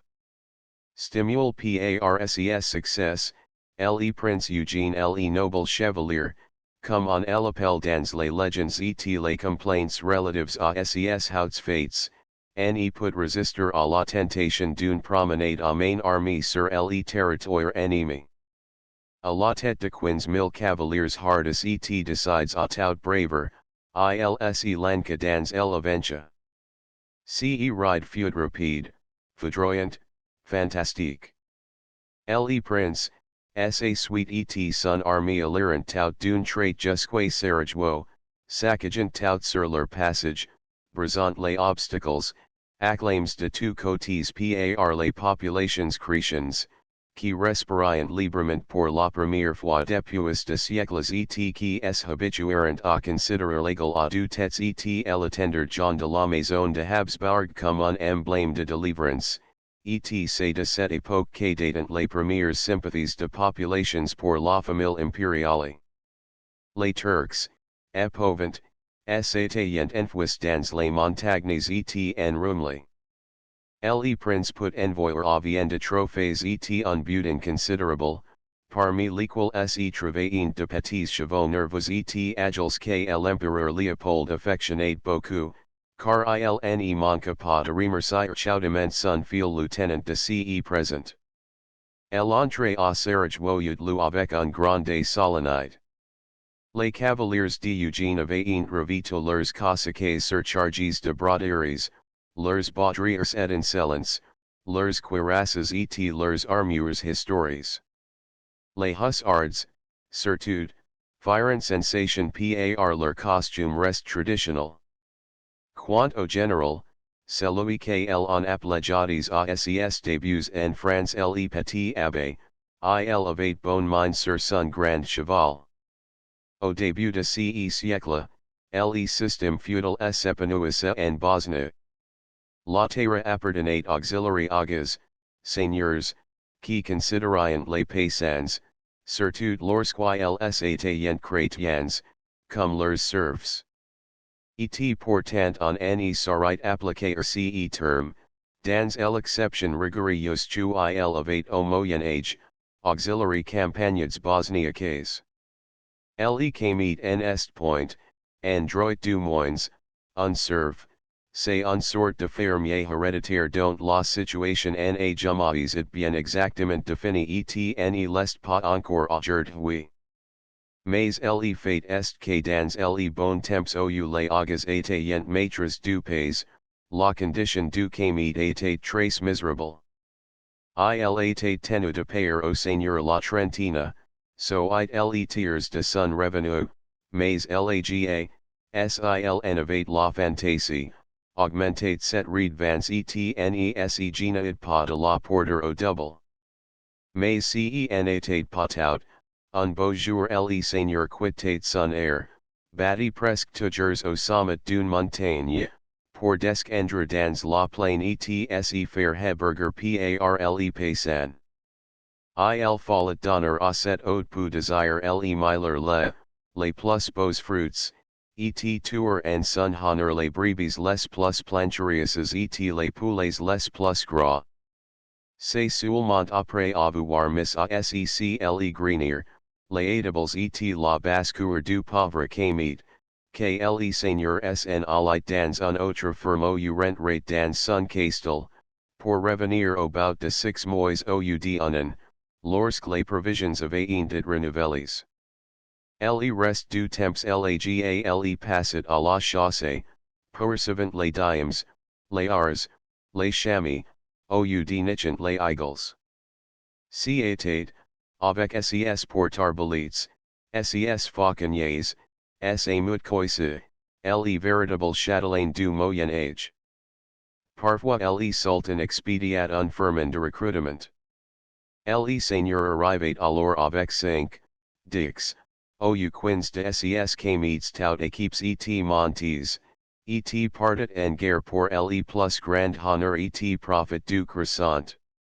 Mais il ne se regardait nullement comme obligé de répondre à l'appel de sa haute s'il préférait rester chez lui, il ne se gênait nullement, car il voulait résident à Karlowitz ou à Tronicle lui en imposer et fort peu. L'aga, fier de ses priviléges, résolu à les défendre par les armes, qui ne quittaient jamais, ne considérait le sultan que comme un suzerain éloigné d'un pouvoir assez vague. Le volet en était un fantôme plus ou moins richement paye. Tout au plus volatile s'assurer ses bonnes grâces par de cadeaux dont les rajas facient les phrases. Il en fut ainsi jusqu'au règne de Mahmoud, le grand réformateur qui voulait assimiler la Turquie auxiliary états d'Europe, tout en renforçant le pouvoir absolu de Potatius. Mahmoud voulait accomplir en Bosnie l'œuvre de Richelieu et de Louis XIII, en habitant au profit de son pouvoir la force de grands vassaux. Mais les begs et les agas en entendirent point de cet oreille là, ils déchirent les firmans et massacrèrent les envois d'Istanbul qui se présentaient pour s'assurer de l'application de réformes. Pendant 30 ans, la Bosnie fut en état d'insurrection permanente. Mais les begs ne se bornient pas à vaincre et à disperser les troupes du sultan. Iveres de massacre et du pillage, ils passayent la frontière croate et commettent d'innombrables actes de brigandage. A 5 ou 6 reprises, les généraux autrichiens durant envahir le territoire bosniaque pour y exercer d'énergiques représailles, et l'organisation militaire de provinces autrichiennes limitrophes de l'Empire turc, set over de grands capitaines Eugène de Savoie et Merci, y trouva sa justification. Les habitants de ces territoires, soldats laborieux, en régiments pour toute leur vie, étaient dans un qui-vive perpétuel, et tant que les divergences durant entre les sultan et ses grands vassaux, ils cultiveront leurs terres et garderont leurs moutons, la carabine en bandoulière et les sabre au côté. En 1851 la porte résolut de briser une fois pour toutes la résistance de begs insolence, elle donna pleins pouvoirs à Omer Pasha, l'ancien sergent autrichien devenu général et bientôt maréchal au service de la Turquie, et cette fois-ci en feud fait de la feudalite bosniaque. Les fortins, les châteaux furent tout pris les uns après les autres. Quant auxiliary défenseurs, ils perirent ou bien ils durant subir l'humiliation d'être condits à Constantinople, les mains attachées derrière les dos et formant un long chaîne dont les anneaux étaient rives au cou de chacun. C'est dans cet équipage que les orgueilleux vassaux entrerent à Istanbul pour y faire leur soumission au grand seigneur et y écouter la lecture du Tanzimat dont ils avaient brûlé les copies. Mais la pacification n'eut aucun résultat heureux pour les rajas. Ils changeront d'oppresseurs, l'oppression subsistait toujours, à la place de begs, les valis installés désormais à Sarajevo et non plus atronic equité parfaitement de cette tâche, ingénient à arracher au paysan chrétien sa dernière piece de bétail et l'humiliant de tout facon. C'est ainsi qu'une ordonnance fut remise en vigueur, prescrivant auxiliary rajas en voyage qui rencontrayent un musulman, fut il de la condition la plus infamée, de descendre de cheval et d'attendre qu'il eût passé. De agitateurs venus de Russie et surtout du Montenegro essayeront d'exploiter le mécontentement bien légitime de populations chrétiennes et de fomenter de troubles. Pendant long temps leurs excitations resteront stériles. La population de la Bosnie surtout était trop avachie, trop démoralisée pour tenter un effort. En revanche, les Herzgovians, race montagnarde et guerrière, voisins d'Alers du Montenegro, se montreront plus entreprenants. Déjà pendant la campagne de 1861 contre les Principats, campagne qui se termina auxiliary ports de Cetinje, el Herzgovine avait donné de signes incontestables de hostilité, et sans l'attaque de Omer Pasha les révoltes de Mostar et de Trebinje se seraient joints auxiliary soldats du Prince Nicta. L'attitude de Omer, les souvenirs qu'il avait laissés à Sarajevo terrifièrent les Bosniaques et les Herzgovians. Ils en assurent bouger. Au contraire, les serdar réussi même à lever de bancs d'espaces pour marcher contre le Montenegro, mais ces troupes fort bien montées et équipes d'une facon assez romanesque n'y rendaient pas de grands services. Els tournant bride et rentrant chez els au moment de la bataille. Depuis l'échec de 1862, le prince de la Montagne Noire n'y songeait tuer prendre une éclatante revanche. Il était second avec ardeur et soutenu financièrement par la Russie. Celui-ci avait fini de se recueillir et méditait de poursuivre une nouvelle étape sur la route tracée dans le testament de Pierre le Grand. L'année 1870-1871, qui apporta tant de changements, avait complètement anéanti le consortium d'alliés qui, en Crimée, avaient sauvé la Turquie, et qui, depuis Sébastopol, maintina int plus oat k jamais le dogmi de l'integrite absolu de l'Empire Turc. La France était impuissante, l'Angleterre nese sociat pas d'affronter un lot oul orit du tirer sur les marrons du feu, et l'autre communicate à s'intéresser beaucoup plus auxiliary chrétiens de l'Empire Ottoman que l'existence de la monarchie turque. La satisfaction que la Russie obtint à la conférence de Londres, par l'abolition de principales clauses du traité de Paris, augmenta son prestige et donna une force plus grande auxiliary agitateurs qui parcouraient les pays, prechant l'insurrection. Celle-ci éclata en 1875, et la question d'Orient fut reverte, comme elle dit de Bismarck, avec un peu de Herzgovine. C'est dans l'Epojevitsa et autre de Trebonier que retentirent les premiers coups de fusil qui devaient être les préludes de la guerre serbe, début les livres en 1877 en Bulgarie et en Asie mineure et peut être de luttes plus terribles encore qu'elle on peut prévoir au milieu de complications actuelles, sans être accusé de pessimisme exagéré. Cette insurrection avait commencé d'une façon assez vulgaire, par de KRLs, d'abord insignifiants, entrée de cultivateurs et les aides du percepteur qui venaient faire rentrer les impots monu militaires. Autrefois, c'était la chose la plus facile, mais, à présent, la population de deux sexes recevait l'agent du gouvernement à cause de fusil, et au lieu de monnaie, on lui envoyait de balles et de pierres. Ces bagarres augmenteront dans de proportions sérieuses et se renouvelleront presque journellement. Il fallut renforcer la garnison de Mostar et envoyer de colonies mobiles dans les districts de montagnes. De leur côté, les habitants semblaient prendre plaisir à la continuation de la lutte, ils se réfugiaient dans de gorges inaccessibles et se fortifiant.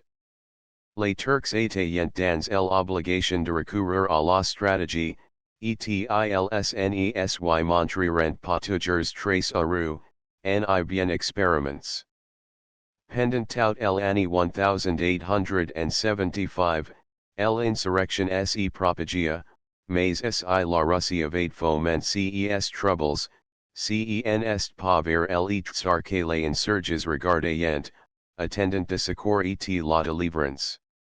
Ils imploraient surtout l'assistance de l'Empire austro-hongrois. Depuis son voyage en Dalmatie, l'empereur François-Joseph était l'homme populaire, le souverain respect entre tout, dans la partie de l'Empire turc qui confinait alors à ses états. Les généraux autrichiens Rodic, gouverneur de la Dalmatie, et Jonovich, qui pendant longtemps avaient géré le consulat général autrichien à Sarajevo, étaient considérés par les rajas comme leurs libérateurs obligés. Nous reprendrons tout à l'heure cette esquisse historique, donnant d'abord quelques détails d'amours. Les habitants de la Bosnie, qui professent la religion musulmane, sont, comme nous l'avons déjà dit, fort attachés à leur culte. Ils vénérant la mémoire du prophète autant que leurs co-religionnaires qui habitent la Mecque, auteur du Tumio de Mohammed, et pour yux le Coran est le livre par excellence. Sils consentent, dans les villes, à modifier leurs murs et à se moderniser sous quelques rapports, ils sont orthodoxes autant qu'on peut l'être en matière de religion. Le grand nombre de mosques répandus sur le territoire bosniaque, et le sont avec l'équal en les entrechant, suffirient à démontrer l'intensité de ces sentiments religieux. On peut dire que toute l'existence de musulmans de Bosnie est réglée sur le Coran. Les Turcs n'a pas de nom de famille. Pour distinguer les uns de autres les innombrables Osman, Mehmet, Mohammed, car le nombre de prénoms est également très restreint, on a recours à de qualificatifs, et souvent à de sobriquets. Alors, on SN Faturite, and Bosnie on trouvé tout naturel d'être le boiteux, le born, le bancal, etc. Il est vrai que ilns d'autres mieux favorizes qui se font nommer le brave, le lion, le sage, etc. Cette absence de nom de famille de trop également tout filiation et tout orgueil de race, d'alers, sous la domination turque, et pendant longtemps, le sultan s'était proclame el héritier de droit du plus fort d'une certaine catégorie de Bosniaques dont il redoutait l'influence et la richesse. Un simple décret suffisait pour spolier les enfants, et le détenteur de la fortune devait s'estimer russi, pour entrer plus tôt en possession de l'héritage, son légataire universel ne faisait pas de capital ou empoisonneur. Par conséquent, les musulmans n'étaient pas stimulés, comme les Européens, par la perspective d'assurer les sortes de signes et défendre le bien-être d'une série de générations. À quoi bon travailler, se remuer, se donner tant de peine, puisque les signes ne profiteraient pas de ces efforts? De l'apathy de la population musulmane, l'absence de toute initiative dont on commence à se départir aujourd'hui que, sous la protection de los autrichiens, le père est libre de travailler pour ses enfants, assure que ils ne pourront plus être de pauvres. Il n'y cependant pas de règle sans exception. Quelques familles de l'ancienne noblesse bosniaque, qui montrent avec fierté aujourd'hui de diplôme d'état du XIIET du XIIE siècle, ont se garder les traditions, et conserver, avec leurs biens, les noms de leurs ancêtres tout en embrassant la foi musulmane. Les chefs de ces familles ont droit au titre de beg et diaga. Mais il faudrait bien se garder d'appeler ces musulmans turcs ou oryx, ils considéreraient cette désignation comme un gros injure et elle pourrait provoquer de représailles désagréables. Si la famille n'existe pas dans les sens européens du mot, l'amour de parents pour leurs enfants, surtout lorsque ceux-ci sont petits, est réellement touchant. D'après la loi musulmane, l'enfant doit être élevé à la mamie jusqu'à l'âge de 2 ans sur la plupart du temps, et presque toujours, c'est la mère qui donne son propre lait. Un nourrice est appelé, en élicable de prévenances, de soins, pour qu'elle n'ait mauvaise humeur, ni contrariet et afin que son lait ne ressent pas. Les petits sont gates dans toute l'exception du mot, en les beurre de friandises et de confitures, rien n'est beau pour leur parure, en les étoffes de velours et de soie, et les parents pauvres consentent à leur dégainer, pour que leurs petits aient leurs oreilles couvertes de broderies qui les font ressembler à de gracieuses poppies. C'est avec orgueil que la mère les promène de porte en porte, d'une parente à l'autre, pour qu'on les admire. Malheureusement, jusqu'à présent du moins, cet amour pour les enfants n'allait pas jusqu'à leur donner une éducation soignée, avec ans, on pouvait citer un phénomène, un fonctionnaire turc, le receveur de Sarajevo, qui envoyait sa fille à l'école par de négociants grecs. Généralement l'éducation de fils est nulle, on se borne à leur apprendre la couture, la broderie et l'art de confectionner les confitures de roses. Si on se décide à leur apprendre la lecture, on ne mettra entre leurs mains que les courants. Quant auxiliary garçons, ils ne manquent pas d'écoles, et depuis 1878, les professeurs européens qui ont été attachés ont contribué à améliorer d'une façon sensible l'instruction qui est donnée, et à varier les programmes qui, sous le régime turc, étaient par trop monotone et se résumaient en un seul point, La lecture et l'étude du Coran. C'est d'alors, aujourd'hui encore, la base du système scolaire. L'enfant musulman arrive de bonne heure à l'école, il s'accroupit, les jambes croisées sur de nats ou sur de pose de bête, il dépose son livre sur de bancs places à hauteur d'appui. Le professeur, place dans une sorte de chair, fait la lecture du Coran, commente les versets, et les fait reciter auxiliary élèves. Quand l'écolier a ainsi parcouru tout le livre sacré, de la première page à la dernière, il grande fait à la maison, en donne un grand repas et le jeune coraniste est communicados, pourvu qu'il appartienne à une famille. C'est à la même date qu'il sort du harem, pour passer de l'autorité de la mère sous celle du père. Si l'enfant n'est pas obligé de gagner sa vie, il continue l'étude du livre sacré, il s'avertue à découvrir les sens cachés de passages obscurs et il accumule les theses jusqu'à ce qu'il soit digne de passer ses examens de théologie. Mais on n'est born pas à l'interroger sur les sens cachés du Coran, on exige de lui qu'il moule certains versets d'une plume calligraphique, et qu'il indique sans broncher, combien le livre saint contient de lignes et de syllabes. S'il répond d'une façon satisfaisante à ces questions, on lui discerne les titres de Hafiz, diarios mémoires, et la carrière littéraire et politique lui est ouverte. Il peut ensuite obtenir ses grades et devenir effendi. Ce titre, qui est don par abus à tous les Turcs qui portent un beau caftan et renouvellent leur turban de chouils de fraichid, était jadis une distinction accordée auxiliary savants seulement.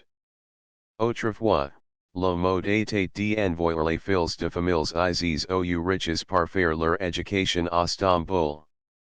L'école supérieure crée dans les pays innovate eu aucun succès, et les professeurs qui y avaient été, après avoir fait ses études à Paris, n'aient que de devoirs et finalement quittent la place.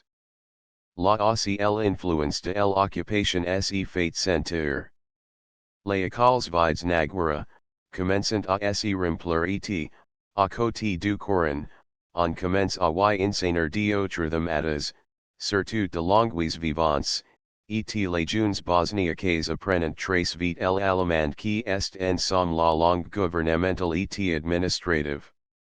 Tout récemment enfin, de lycées et d'écoles commerciales, Realschulen, ont it crise sur différents points, et exactement models sur les écoles de ce genre qui existent dans l'Empire austro-hongrois. Les musulmans y affluent de presque partout. Les notables ont forme de comités scolaires qui surveillent, avec beaucoup de sollicitude, les maisons d'éducation et se rendent compte de progrès de élèves, qu'ils encouragent par de primes et de prix distribués à la fin de l'année. Le comité de Sarajevo est composé de lettres, on lui doit la publication d'un manuel scolaire en langue turque qui serait approuvé par le ministre de l'instruction publique le plus exigeant. La principale qualité de ces écoles est d'être lex, c'est-à-dire de permettre auxiliary enfants musulmans de s'asseoir à côté de condisciples appartenant à une autre religion, et leur développement sera le véhicule le plus puissant de la civilisation européenne en Bosnie. L'élève qui vit de l'existence d'autres enfants, qui s'imprègne d'idées qu'ils appartiennent chez eux à l'école, qui emporte chez lui les impressions qu'ils recuse, si nouvelles, si différentes de ce qu'ils sous les yeux, cet élève est bien près d'échapper au cadre born de l'orthodoxie musulmane et de devenir un citoyen utile et actif du XIXe siècle.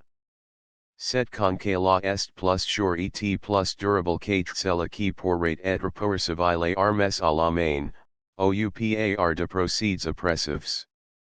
C'est éminent les petits musulmans dans ces écoles, qui on les conduira à la lumière et à la civilisation.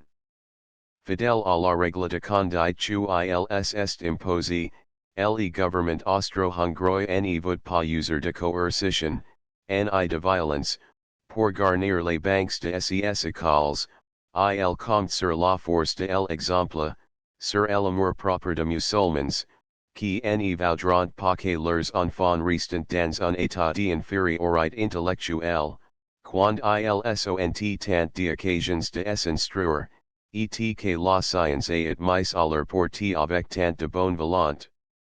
À peine le jeune garçon est-il échappé de la classe, que ses parents songent pour lui à la grande affaire, au mariage. Si les femmes mariées de la Bosnie dissimulant leurs charms présents et passes, sous de voiles bien plus impénétrables que les ferrages de cadines d'Istanbul, les jeunes filles vont le visage découvert.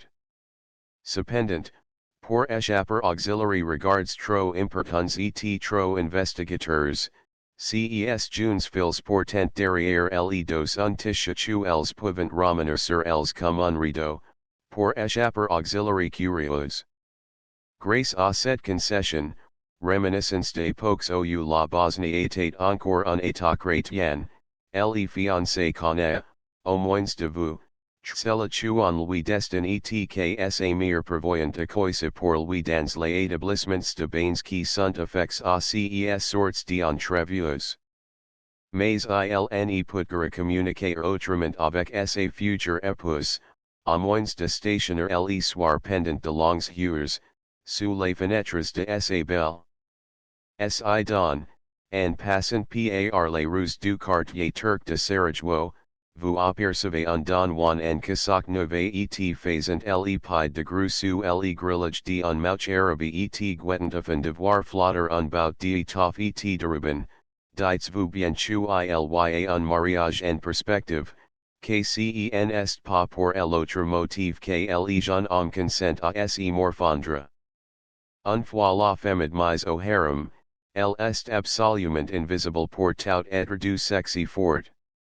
Nous engageons même pas l'étranger à accorder une attention trop soutenue auxiliary dames voiles qu'il rencontre sur son chemin, ils exposerait à de interpellations brutales de la part du mari ou du parent qui ordinairement accompagne la femme, à quelque distance, sans jamais lui donner les bras. Le chevalier, garde de l'anonymat féminin, est un musulman d'un esprit particulièrement fanatique, en risque d'être hors d'un combat. Autrefois cet injure était le lot habituel de étrangers qui passaient dans les quartiers turcs, mais aujourd'hui la police et la crainte salutaire qu'il inspire yont mis bon ordre. Parfois cependant il arrive qu'un féminin voile marche droit à l'étranger et lui adresse la parole sans en être le moins du monde empêché. Ne flairez pas alors quelque piquant aventure, autant dont elle préfère les paroles inintelligibles qu'elle vous adresse, vous devinerez un vieil mendiant qui en veut uniquement à vos kreuzers. Dans les campagnes, les femmes ne sont pas voilées, mais lorsqu'elles aperçoivent un jour, elles font volte-face avec une brusquerie parfois comique, se collant le visage contre un arbre et presentant au passant cette partie de leur individualité quelle en agra el habitude d'adresser ses salats. Dans le district situé au-delà de la Narantat, les femmes se promenant sans voiles et ne craignant pas de se faire admirer par les étrangers. Mais la aussi défense de leur adresser la parole. Le mariage chez les Turcs, en Bosnie, est une institution essentiellement civile. L'imam, le prêtre n'y participe que pour assister la fiancée, et comme son cavalier servant, puisqu'il est chargé de aller chercher chez ses parents et de la conduire chez le juge, Cadi, qui seul qualité pour unir les futurs époux. Le fiancé revêtu de son plus chatoyant costume, ses parents, males bien entendu, et ses amis intimes, attendant l'arrivée de la future Marie. C'est un de ses amis qui a charge de demander formellement à la jeune fille, à travers les grillages de sa fenêtre au du petit Judas également grill, pratique dans la porte de sa cellule, s'il consent à prendre pour époux, Yusuf, les fils d'Ibrahim les riche ou Mustafa à la barbe de jazz. De que la réponse affirmative est rapportée, les jours de la noce est fixe. Le codi commence par énumérer les charges du mari à l'égard de la femme, il constate, comme un notaire, les apports de époux et prend note de engagements du mari pour le cas où il repudierait sa femme. Cette éventualité doit toujours être prévue, la stérilité étant un cas de divorce, seulement le mari doit toujours pourvoir à la subsistance de l'époux séparé. Les parents se portent garants de ces engagements. C'est seulement lorsque ces détails ont été règles, que le codi autorise l'imam à prononcer par trois fois la formule rituelle qui proc l'ame l'union de époux mariés comme les furent Adam et Eve, Mohammed et Chadidya. Les fêtes du mariage durant plusieurs jours chez les Turcs riches. On ne borne pas honorer somptueusement les invites, on leur envoie également différents cadeaux, les codi et l'imam surtout ne sont pas oubliés, enfin, lorsque tous les ustensiles de ménage et les meubles ont été transférés dans les logements de l'époux, la vie commune commence pour les mariés. À partir de ce moment, la femme est légalement et de fait sous la dépendance totale et absolue de son mari. Il peut lui interdire même de voir ses plus proches parents, et elle ne sortira pas sans sa permission. Malgré la rigueur de ces usages, on entendra les femmes turques se plaindre d'être maltraitées par leurs maris, au contraire. Les rares Européens qui ont réussi à se rendre compte de la vie de famille chez les musulmans ou qui sont liés avec de Turcs bosniaques, sont d'accord pour constater que l'influence morale de la femme est très grande, et que dans beaucoup de ménages elle porte la culotte. Les jours où un brèche aura été fait dans les traditions séculaires si rigoureusement observes. Quand les voile qui recouvre les visages de épouses aura disparu, ou sera devenu d'un tissu plus transparent les jours où les maris et la femme turcs prendront leur repos en commun, la civilisation aura fait un pas immense dans ces contrées, car c'est l'influence de femmes, en connaissant aujourd'hui rien en dehors du harem, rero cavaliers dans l'éducation selon le Coran, qui est l'obstacle le plus puissant, le plus efficace au progrès. L'épouse turc ne peut recevoir aucun homme sauf son mari, mais, dans les harems aces, on a pris les habitudes qui régnent à Constantinople. Les femmes se réunissent entre elles font alors assaut de parures et de toilettes et dansent au son de la guitare ou de l'instrument local, la tamboura. Elles ont conserve la vie d'un slave, le colo, une sorte de farandole, et adjutant pendant de heures en tournant en rond. Elles s'interrompent pour absorber force sorbets, glaces et petits riz légers, et pendant que elles se livrent à de distractions comme de grandes popes vivantes que elles sont, de pantoufles places devant la porte du harem interdisant au mari de pénétrer dans le sanctuaire. Ce signe est le plus efficace de virus, et nul mari n'oserait enfreindre cette défense sans décoire à ses propres yeux. Il certains jours réserves auxiliary visits. On voit alors par les rues tortueuses et étroites, au milieu de la buée, de bancs de femmes s'avancer, précèdes et suivis de serviteurs qui, lorsque la nuit est venue, portent de grosses lanternes. Les longs paletos foriaux sont de couleurs très variées. Les vêtements rouges et jaune clair tranchant sur le noir et le blanc, Quant à la chaus sure, ce sunt de bots de maro quincular saffron.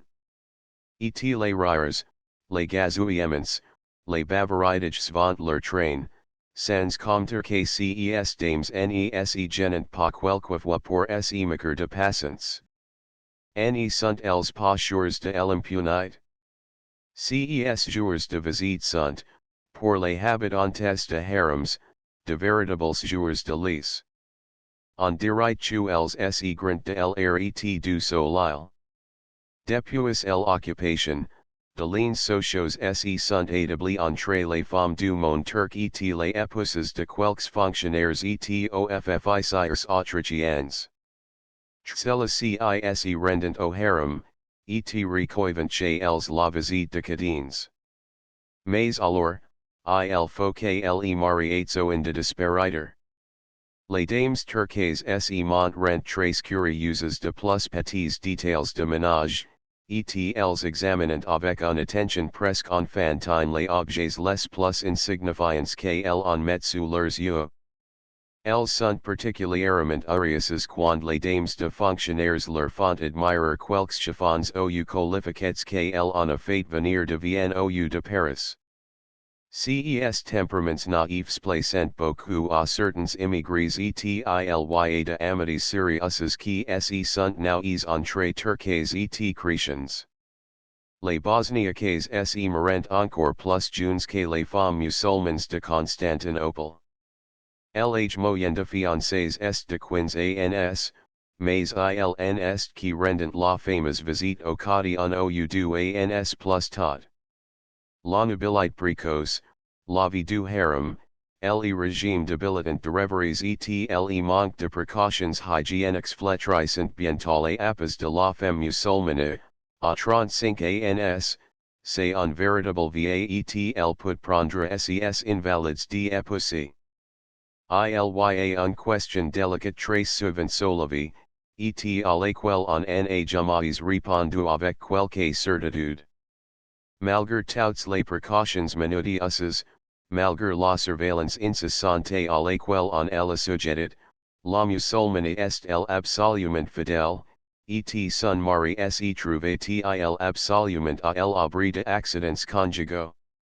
La présence de tant de semblance aux officiers, grands bourreaux de cours, laisse-t-elle tout à fait indifferents les recluses de harems?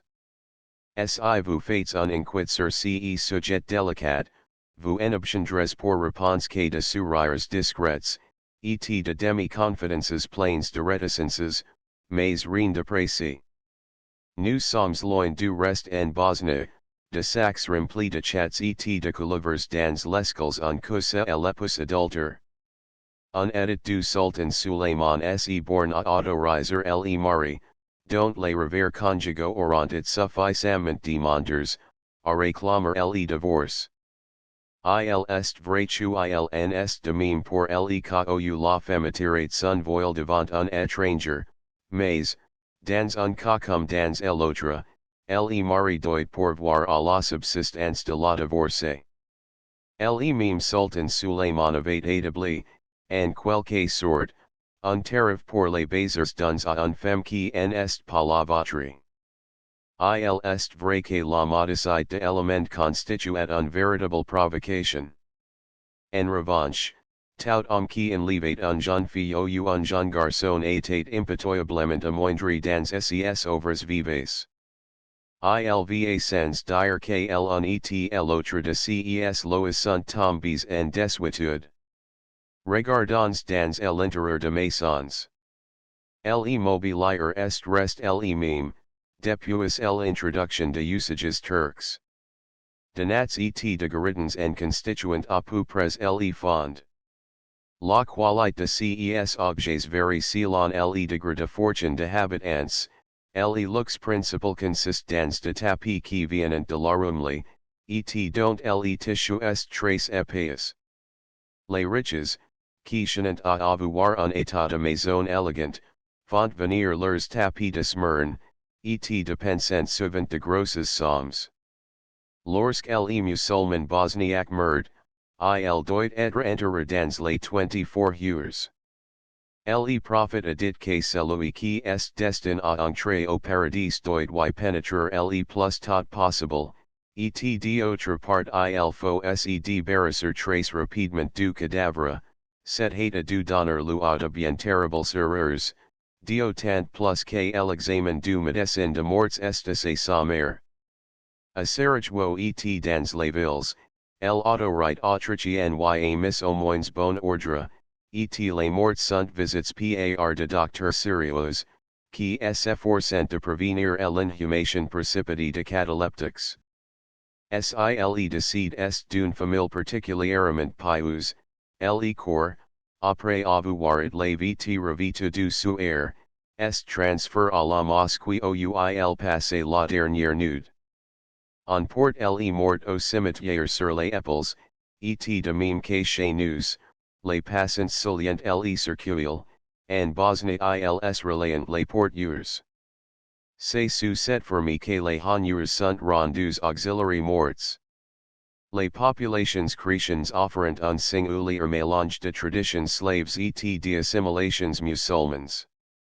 Dans les villes, les costumes de serbes, qui n'ont pas encore pris le parti de se vêtir à l'européen, est semblable à celui de Mahométans, les femmes fort heureusement, car elles sont fraîches dans leur jeunesse et fort jolies, n'ont pas adopté le voile impénétrable de turquoise, elles courent par les rues, la tête nue, pimpantes et rousses, nu aussi est le pied qui repose dans de sabots en bois, la seule chaussure qui est harmonieuse avec la qualité du pave de Sarajevo et de Mostar, leur jupe.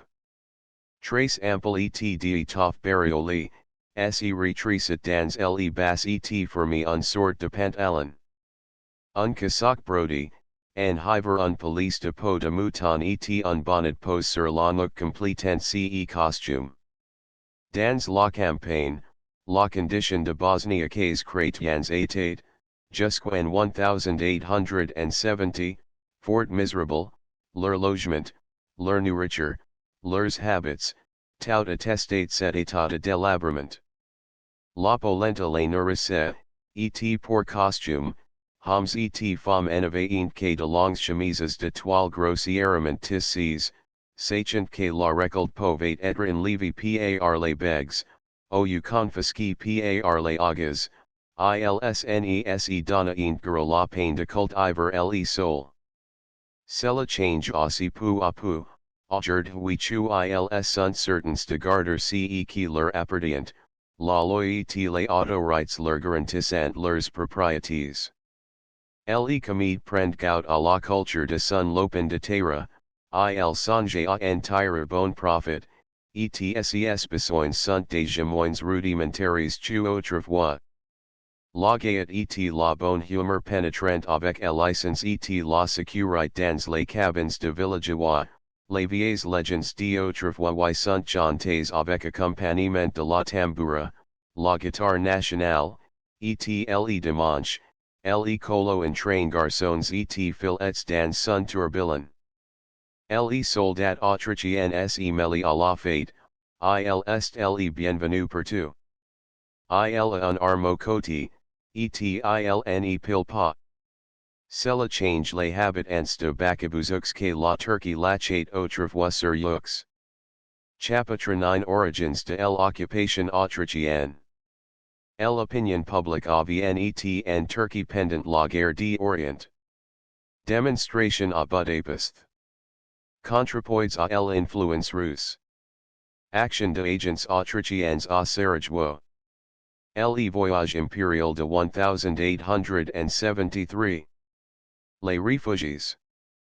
L'entrée du général Filipovic sur le territoire turc. Dans le courant de l'élite de 1876, les souverains d'Autriche-Hongrie et de Russie se rencontrèrent au château de Reichstadt en Bohème, celui là même qui avait érigé en fief éphémère au profit du fils de Napoléon. Le résultat de cette entrevue fut un arrangement qui garantissait au tsar la neutralité de l'Autriche, au cours de la guerre où il avait résolu d'entreprendre contre la Turquie. En revanche, François-Joseph retourna à Vienne avec l'assurance que les tendances d'expansion de la monarchie vers l'Est trouveraient une satisfaction, sans qu'elle eût besoin de tirer l'épée. On peut dire que l'occupation de la Bosnie fut résolue de ce jour-là.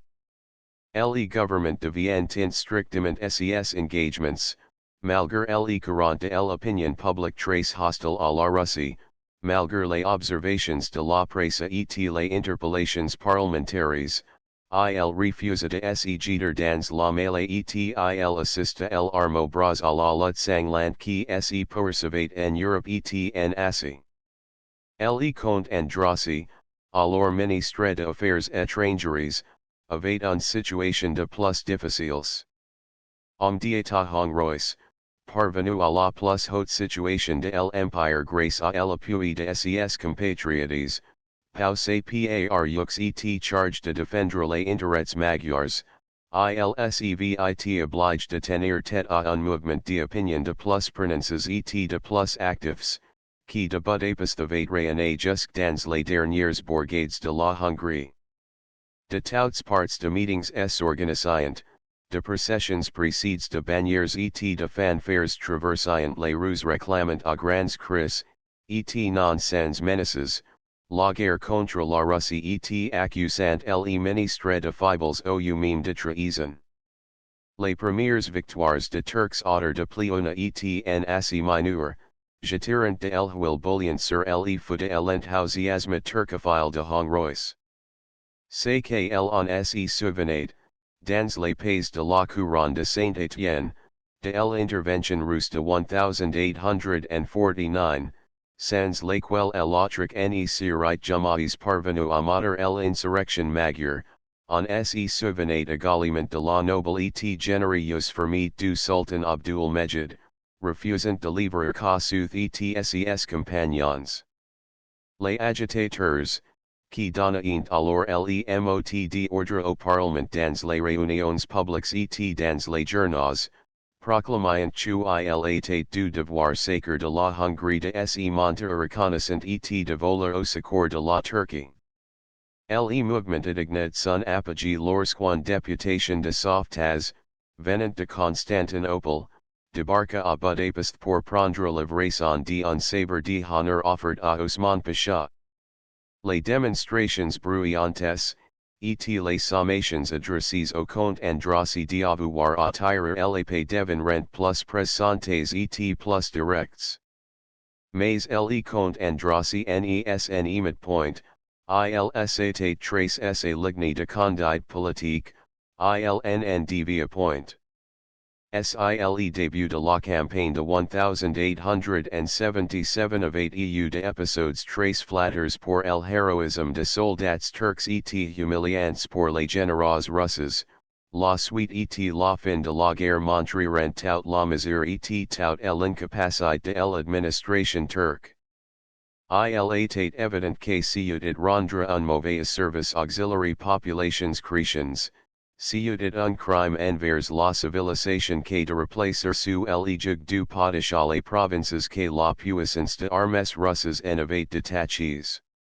L'intérêt de la monarchie austro-hongroise n'était plus s'il élevait jamais it dans le maintien dogmatique de l'intégrité de l'Empire ottoman, mais il consistait dans l'établissement d'un contrepoids à l'influence russe dans les Balkans. L'alliance étroite avec la Serbie et l'occupation de la Bosnie et de l'Herzégovine, telle devait être la base de la politique nouvelle de l'autriche Hongrie dans la péninsule. Ainsi comme la on en avait plus au réduire à Vienne l'extension de l'influence russe et on pouvait même consentir à ce que tsar fit gouverner la Bulgarie par un de ses généraux ou un de ses parents.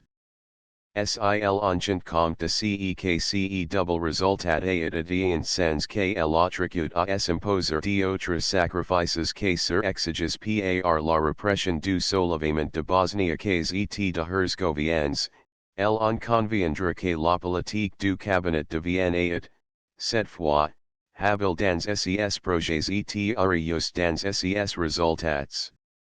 Comme nous l'avons dit plus haut, Depuis longtemps les regards de Bosnie cas aprims se tournient vers l'autrique. Les agents consulaires KLE cabinet deviennent envoys à Sarajevo s'ayant fait remarquer par leur intelligence et leur activité.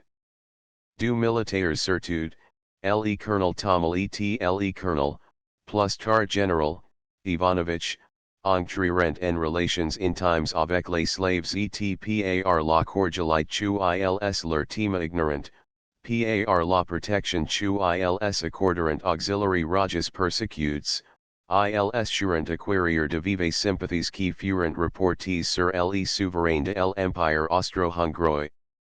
Ces sympathies éclateront surtout en 1873 lorsque l'empereur visita la Dalmatie.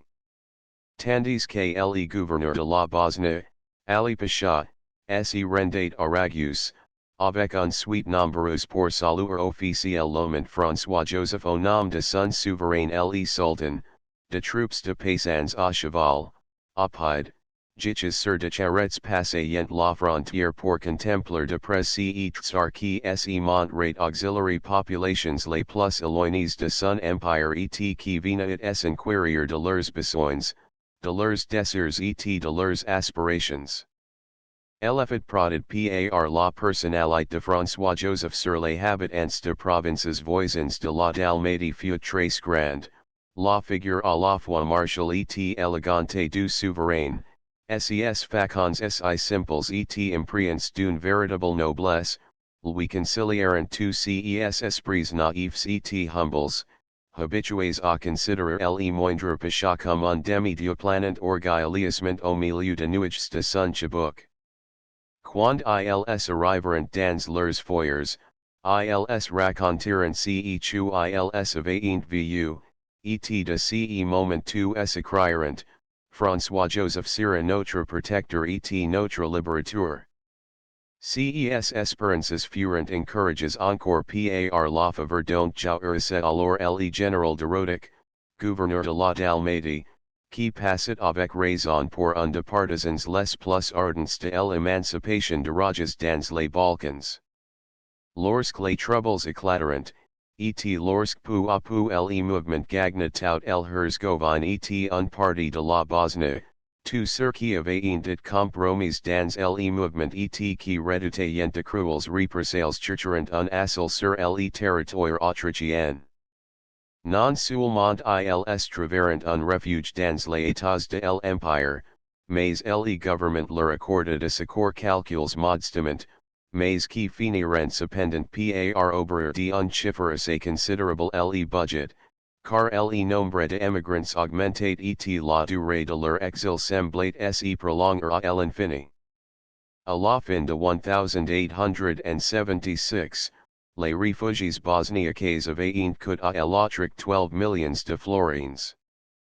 Pour un état dont les finances exigent de ménagements, c'était un lourd charge, surtout étant donné que ces dépenses furent faites en pure perte, sans le moindre espoir de remboursement. Sur les instances de l'autrique, la Turquie proclama une amnistie générale et les émigrants furent invités à rentrer. La plupart sy refusèrent, ils n'avaient aucune confiance dans la sincérité de la clémence ottomane, d'alors, la plupart avaient été rejoints sur le sol autrichien par leurs familles, et ils sy travaillaient fort bien. Sur ces entrefaites, un voix s'était élevé en faveur de Bosniaques, c'était celle du prince Milan de Serbie. Au nom de la similitude de races, et s'appuyant sur de traditions historiques, le jeune souverain et son premier ministre aristique réclamaient de la porte l'administration de la Bosnie. Le Montenegro semblait laisser deviner les mêmes prétentions au sujet de Herzgovine. La Turquie essayant refuser à faire droit auxiliary exigences de deux principats, la guerre de 1876, à laquelle la Russie prit un part officieux, en est résulté. Quand même la Turquie eut cédé, au chu eut battu, la Serbie et le Montenegro en eussent point obtenu satisfaction. MLE compte Andrassy of 8 Clarement declare dans plusieurs notes peremptoires que l'autre ne souffrirait aucun changement de régime dans les provinces limitrophes au profit d'un autre état. Le ministre des Affaires étrangères les cite entrevoir que si l'administration de la Bosnie devrait être enlevée à la porte, c'est l'autre Hongrie seul qui devait en être chargé. MD Andrassy of 8 exprime d'une façon très pittoresque ses raisons dans un note diplomatique, nous sommes, dit-il, auxiliary premiers loges pour assister auxiliary troubles qui ont l'au-delà de notre frontière, et nous qui payons les frais du spectacle. La défaite de Serbes résolut la question bosniaque en faveur de la Turquie jusqu'à l'année suivante. C'en pas le moment de rappeler ici à la suite de quelles longues discussions et de quelles négociations difficiles l'Areopage réunie à Berlin accepta l'article 25 du traité portant que la Bosnie et l'Herzégovine seraient occupées et administrées par l'Empire austro-hongrois. MLE compte Andrassy of 8 fait valoir l'état anarchique qui régnait dans les deux provinces depuis 3 ans. Il accepte rapports de ses consuls dépeignant la dévastation du pays par les bakabuzouks, l'état misérable de Rajas, de 80,000 chrétiens payant l'impôt pour 300,000 qui avaient émigré. Il avait pu insister, avec raison, sur l'émotion qui gagnait forcément les populations slaves de l'autre et sur les difficultés de tout espèce qui en résultaient. Cet état de choses ne devait durer à aucun prix, et la Turquie manquant de force pour rétablir solidement l'ordre, l'autre offrait de s'en charger. Sauf l'Italie, tous les États représents au Congrès furent d'avis de donner à l'autre le mandat réclamé par la Russie, il est vrai, c'était de mauvaise grâce, mais il consentit enfin à l'occupation, afin d'éviter l'annexion et de pouvoir un jour limiter les pouvoirs que l'autre tenait du consentement révocable d'autres puissances. Quant à la Turquie, rien de plus contradictoire et de plus embrouillé que les instructions données dans la question bosniaque à ses plénipotentiaires, sur cine surveillant auquel saint s'évour en présence de dépêches de Constantinople. Tantot le sultan se résignait à subir l'occupation, tantot il fait semaine de s'y opposer à main armée. Lorsque le fameux article fut vote, on n'esut pas au juste à bien à quoi s'en tenir, mais en général la diplomatie autrichienne comptait sur l'apathie musulmane, sur la résignation au kismet. Le comte Andrassy était plein de confiance. Il assurait à ses familiers que l'occupation ne souffrirait aucune difficulté. Il suffira d'y envoyer une compagnie avec la musique, déclara le ministre, et le mot courut bien. Il fut vivement reproché à son auteur, comme un privé d'imprévoyance, lorsqu'il fallut, quelques semaines plus tard, mobiliser plusieurs corps d'armée pour étouffer l'insurrection. Le fait est qu'une agitation très intense se propageait à travers la Bosnie et gagnait l'Herzégovine. Les Turcs, montagnards fiers et indomptables, ne pouvaient supporter l'idée d'une domination étrangère, les Suédois, Allemands, leur faisant horreur. Ils se préparant à la révolte et à la résistance, on leur en laissa les temps largement pendant les 3 semaines qui s'écoulèrent entre la publication du traité de Berlin et le passage de la save par le général Filipovic. Il eut facile d'agir par surprise, d'abord en retardant autant que possible la publication du paragraphe 25, en retenant les dépêches qui devaient annoncer auxiliary bosniaques la décision prise à leur égard, et d'autre part en présent le mouvement de concentration de l'armée autrichienne. Le vol turc était toujours, à Sarajevo, en but à toutes les sommations et auxiliary injonctions les plus brutales. On elicablate de questions sur ce chu il comptate faire, sur l'attitude que le monde officiel turc garde rate vis-à-vis de l'occupation. Le gouverneur état sans instructions, abandon al lui-même, à ses inspirations, ne sachant pas quels il devait obéir pour satisfaire son auguste maître d'idées kiosque. Sil follet en juger par les préparatifs militaires, la Turquie était décidée à défendre avec la dernière énergie les provinces que l'autriche allait administrer.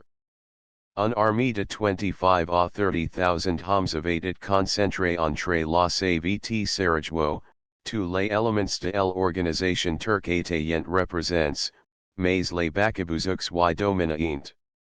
Les canons, les armes de réserve ne manquaient pas, et chaque jour on signalait l'arrivée de nouveaux convois de munitions.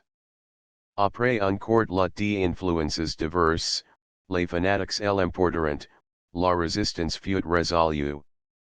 Le peuple de Bosnie s'était soulevé, il lui fallut un chef insurrectionnel, il elut dans la personne de Haji Loha. Singulier type que celui de cet aventurier à la fois illuminé et brigand, que les événements devaient conduire à la surface, alors qu'il opérate obscurement jusque-là dans les passages de montagnes et sur les grandes routes. Haji Loha était un musulman de la vraie Turquie, un descendant d'Omar et non un bosniaque converti. Les uns dicent qu'il a début par d'études théologiques, les autres affirment qu'il était simplement garçon boucher à Istanbul. Le fait est que, fort jeune encore, il fit le pèlerinage de la Mecque et revint avec tout le prestige que les musulmans rapportent de la ville sainte. Par quel hasard vint il en Bosnie? C'est d'alors un point bien plus intéressant.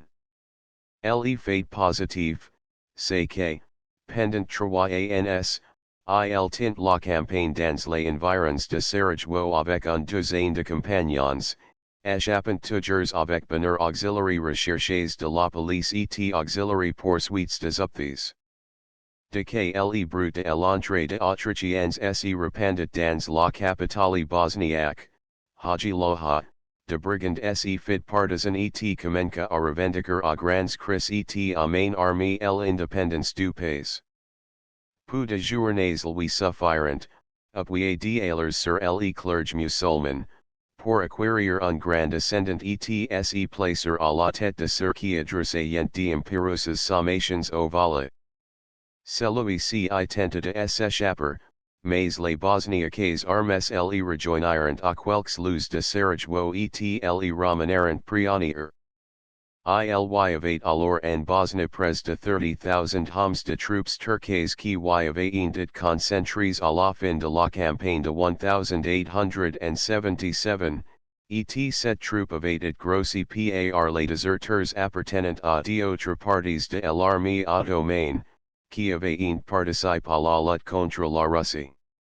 On manquait absolument de renseignements exacts à Vienne, sur l'attitude de cette force militaire, à partir du moment où les troupes impériales pénétreraient sur les territoires désignes par l'article 25 du traité de Berlin, cependant, ni au ministère de la guerre, ni auxiliary affaires étrangères, on n'y croyait à une résistance sérieuse. Les préparatifs militaires ordonnés en vue de l'occupation dépassaient de beaucoup la compagnie avec musique qui, selon le paradoxe attribué au comte Andrassy, devait suffire pour assurer l'exécution du mandat donné à l'Autriche. Un corps d'armée de 70,000 hommes avait été concentré de le commencement de juillet dans la Croatie et dans le Banat, le commandement avait été confié au général Filipovic, un rude soldat, appartenant à ces familles militaires de confins, dont la guerre est depuis de siècles l'unique métier et la seule aspiration. Le général ou plutôt le Feldjägermeister Filipovic passait pour être fort bien en cour, le fait est que l'empereur lui avait confié un de commandements les plus importants, celui de Bohême, avec résidence dans l'antique site de Prague. On van tijd sun energy et sun application a tous les details de sa tâche, mais il était également connu pour sa vigueur et son inflexibilité en matière de discipline. Enfin les slaves militants réclamaient comme un de leurs le Feldjägermeister, ils espéraient que il mettrait son épée au service de leur cause comme jadis son compatriote et compagnons d'armes juridiques. Tandis que cette armée principale devait envahir la Bosnie, un corps de 20 à 25,000 hommes, réunis en Dalmatie sous le commandement du général Jonovich, celui la même qui fut naguère consul à Sarajevo, se préparait à entrer en Herzgovine. Pour la première fois depuis la réorganisation militaire, suite de la guerre désastreuse de 1866, une force militaire autrichienne allait entrer en campagne. C'en était plus la vieille armée vécue à Solferino et à Sadowa, composée de soldats de profession et commandée par de officiers exclusivement recrutés parmi la noblesse. L'armée commandée par les généraux Filipovic et Jonovich était nationale, issue du service obligatoire et ayant comme réserve organisée la nation valide tout entière. Les officiers en appartenaient plus auxiliary castes, les grades, depuis dix ans, étaient duns non pas auxiliary mutiters, mais auxiliary plus capables, auxiliary plus experiments et auxiliary plus laborieux. L'instruction théorique la plus complète, l'initiation à toutes les sciences qui composent aujourd'hui le bagage intellectuel, telle avait, pendant cette période de paix, la base de l'avancement. L'aspect extérieur de l'armée s'était également modifié d'une façon sensible. Les traditionnelles tuniques blanches avaient disparu, pour faire place à des uniformes d'étoffe sombre et d'une coupe plus prosaïque, l'ancienne attirail avait été simplifié, on s'était débarrassé de tous les accessoires inutiles, pour munir l'armée de toutes les inventions qui permettent de conduire la guerre selon le système le plus moderne, artillerie de montagne, télégraphie roulante, service d'ambulance au grand complet. Les troupes concentrées en Croatie formaient le Threemi Corps, on leur avait adjoint deux divisions d'infanterie et une brigade de cavalerie.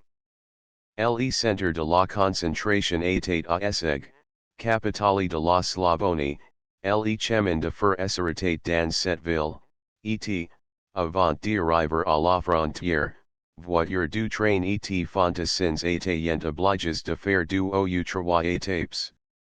La date du passage de la save fut tenue très rigoureusement secrète, le gouvernement défendait auxiliary journaux de rien révéler sur les mouvements militaires, et quelques organes de Vienne ayant cru pouvoir communiquer à leurs lecteurs de détails sur la force numérique de troupes, furent immédiatement cessés. Les négociations continuaient, du reste, avec la Turquie pour assurer l'exécution pacifique du mandat européen confié à l'Autriche, mais, en présence de l'attitude forte ambiguë de la porte, rien n'y permettait d'espérer que la fusion du sang serait évitée. Le 28 juillet, le général Filipovic avait pris toutes ses dispositions, il informe le cabinet militaire de l'empereur qu'il n'attendait plus qu'une dépêche décisive pour agir, il la recut dans la journée, et le passage fut fixe pour le lendemain 29, à 5 heures du matin. L'avant-garde, composée d'un bataillon de chasseurs, d'un détachement d'infanterie et de pontonniers, traversa le fleuve dans de barques. Un escadron de hussards et le matériel nécessaire à la construction d'un pont furent embarqués sur de pontons remorqués par un vapeur. L'arrivée turque, à cette heure matinale, parut désertée, et la première opération à l'établissement d'un pont de bateaux reposant sur huit chevalets s'effectua sans la moindre difficulté. Il n'y fallut que deux heures auxiliary habiles pontonniers, fidèles à leur réputation, pour construire ce passage, malgré les 40 rapide du fleuve. À 9 heures du matin, l'armée communiquait son mouvement, tandis que les matériels étaient toujours chargés sur les pontons remarqués par un steamer de la compagnie autrichienne de navigation. Vers midi, le Feldjägermeister Filipovic, entouré d'un brillant état-major, passa le fleuve. Auparavant il avait fait répandre parmi la population turque, qui maintenant se précipite curieuse sur le rivage, une proclamation rédigée en croate et en turc qui devait rassurer complètement les habitants sur la sécurité de leurs vies, de leurs propriétés, etc. qui, pour les musulmans, était chose capitale sur le respect de leurs harems. Le Feldjägermeister en enquête que les Autrichiens venaient en amis et tu ils protégeraient les biens et le travail pacifique de habitants. Finalement, le général permettait d'exiger de ses soldats l'observation de la plus stricte discipline. Sous ce rapport, on pouvait s'en faire à la réputation et auxiliary habitudes du général.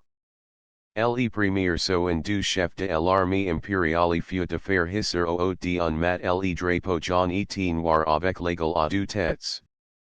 La musique d'un régiment joua l'air national de Haydn et les troupes défileront en portant les armes et en faisant retentir l'air des avios, de vivats et de hurrahs.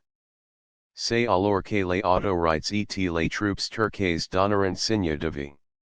L'avant-garde s'était déjà emparée d'un poste de hoods-up gendarmes, qui furent désarmés. Alors on vit avancer au-devant du général du Turcs, un fonctionnaire, l'autre officier d'infanterie.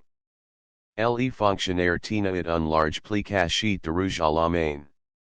Après s'être profondément inclines devant le commandant en chef, les deux musulmans firent connaître qu'ils étaient chargés de remettre entre les mains du général une protestation du gouvernement ottoman contre l'entrée de troupes. Le général répondit qu'il exécutait les ordres de son auguste maître et qu'il ne se laisserait arrêter par aucune considération.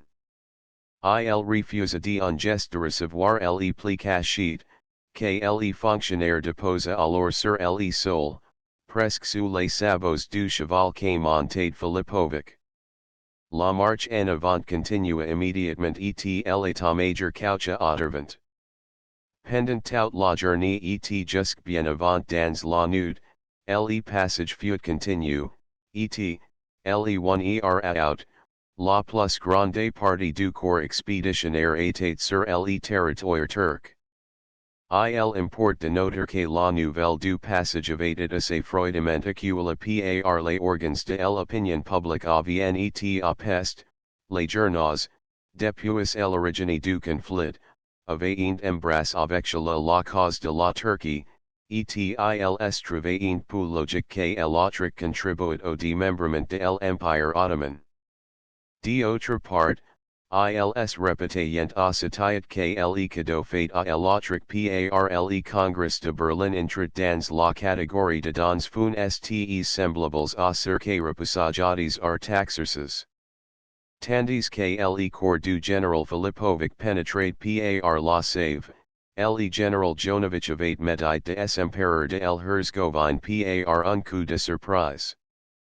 Pour l'exécuteur, il lui fallut transporter ses troupes par mer sur différents points du littoral dalmate. De là, ses soldats devaient grimper avec toute l'agilité possible sur la cime de montagnes, passer par de défis inaccessibles et prendre Mostar, la capitale, à revers, tandis qu'on les attendait sur la grande route et les voies ordinaires qui, à cette époque, reliaient tant bien que mal la Dalmatie et l'Herzgovine. Pour que ce plan audacieux et qui reposait sur la connaissance la plus absolue du terrain dans les moindres détails put réussir, il fallut l'exécuter promptement et le tenir secret. Le général Jonovich redoutait une indiscrétion, même dans les bureaux de la guerre à Vienne.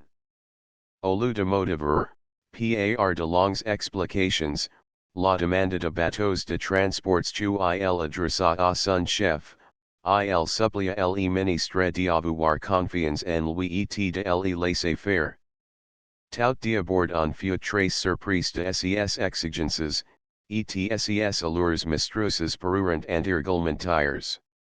Mais le ministre connaissait le général Jonovich, il savait incapable de risquer à l'éventuelle la vie de ses soldats et de s'enguer d'une folle entreprise, le secret du général fut don respect, et le ministre mit à sa disposition les transports tu il demandait, ainsi que les fonds nécessaires pour n'aller de bateaux de commerce. Ce résultat obtenu, le général embarquait tout son monde, de vivres et du matériel, et tandis que un faible détachement entrait en Herzgovine par la route ordinaire, le gros du corps d'occupation y arrivait par un chemin de plus invraisemblables, s'emparait de mostrar sans coup ferrier et rendait toute résistance impossible. Maintenant que le plan du général Jonovich était dévoilé par les événements, on se félicita bien, au ministère, d'avoir eu confiance, et el habile tacticien fut comble d'éloges mérites.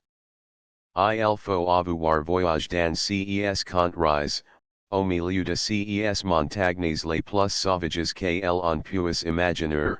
Dans ces sentiers où les mules peuvent à peine poser le pied avec assurance, pour se rendre compte de difficultés que les braves gens conduits par le général Jonovich eurent à surmonter pour arriver au but. La chaleur rendait les difficultés de la marche plus sensibles. Fort heureusement tu un inalterable bon humeur soutint les troupes pendant toute cette expédition, et en triomphe sans pertes sensibles du climat et du terrain. Pendant ces temps, l'armée du général Filipovic souffrait également du climat.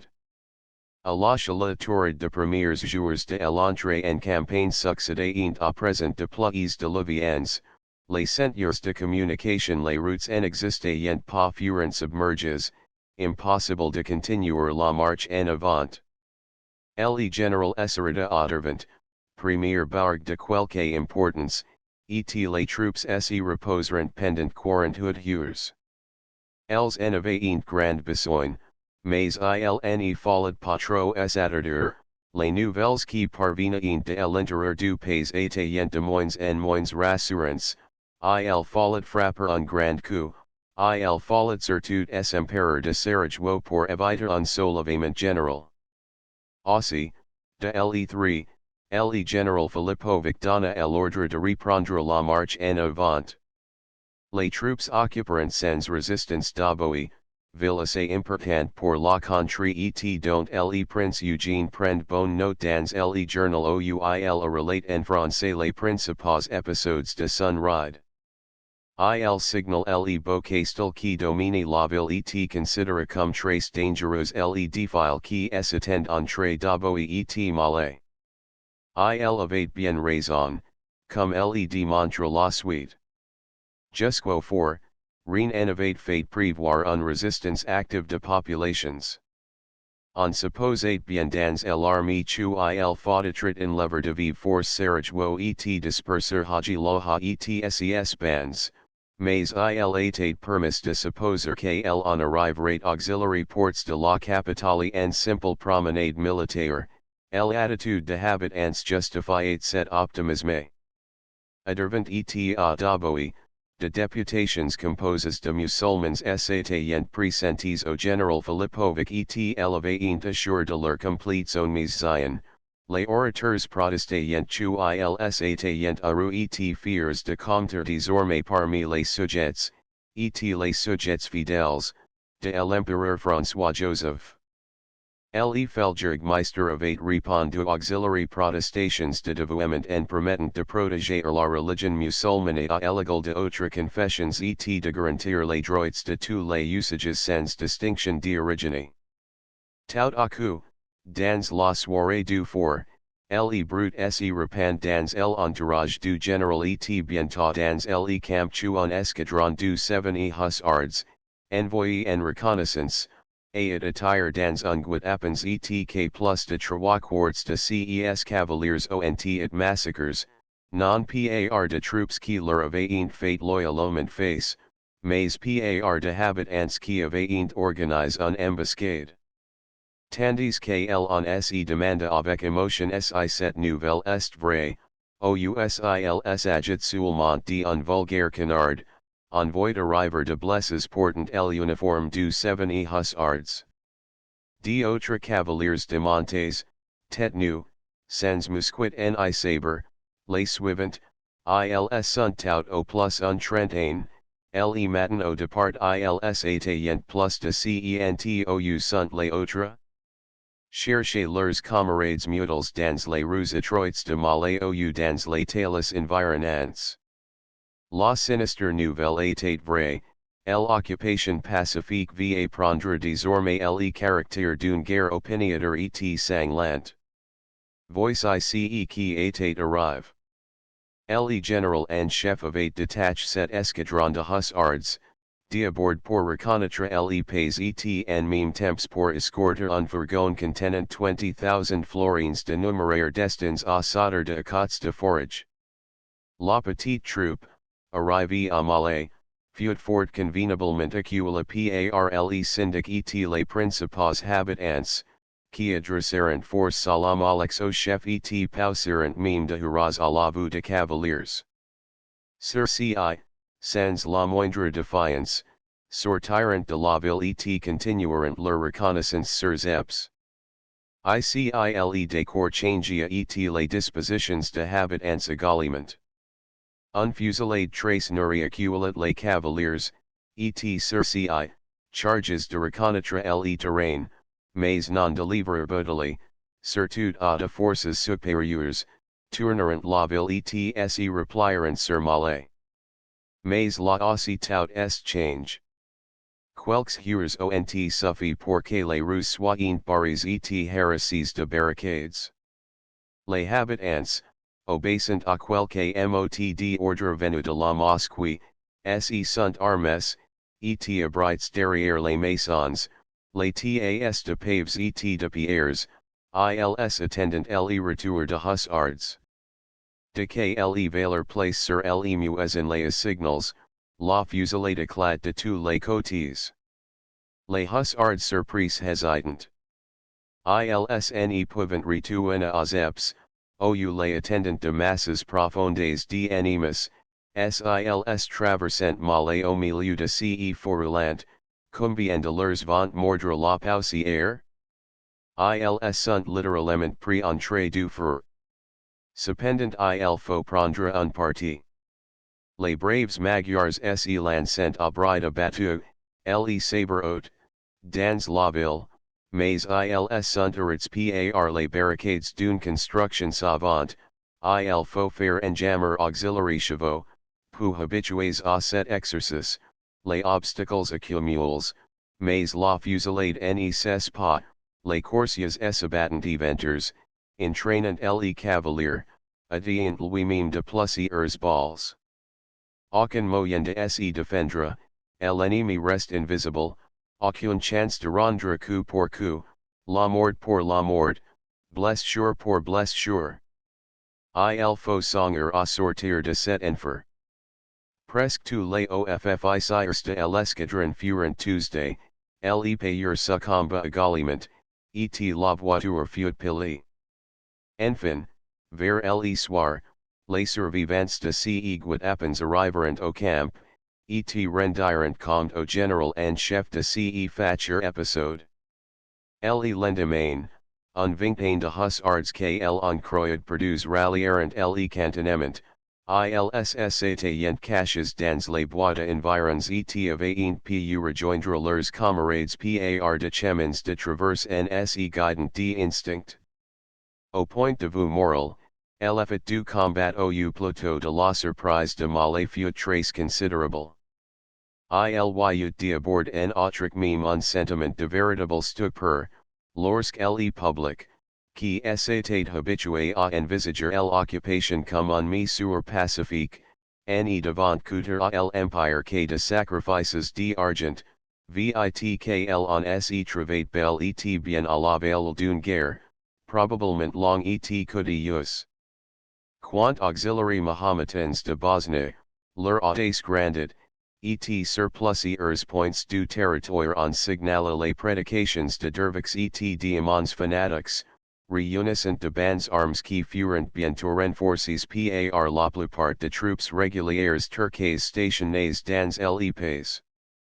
Les officiers n'avaient aucune instruction précise, car la Turquie se complaçait dans l'attitude équivoque si chère à la diplomatie musulmane, les chefs étaient dans l'ivresse d'interpréter cette absence d'ordres dans les sens de la résistance auxiliaire autrichienne, en permettant à leurs troupes d'opérer leur jonction avec les insurgés.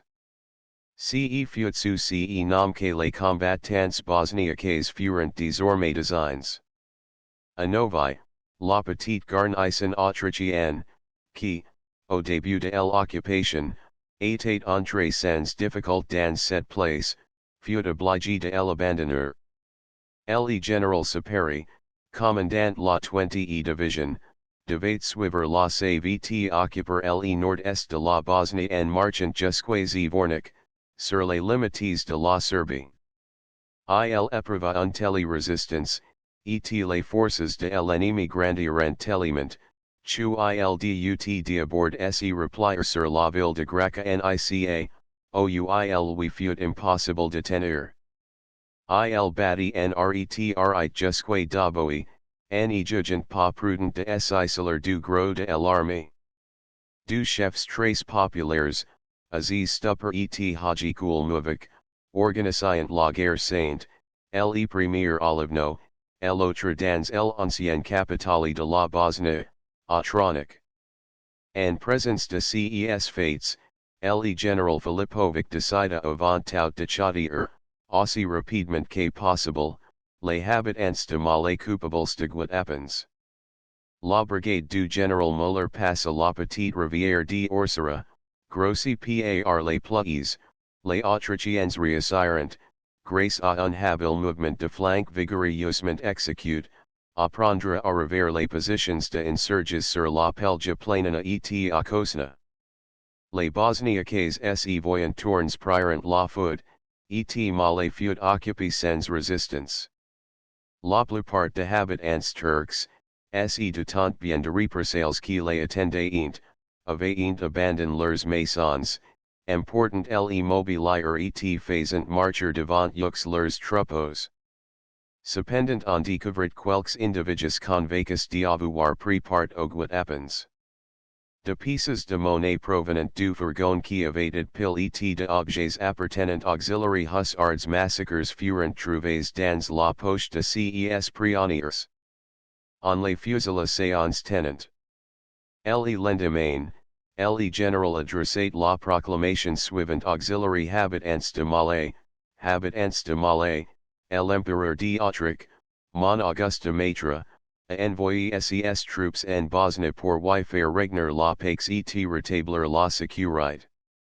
Dans nos intentions et dans notre attitude rien et m'ignite de l'hostilité pour vos personnes, pour votre religion, pour vos coutumes. Cependant, après avoir feint d'accueillir amicalement nos troupes, vous êtes livres à un lâche attentat. D'après les lois de la guerre, vous devriez payer ces crimes de vos vies et de tout ce que vous possédez. J'ai mis born à infliger à votre ville une contribution de guerre de 50,000 florins, qui devra être versée dans les hauts jours. Si dans ce délai vous ne m'avez pas fait parvenir cette somme, j'ai la ferai rentrer de force et vous serez chassés de vos maisons. Filipovic. Sans perdre de temps et sachant que l'opposition devenait de plus en plus critique à Sarajevo, le Feldjagmeister donna l'ordre au général duc de Württemberg de se porter en avant pour marcher sur la capitale. Le duc de Württemberg, Trace aim de ses soldats à cause de sa braveur et de son affabilité, fit accomplir à ses hommes de véritables prodiges. Malgré les difficultés presque inscriptibles du terrain, les troupes firent des étapes de 12 à 16 heures par la résistance de Bosnie acquise devenait de plus en plus vive. Le duc de Württemberg dut livrer un escarmouchage et cet aimable site, célèbre par ses cascades, fut enlevé d'assaut. 2 jours plus tard, une affaire plus sérieuse eut lieu à Gepes. Le duc se heurta à une force de 10 à 12,000 hommes, dont la moitié appartenait à l'armée régulière turque. L'artillerie et les munitions ne manquaient nullement auxiliary bosniaques qui firent mine d'entrevoir la marche du général autrichien. Pour passer outre, le duc de Württemberg dut se battre toute la journée et rompre à la baïonnette les lignes tuant lui opposait. La conduite de troupes autrichiennes fut de plus brillante et la victoire décisive. Une quantité considérable de trophées et de prisonniers, parmi lesquels 400 redifs de l'armée régulière, attesteront ce succès qui permit au duc de Württemberg de continuer sa marche. En attendant, de bonnes nouvelles parvinent du corps d'armée chargé d'occuper el Herzgovine. La marche audacieuse, étant d'un le terrain invraisemblable, du général Jonovich, avait réussi de la façon la plus complète. Tandis que les Herzgoviens en armes étaient retranchés sur les deux routes qui conduisent de Mostar and d'Almaty, les chasseurs de l'avant-garde se montrèrent dans les environs de Mostar, en arrière de guerriers farouches de el Herzgovine. Sur cine purent s'expliquer comment une armée avait pu passer, avec armes et bagages, par les gorges étroites de montagnes et de sentiers faits pour les chèvres. Ils étaient bien près de croire à quelque sortilège, pourtant il fallait se rendre à l'évidence. L'anarchie régnait à Mostar, plusieurs hauts fonctionnaires turcs avaient dit massacres et le consul autrichien en avait du son salut tuer la foudre. Ils étaient retirés à Metkovic sur l'Adriatique. Quelques coups de feu furent échangés près du village de Sibolka, et, le 7 août, le général Jonovich entra dans la capitale de ces Herzgoviens dont les sentiments belliqueux et l'amour de l'indépendance étaient de nature à inquiéter, à juste titre, le commandant du corps d'occupation. L'opération audacieuse et si bien conduite du général Jonovich lui valut l'approbation de tous les hommes du métier et l'admiration de la foule. On lui sutgre d'avoir atteint un résultat essentiel en ménageant le sang de ses soldats et en se présentant à l'ennemi avec un prestige qui tenait du surnaturel. L'occupation de Mostar fait faire un progrès énorme à l'occupation. La nouvelle de ce succès augmenta encore l'ardeur de troupes opérant en Bosnie et leur donna d'ailes pour arriver jusqu'à Sarajevo. Le 18 août, le 49e anniversaire de la naissance de l'empereur François-Joseph approchait, et chacun dans l'armée aurait voulu envoyer à Vienne, comme cadeau, les clefs de Bosnie-Sarai, le général en chef plus que tout autre. Aussi le Feldjägermeister Aculitus et Malhafiz Pasha, le Vala de Bosnie, qui était venu le trouver au quartier général pour l'engager à suspendre sa marche jusqu'à l'arrivée d'instructions de Constantinople. Le général en chef, depuis le début de la campagne, était outré de la duplicité automaine.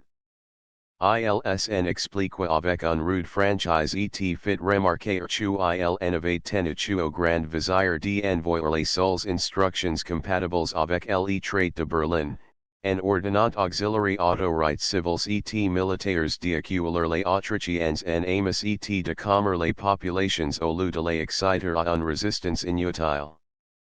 Le général fournit à Hafiz Pasha la preuve, qu'il venait d'acquérir, Trant bataillons de redifs s'étaient joints à ces insurges et que cette attitude for que l'autriche a mobilisé un nouveau corps d'armée. Quant à la demande de suspendre sa marche, le général en fit aussi peu de cas qu'il en avait fait de l'essai d'intervention d'un consul anglais, je suis au service de sa majesté apostolique, répondit Filipovic etc d'l seul que je puisse recevoir de ordres ou de instructions. Sans perdre de temps, le général en chef prit ses dispositions pour arriver en vue de la capitale. Les troupes étaient divisées en trois parties, il marquait lui-même à la tête du gros, tandis que le général Kefel se dirigeait avec un d'elles vers la citadelle, le général Tagethoff s'avant par la vieille route qui conduit directement à Zenica ou l'entrevue de Filipovic avec le général Turkovic eu lieu. Le 15 août, du combats très meurtriers urent le sur la route suivie par Tagethoff et à Honbilovac au centre et la division Kefel urent à vaincre une résistance de suspiri de milices qui, sorties de Sarajevo, s'étaient portés au devant de Autrichiens. Le 17, la lutte recommença, à une dizaine de kilomètres seulement de Sarajevo, les Autrichiens partagés en trois divisions se dirigirent sur les villages de Brisibukovo et de Slina. Cette dernière localité est située à l'issue d'un bois que l'artillerie dut fouiller pendant 2 jours.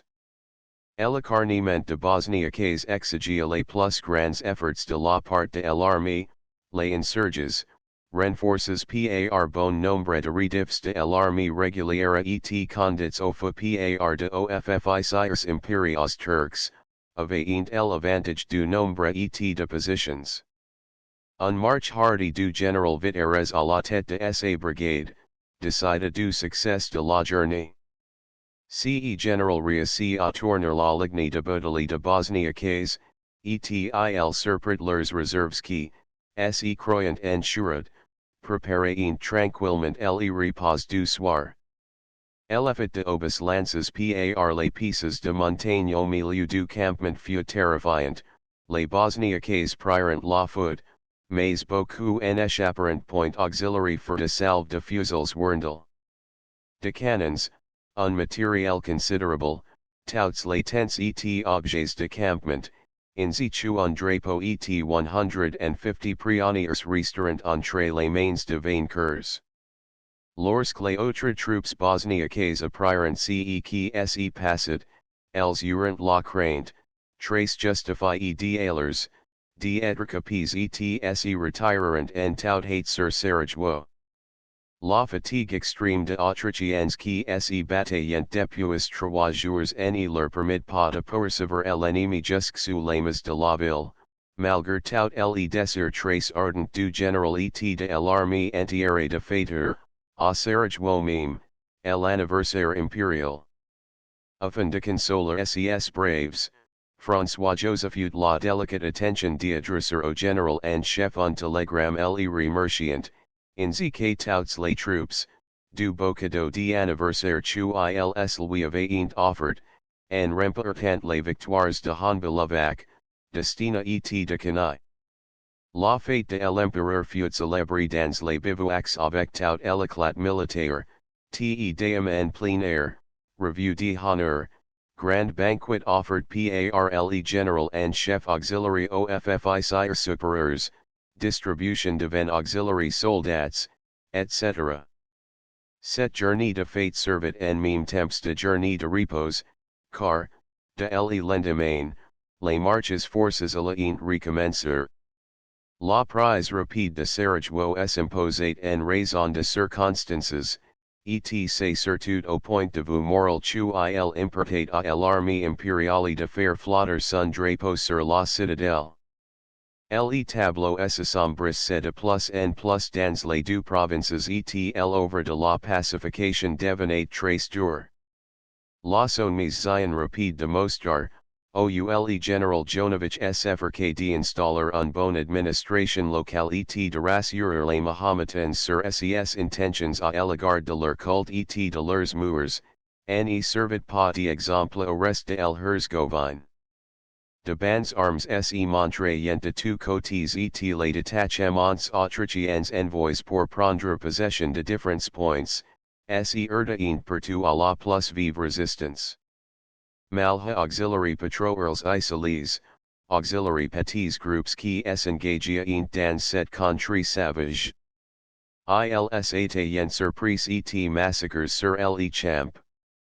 Ici les Mahometans n'étaient pas à craindre seulement, le Montenegro accentuait son attitude hostile à l'Empire austro-hongrois, en colportait d'ordres de résistance attribués au prince Nikita, et à son principal conseiller, le sénateur Pelkovich. La Serbie, poussée par la Russie, élevait de nouveau de prétentions sur la Bosnie. L'envoi d'un corps d'observation de 10,000 hommes sur la Dina avait cause de vives inquiétudes à Budapest. Les catholiques, de leur côté, avaient une fond, sur l'occupation, d'espérances ultramontaines que les instructions tolérantes du général Jonovich ne satisfaisaient nullement. Les valates de résistance furent encouragés par un coup de main à roue, exécuté par un band de Herzgovians, pres de Stolac. Les Autrichiens y perdirent plus de 160 hommes, et la garnison de cette petite place fut sérieusement menacée. Le général Jonovich dut expédier un forte colonne de troupes, pour dégager cette garnison et rétablir les communications avec Mostar. En même temps, à l'autre extrémité du territoire occupé, sur les derrières de l'armée et à proximité de la frontière croate, de milliers de musulmans pénétrèrent dans la ville de Banja Luka, enchassant les habitants chrétiens et se fusillent pendant plusieurs heures avec les troupes massies devant la caserne et devant l'hôpital, où les blessés coururent les plus grands dangers. Il fallut envoyer une batterie d'artillerie pour chasser les assaillants qui ne se retireront après avoir couvert les ruelles de la ville de cadavres. Le lendemain, de nouvelles bandes s'introduisent dans la ville, et mettaient le feu au quartier chrétien. Il fallut encore les déloger à coups de canon. Enfin à Davoy, sur la ligne d'étape de l'armée autrichienne, le général supérieur et sa division se trouvaient dans la situation la plus critique. Le chef réclamait avec insistance de renforts. Le gouvernement impérial et royal prit alors de décisions conformes auxiliary événements. Le conseil de ministres assemble avian sous la présidence de l'empereur, ordonna la mobilisation de deux corps d'armée, et la réalisation du crédit de 60 millions de florins, vote par les délégations en vue de événements d'Orient. Mais en même temps, défense absolue fut fait auxiliary journaux de révéler les moindres détails sur les dispositions militaires prises par le ministre de la guerre. Chapitre X Sarajevo au mois d'août 1878. Caractère belliqueux de la population. Souvenirs de 1697. La dictature du clergé. L'Écherie, proscription de costumes européens. Haji Loha et Petrarchy. La commune bosniaque. Blessure de Haji Loha. Tentatives d'apaisement de la bourgeoisie. Malgré les efforts pacifiques, la lutte s'engage. Dispositions stratégiques. Prise de la Citadelle. Un nouvel Saragosse. El Hospital. La capitale de la Bosnie présentait, dans la première moitié d'août 1878, tous les signes caractéristiques d'une ville en pleine insurrection. L'exaltation d'esprits et l'anarchie dominant partout. L'idée de résister auxiliary soldats de l'empereur suave avait prévalu et une résolution farouche remplaça l'aim de tous les musulmans. Cette population a eu souvent d'aspirations belliqueuses et l'na jamais regard auxiliary sacrifices, Lorsqu'il s'agissait de se défendre contre l'étranger. Autrefois, les gens de Sarajevo résistèrent au prince Eugène, tandis que l'illustre capitaine avait pu traverser la plus grande partie du pays sans être par de obstacles militaires. En arrivant devant Sarajevo, Eugène adressa une lettre au chef de la communauté, auxiliary anciens, et à toute la population, pour les engager à se rendre et à bien accueillir les troupes impériales qu'il commandait. Cette lettre fut portée à Sarajevo par un insane escort d'un trompette. Les Bosniaques répondirent auxiliary oviches du prince Eugène en massacrant les parlementaires.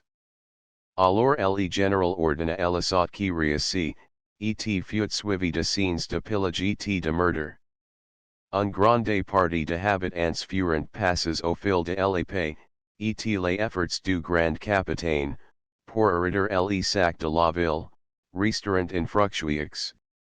Sierralio, comme on l'appelait alors dans les récits qui arrivaient du théâtre de la guerre, fut saccagé de fond en comble, de incendies éclatarant, et la ruine de malheureux habitants fut ainsi complète. À 180 ans de distance, les scenes de horreur dont les chroniques nous ont transmises les récits, à la se renouveler.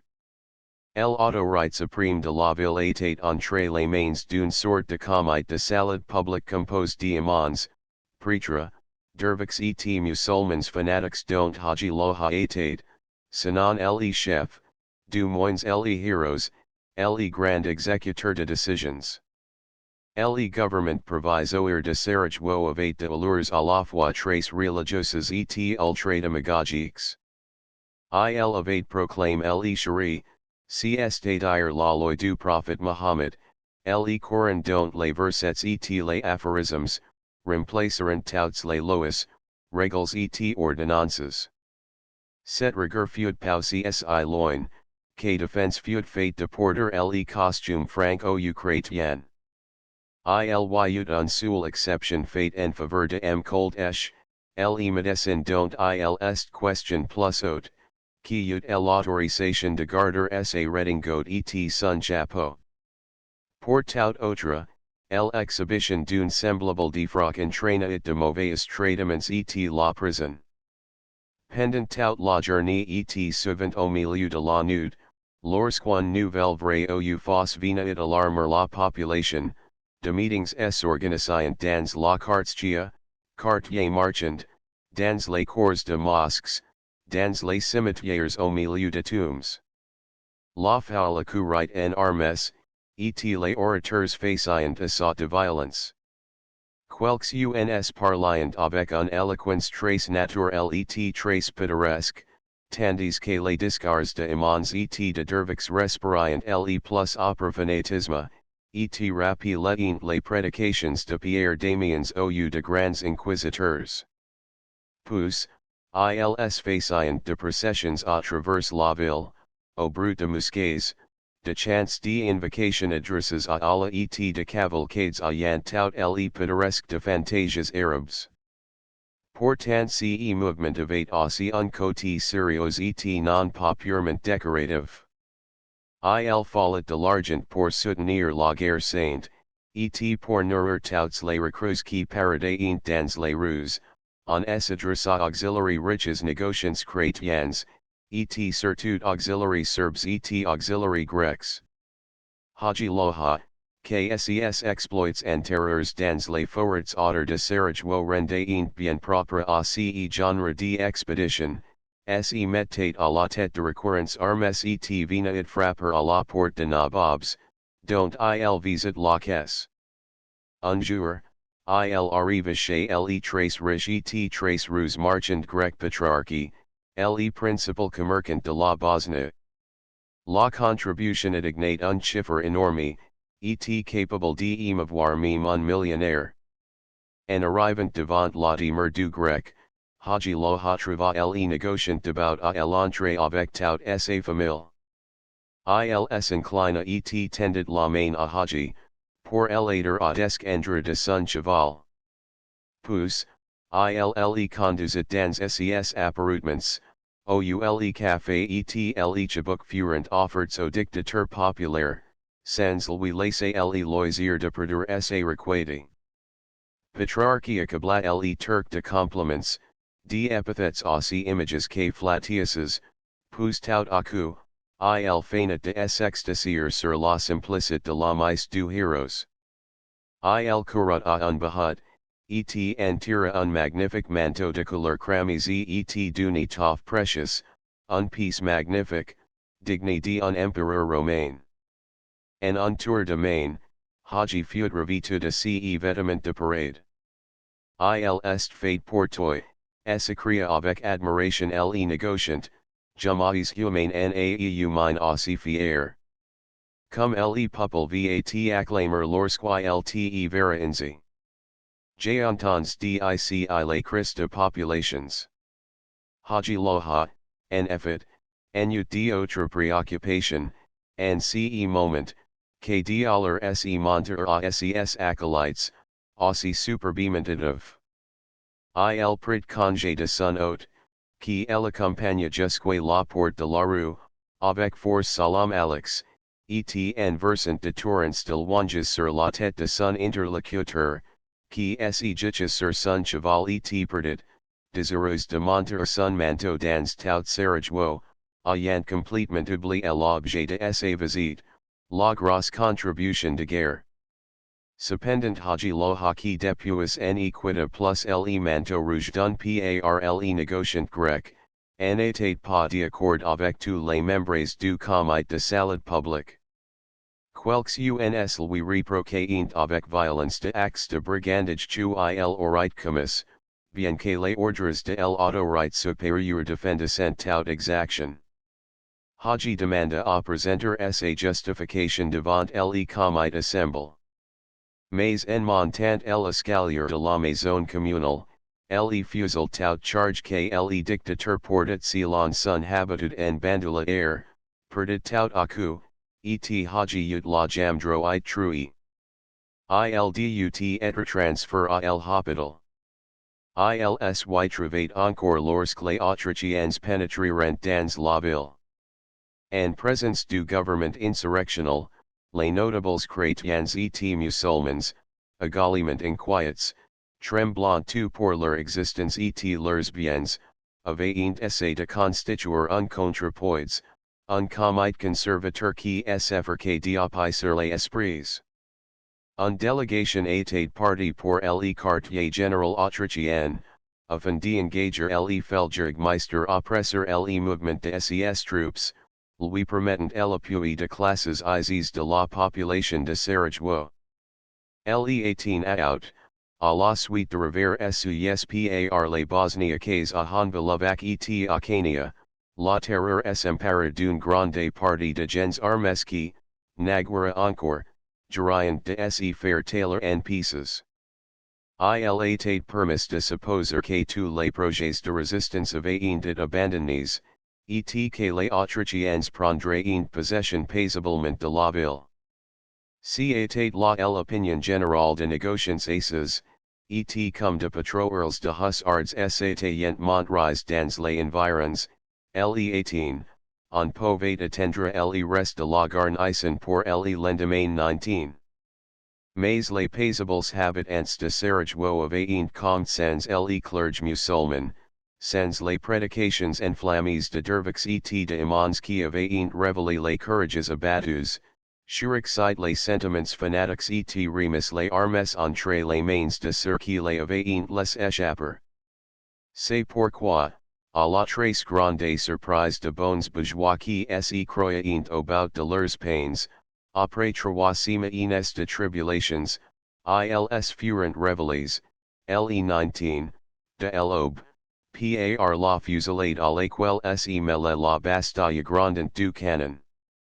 Le général Kafel, après avoir passé la Bosnie, à la hauteur du village de Popovic, se dirige en ligne droite sur le monticule que couronne la citadelle, et mit en position son artillerie pour battre la place en brèche.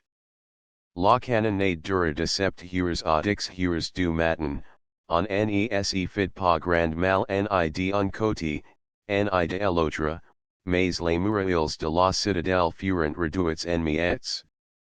Pendant ce duel d'artillerie, le centre de l'armée, ayant à sa tête le général en chef, était empire d'une de collines qui encadrent la ville, le débelo Bordeaux, en face de la citadelle. Maintenant l'artillerie autrichienne put rectifier son tir trace de l'élément. À 11 heures, les canons bosniaques, dans la citadelle, sont démontés, et les servants Tuesday. Le castel est au pouvoir de troupes impériales, qui dévalent vers la ville, ou le général Tagethoff, qui a toujours suivi la route de plaine, vient de pénétrer également par un autre point. Mais la lutte n'est pas finie, loin de là. Les Turcs fanatiques se sont retranchés dans leurs maisons. Les ruelles étroites sont barricades, plusieurs édifices, notamment l'hôpital militaire, sont transformés en redoutes. Derrière les murs, près de meurtrières, dans l'embrasure de fenêtres grilles, sous la voûte de portes, partout de hommes armés, de femmes même couchant en joue les assaillants. Un feu de file trace nourrit ravage les premiers rangs de Autrichiens qui pénétrent dans les rues. Les ennemis sont invisibles, il est impossible de les atteindre dans leurs cachettes.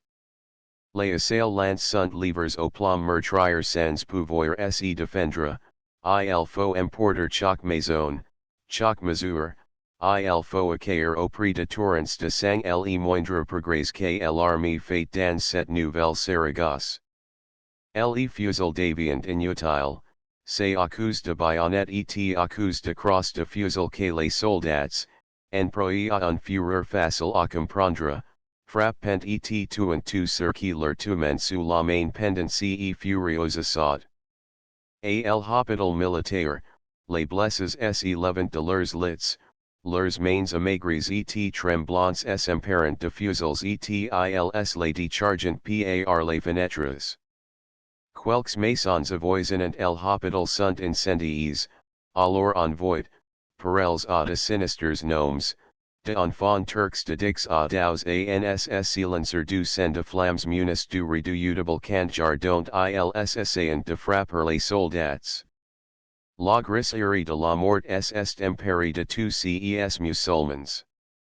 Voyant tu en dépit de leur résistance si opiniâtre, de leur fusillade si retentissante, les Autrichiens se rendent peu à peu maîtres de la ville et tu ils ne pouvant écarter l'étranger, ils se précipitant au devant de troupes, découvrant leur poitrine et appelant les troupes. Les massacres par l'équal se terminant toujours les batailles de ruse, dura jusqu'à 3 heures de l'après-midi. Alors les troupes impériales occupaient toute la ville, et les coups de feu avaient cessé. Le général Filipovic, qui est resté sur un monticule d'ouil pouvait suivre la lutte trace exactement et jusque dans ses moindres détails, fit son entrée dans la cour jardin du Cognac. Il y travailla fispécia et quelques officiers supérieurs turcs. Le vala dut engager sa parole d'honneur de ne pas quitter la ville. Un inquiet sommaire révéla de circonstances assez compromettantes pour le général turc. C'est ainsi qu'elle en après il avait reçu du sultan une proclamation ordonnant auxiliaires musulmans de se soumettre à l'occupation. Cette pièce n'avait pas été publiée. Cette découverte amena l'arrestation provisoire du vala qui fut dirigée le lendemain sur Brûde, on ne tarda pas du reste à le réaliser. À 5 heures du soir, le drapeau jaune et noir fut planté sur la citadelle et salué de 101 coups de canon. Les musiques militaires jouèrent le hymne national. Bosnie était désormais une ville autrichienne. La journée du 19 août coûte environ 3,400 morts et blessés à l'armée impériale, on estime à plus du double les pertes subies par les Bosniaques. En outre, Sur si avait les entre les mains de l'ennemi plus de 50 cannons, 1 million de cartouches, de provisions considérables de lignes et de vêtements. Une proclamation du général en chef prescrivant de livrer sans délai et sous peine de mort toutes les armes détenues par les particuliers, fit affluer les fusils de tout calibre, les carabines de prix, les canardières et de armes de luxe auxiliary crosses incrustés et auxiliary canons ornes d'images graves.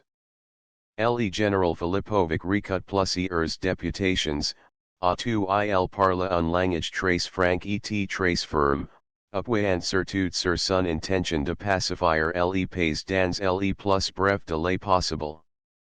C'était là un engagement qui tirait à conséquence, car les bandes organisées qui avaient terrorisé Sarajevo, du 27 juillet au 19 août, n'avaient pas été détruites. Elles constituaient une petite armée de 12 à 15 000 hommes qui campaient à quelques lieues seulement de la capitale. La route d'étapes de Sarajevo à Brut était si peu sûre, que le Feldjägermeister crut devoir refuser à l'attaché militaire français à Constantinople, qui avait suivi tous ces événements, un laissez-passer pour rentrer seul à Brut. Notre compatriote a dû faire route avec un convoi militaire. À Daboui, la situation était la même et les musulmans fanatiques de la Croatie turque s'agitaient à la voix de muftis qui établirent leur siege dans la ville de Livno. En autre Hongrie les mesures prescrites par le ministère de la guerre recurrent leur exécution. La rapidité avec laquelle les corps furent mobilisés, témoigne de l'excellence de la nouvelle organisation militaire de la monarchie, de toutes parts les services accouraient au rendez-vous qui leur avait été assigné, pour être dirigés par wagon ou par bateau à vapeur sur la frontière croate, afin de faire partie de ce qui s'appellera désormais la seconde occupation. Les premières troupes de renfort durant se joindre à celles du général Saperi, elles arriveront juste à point, car l'insurrection, dans ces parages, prenait toutes les proportions d'une véritable campagne organisée selon toutes les lois de la guerre. L'ardeur du fanatisme était servi ici par de officiers expériments et de munitions en quantité suffisante. Le problème du général Saperi consistait dans ceci, en épauler les insurges empereurs du village de Daboui, dont la prise aurait entraîné la perte de lignes de communications. Aussi, pendant que le général en chef entrait victorieusement à Sarajevo, de Saperi luttait en véritable désespoir, pendant 4 jours, contre les masses venant à la fois de Tuzla et de Livno et dont l'audace fut stimulée par de succès partiels. Mais, dans la 20e division, chaque soldat se rendait compte de l'importance de la tâche commune et tout secondaient leur général. Les hauteurs environnant Daboui même, furent transformés en redoutes, fortifiés avec art et défendus à outrance 3. Les Bosniaques furent tenus à distance jusqu'à l'arrivée de renforts et alors les choses changeront de face. 3 Voir sur ces luttes, l'excellent ouvrage publié sur l'occupation de la Bosnie et de l'Herzégovine par l'état-major austro-hongrois. On se bataille également dans les environs de l'antique et pittoresque capitale de la Bosnie, à Travnik ou le général duc de Württemberg s'était enfermé avec un garnison assez faible, la majeure partie de ses troupes étant parties pour le quartier général. Le duc soutint plusieurs combats à rue, il fit même un assez grand nombre de prisonniers qui furent envoyés à Gradiška, en Croatie. Il allait se ressentir également d'une façon très heureuse de secours en lui destinate. Chapitre 11 La seconde occupation. Échecs partiels de Autrichiens à Bihać. Les combats autour de Dalovi. La situation à Sarajevo. La Romanja Planina. Passage de la Save. March sur Tuzla. Occupation de Livno et de Zavornik. La fin de hostilités. La prise de la capitale innovate nullement prodit sur les bosniaques l'effet en état en droit d'espérer. Haji Loha, d'abord capture à el hospital, avait réussi à s'échapper et il trouvé à la tête de plus de 13,000 insurgés, qui campaient à proximité de Sarajevo dans de défis inaccessibles. Obliged d'échelonner ses troupes sur les parcours de Brood à Sarajevo et d'en détacher un grand nombre pour accompagner et couvrir les convois, c'est à peine le général en chef avait sous la main de forces assez nombreuses pour se maintenir dans la ville prise d'assaut et au qu'avait encore el hostilité de toute la population musulmane. Il fallait payer d'audace et terrifier les insurgés qui seraient intents de recourir de nouveaux auxiliaires armes. La cour martiale siège en permanence, un grand nombre de sentences de mort furent prononcées et exécutions tenant, avec toute la rapidité nécessaire pour frapper l'esprit de populations. La Turquie n'était pas en guerre avec l'Autriche, et celle-ci occupant la Bosnie en vertu d'un mandat de livre par un congrès où la porte était régulièrement représentée et dont elle devait accepter les décisions.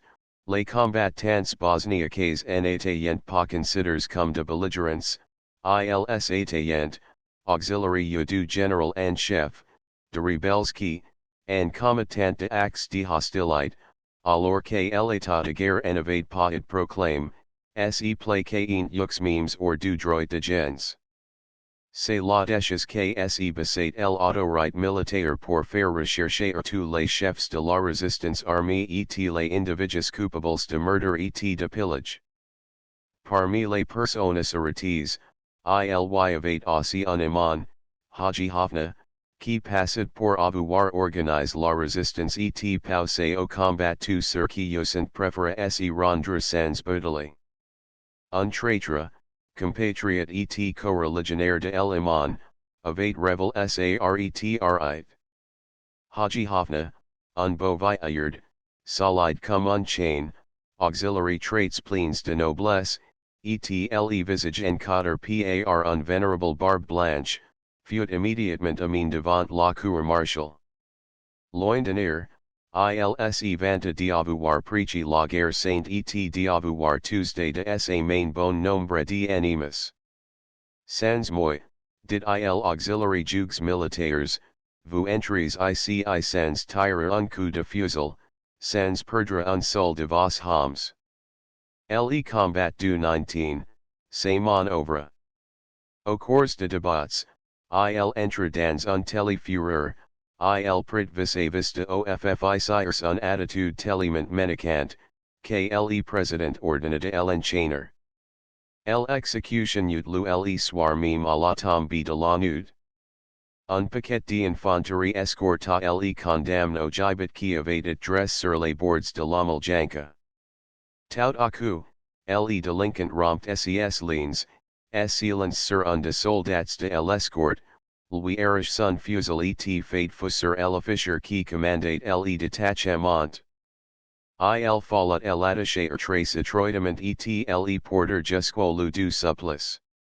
Quelle horrible chose que la guerre! Quelques jours après, le général Filipovic fut averti d'un complot ayant pour but de brûler la ville et de massacrer la garnison à la faveur du tumulte. De nouvelles arrestations et d'autres exécutions eurent lieu. Un de condamnes, riche négociant, offrit jusqu'à 250,000 francs pour se racheter. Plus tard, un ordre de l'empereur mit un terme auxiliary exécution sommaires. Elles n'est suffisant pas pourtant pour assurer la sécurité de la capitale.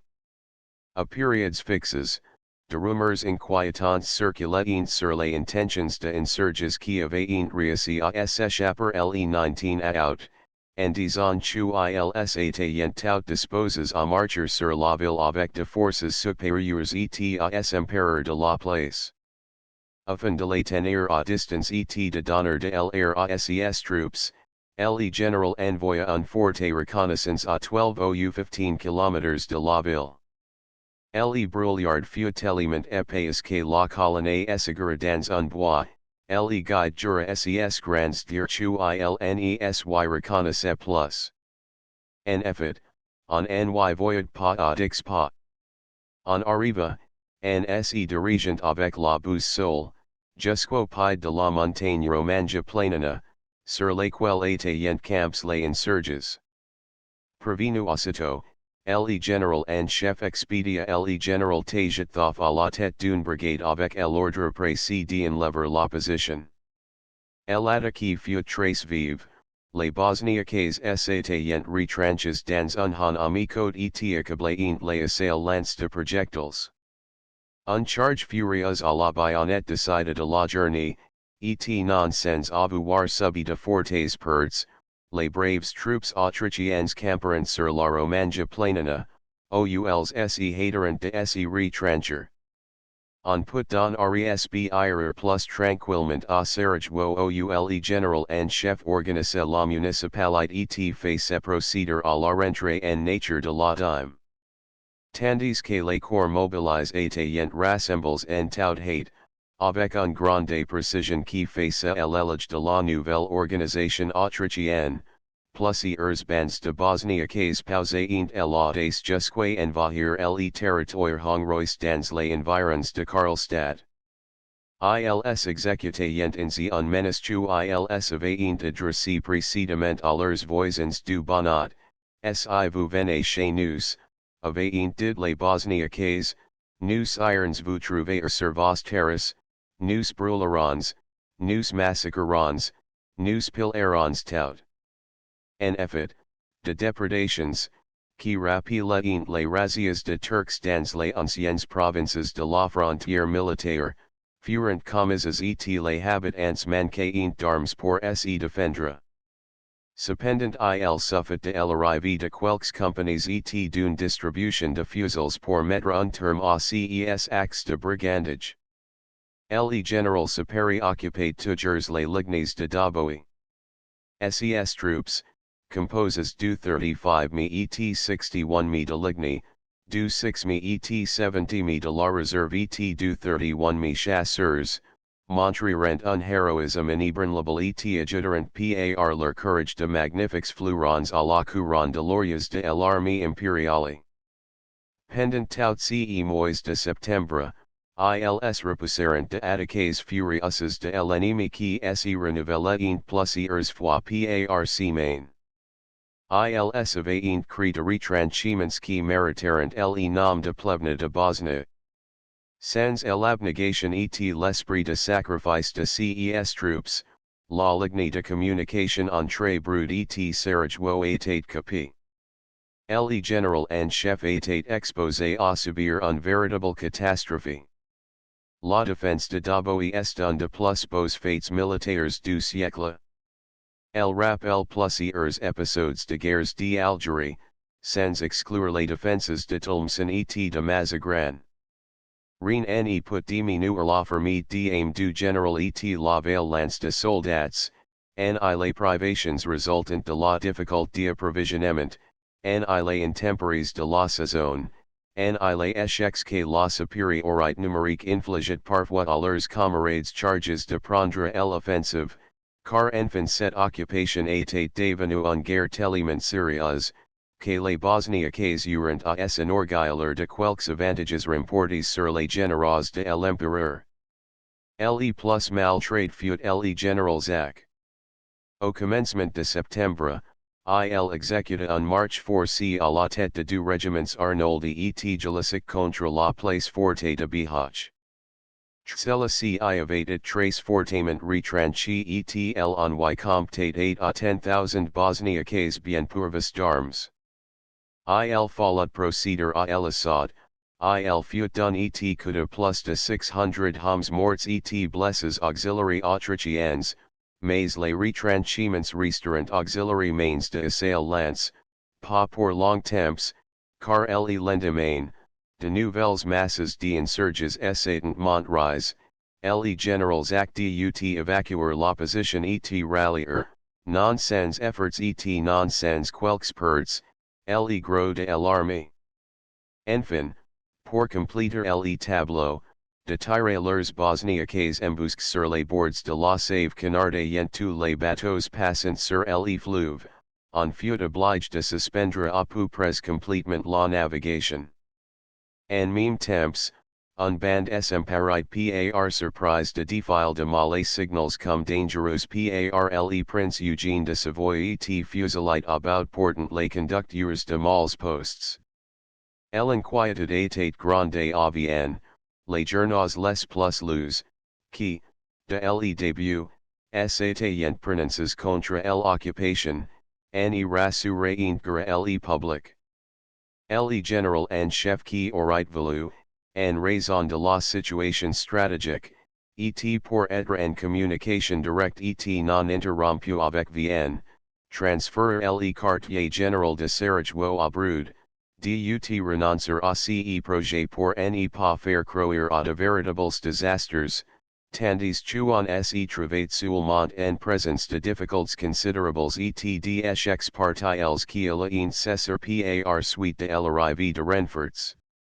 La première opération qui montre l'arrivée sur le terrain de troupes fraîches et nombreuses fut le passage de la Save.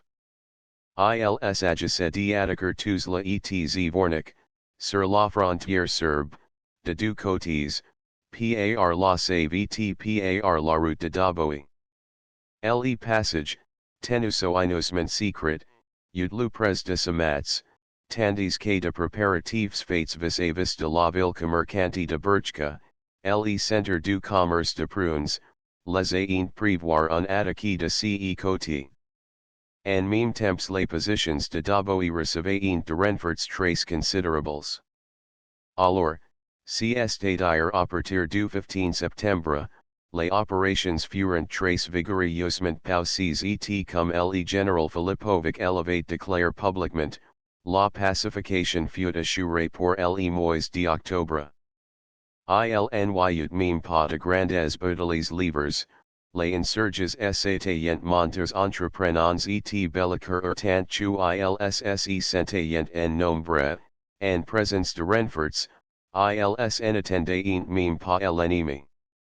Le fameux mufti de Gorny Tuzla qui tenait dans cette ville à la tête de 6,000 hommes et qui avait contracté tous les habitants valides, même les plus pacifiques, à prendre les armes, battit prudemment en retrait sur le territoire serbe, lorsqu'ils s'aperçut que l'opposition en était plus tenable. Le général Waldstoeter put traverser sans coup ferrier et sans soutenir de combat sérieux l'espace compris entre Doboi et Tuzla, il trouva tout le pays abandonné par les habitants musulmans. Ils s'attendaient à un combat carn auxiliary environs de Tuzla, mais ils n'y rencontrent pas plus de soldats ennemis que de fidèles musulmans. Après l'occupation de Tuzla, les Autrichiens poussèrent jusqu'à la frontière serbe et s'empirent de Zvornik dont les fortifications auraient pu permettre une longue résistance. Le même jour presque, le duc de Württemberg, sortant de Tronic, prenait l'offensive et se dirigeait sur Livno, résidence d'un mufti, à qui le canon dut parler. Après un bombardement de 2 heures, la place fut rendue. Vers le milieu d'octobre, il n'y restait plus à faire reconnaître la bannière autrichienne que dans quelques districts montagneux de el Herzgovine et dans le Sanskuk de Novi Bazar ou 20,000 Albanese, envoys par la redoutable ligue, dont les seeds venaient justement de massacrer le muchir Mehemet Ali, étaient attendus. Dans le 42 mois d'octobre, un parti de réservistes rentre dans ses foyers et l'administration militaire put songer sérieusement à préparer el hivernage de l'armée. La première condition était d'assurer l'approvisionnement de troupes, en créant de routes et autant que possible, de chemins de fer. Les propositions ne manquaient pas à ce sujet et on avait à Sarajevo que l'embarras du choix. Haji Loha, les chefs d'insurges, après avoir échappé en première fois auxiliary troupes impériales, Turquie par tout la contrée, fut appréhendé au corps pour la seconde fois. On les découvrit dans un cabinet isolé. Sa blessure à la jambe se revrit, ilne put marcher, il fallut les hisser sur une voiture remplie de pales. Sans chu il fut transporté à Brude, et chu il traversa toute la Hongrie et un grande partie de pays héréditaires de l'Autriche. Partout dans les guerres oule train de 8 passeurs, la foule de curieux se porta sur les quais, pour regarder de près ce grand musulman, haut de 6 pieds, qui avait l'air d'un superbe bandit, vêtu d'un long caftan et coiffé d'un gros turban, trompant la douleur qu'elle lui occasionnait sa blessure en fumant avec volupté les blondes cigarettes d'Orient. Haji Loha, chef avre de l'insurrection, s'en tira à Miller compte que ses compagnons pris sur les faits à Sarajevo et envoyés devant la cour martiale. Les conseils de guerre les condamna à mort, il est vrai, mais la clémence impériale réduisit cette peine à 5 années de prison. Il subit cette peine avec l'indifference de orientaux, dans la forteresse de Joseph Stott en Bohème. Quand il fut libéré, il perdit pour la Mecque ou l'exinsurge passé son temps en adoration devant les tombeaux du prophète. Haji Loha reconnaît dans la Bosnie complètement pacifiée, vivant comme et sous l'égide d'une administration forte et paternelle, il n'y avait plus de place pour un homme de sa trempe. Chapitre 12 de Salve Agorni Tuzla. Une ville industrielle à ses débuts. Mines de charbon. Briqueries et salines. La population de Tuzla. Les Tsigans à de Murfiques. Un enlèvement suivi de duel à mort. La poste de Tuzla à Burka. L'e-commerce de prunes. Voyage de Brisca à Belgrade. Visits diplomatiques. On ne se lasse pas d'admirer la belle, la superbe nature en Bosnie. On éprouve un plaisir d'autant plus vif à l'aspect de ces sites si pittoresques, que la jouissance est inattendue et que les voyageurs en croient paraître voir ici, en Orient, les magnifiques vues alpestres de la Suisse. Lorsque la Bosnie sera mieux connue, lorsque l'administration actuelle aura complete son œuvre de civilisation, nul doute que les touristes en affluent dans ces belles contrées, et avec les touristes, membres de clubs alpins et autres, les chasseurs et les baigneurs. Les eaux thermales, en effet, abondant dans les pays, et grâce à la sollicitude du ministre, M. de Calais, els ont et examens par de homs de l'art, qui tous sont prononcés dans les sens les plus favorables.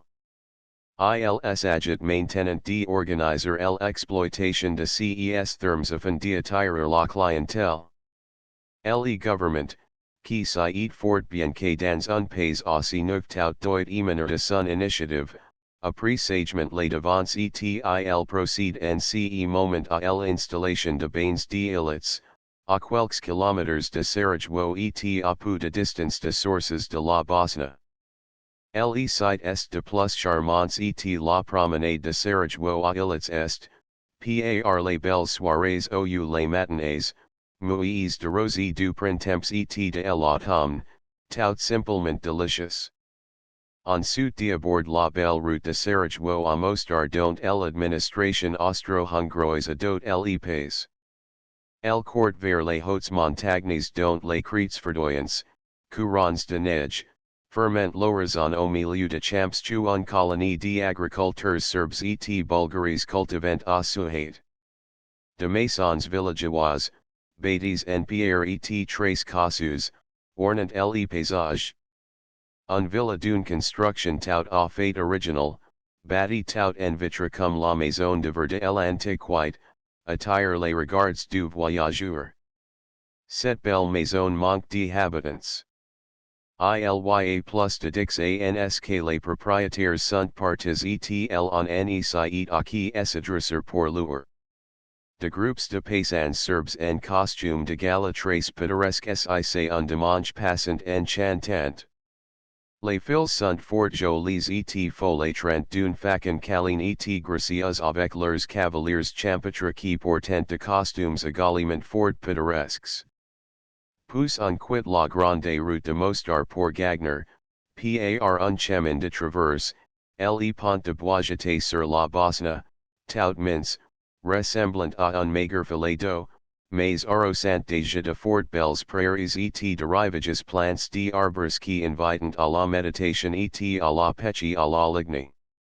Un cafetière turc installe son établissement sur le bord de l'eau, tout comme à Asnières ou Amuden. Cette installation se compose d'un kiosque avec parois vitrées et de tables et bancs places en plein air sur l'herbe. Les clients ny manquent point en it, ils seront certainement encore plus nombreux lorsque l'hôtel de l'établissement balnéaire d'Illits aura été inauguré. Cela ne serait tardeur, car, lorsque j'ai visité les travaux de construction en compagnie du très actif et très spirituel Baron Kutschera, haut fonctionnaire de l'administration civile, ces ouvrages étaient très avancés. Il était permis de supposer que l'hôtel et les bains qui existaient déjà à l'état rudimentaire seraient installés avec tout le confort désirable. À 6 km d'Illits, nous trouverons les sources de la Bosnie qui s'échappent d'un lit de rocailles pour commencer sa course capricieuse et vagabonde. La promenade jusqu'à ces sources est le complément oblige et très agréable d'une visite auxiliary bains d'Illits. Le chemin de fer, qui par un embranchement se dirige de Davois sur Seminan, est construit en moins d'une année. Commencé en mai 1885, la ligne est inaugurée au mois d'avril 1886 en présence de M. de Calais et de nombreux invités dont beaucoup appartenaient à la presse vinoise et maigre. Le parcours comprend 67 km dans un pays tout à fait montagneux.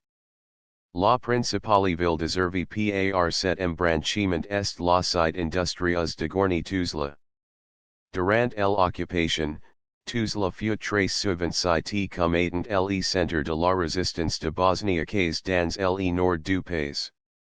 Aujourd'hui, grâce auxiliary établissements manufacturiers qui s'y trouvent, Tuzla jouir d'une renommée plus pacifique et plus enviable. Le paysage de part de Davois est de plus pittoresques. Voici d'un côté de rochers calcaires très élevés, très crevasses et d'un aspect assez effrayant. Les rochers s'entrevrent pourtant, il faut qu'ils les sent le passage libre à la belle route carrossable de Davois à Tuzla, que le génie autrichien a creusé un travail digne de romains. Sur la droite, une petite rivière auxiliary aux très vivaces, la Sprka, déroule ses flots argents. Le cours de cette rivière la conduit au milieu de plus hauts escarpements de rochers, elle disparaît dans de défile pour reparaître encore plus tumultueux et disparaître de nouveau.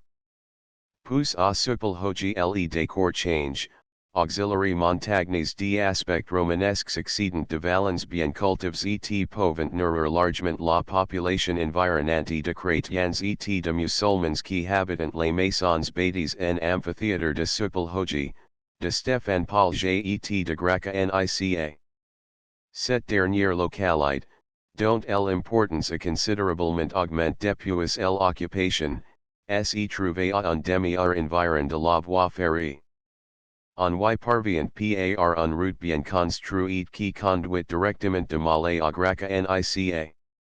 Ici nous entrons dans la forêt profonde et magnifique dont les chênes trois fois séculaires ne tarderont pas sans doute à tomber sous la hache du Butcheron, Car le développement de l'industrie manufacturière dont Gorny Tuzla est le centre exigere de bois de construction et de fortes quantités de combustible.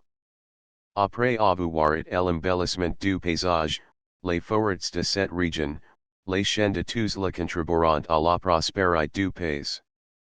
A en vingtaine de kilomètres de Gorny Tuzla, le chemin de fer cesse de suivre le cours capricieux de l'Osperca, mais il tarde pas à côtoyer la jala dont les ont un couleur verte de plus réjouissance à l'œil. C'est un rivière de Virgile, celle-là, et non un torrent impétueux. Son susurrement pourrait inspirer de églises et de odes à la nature. Les monts Osran et les monts Majesiva se profilent au loin. Nous entrons dans la région industrielle. Voici un halt qui porte le nom significatif de Colin Grube, mine à charbon. Pas de village, un baraquement servant de guerre et quelques huts. Mais on aperçoit au loin les hauts fourneaux de la mine, un petit embranchement réunit à la voie ferrée. Ces mines de charbon, très productifs et qui entre autres approvisionnement de combustible le chemin de fer de la Bosnie, sont exploités par le gouvernement qui y installe les procédés les plus modernes et les plus rationnels. On vante beaucoup la qualité de products, quant à la quantité, elle est déjà considérable, mais elle ne saurait que gagner encore et devenir plus tard un objet d'exportation. Encore quelques tours de roue et la locomotive serait devant un autre établissement également gouvernemental, un grand briquerie. De la Gorny Tuzla ilny plus que quelques minutes. En arrivant au terme d'un voyage qui offre tous les agréments d'une promenade à travers un paysage aussi splendide que varié. Tuzla, qui doit son nom auxiliary gisements de sel, en turc, Tuz, est une ville dont la population offre un mélange très spécieux de races. Ilya de Turcs, de Grecs, de Serbes, de Montenegrins, de Croats, de Bulgaries et de Tsigans.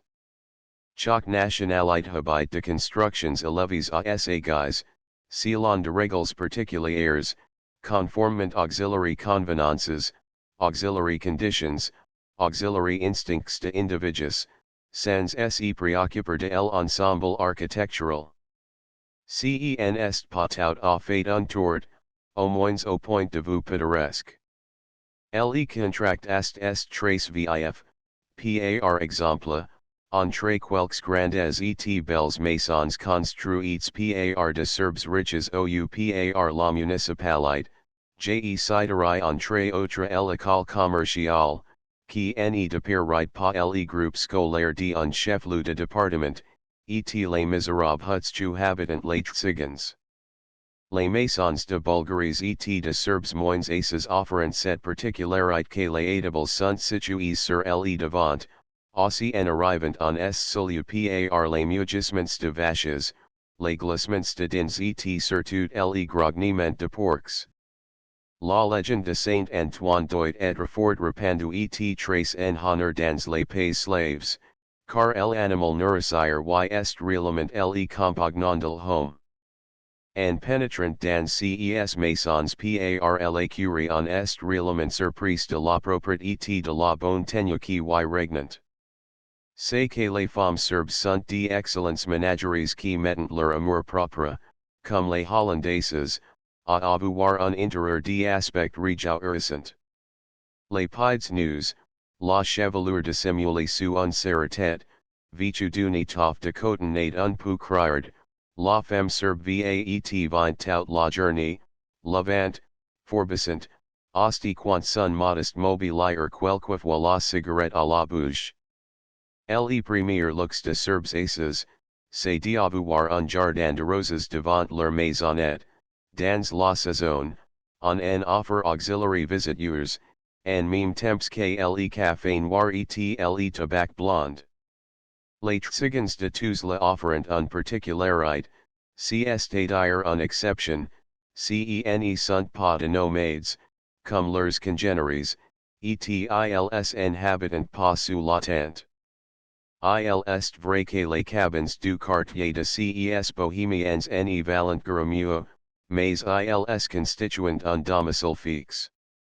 L'administration autrichienne est très fière d'avoir obtenu ces résultats en domptant les habitudes invétérées de ces vagabonds.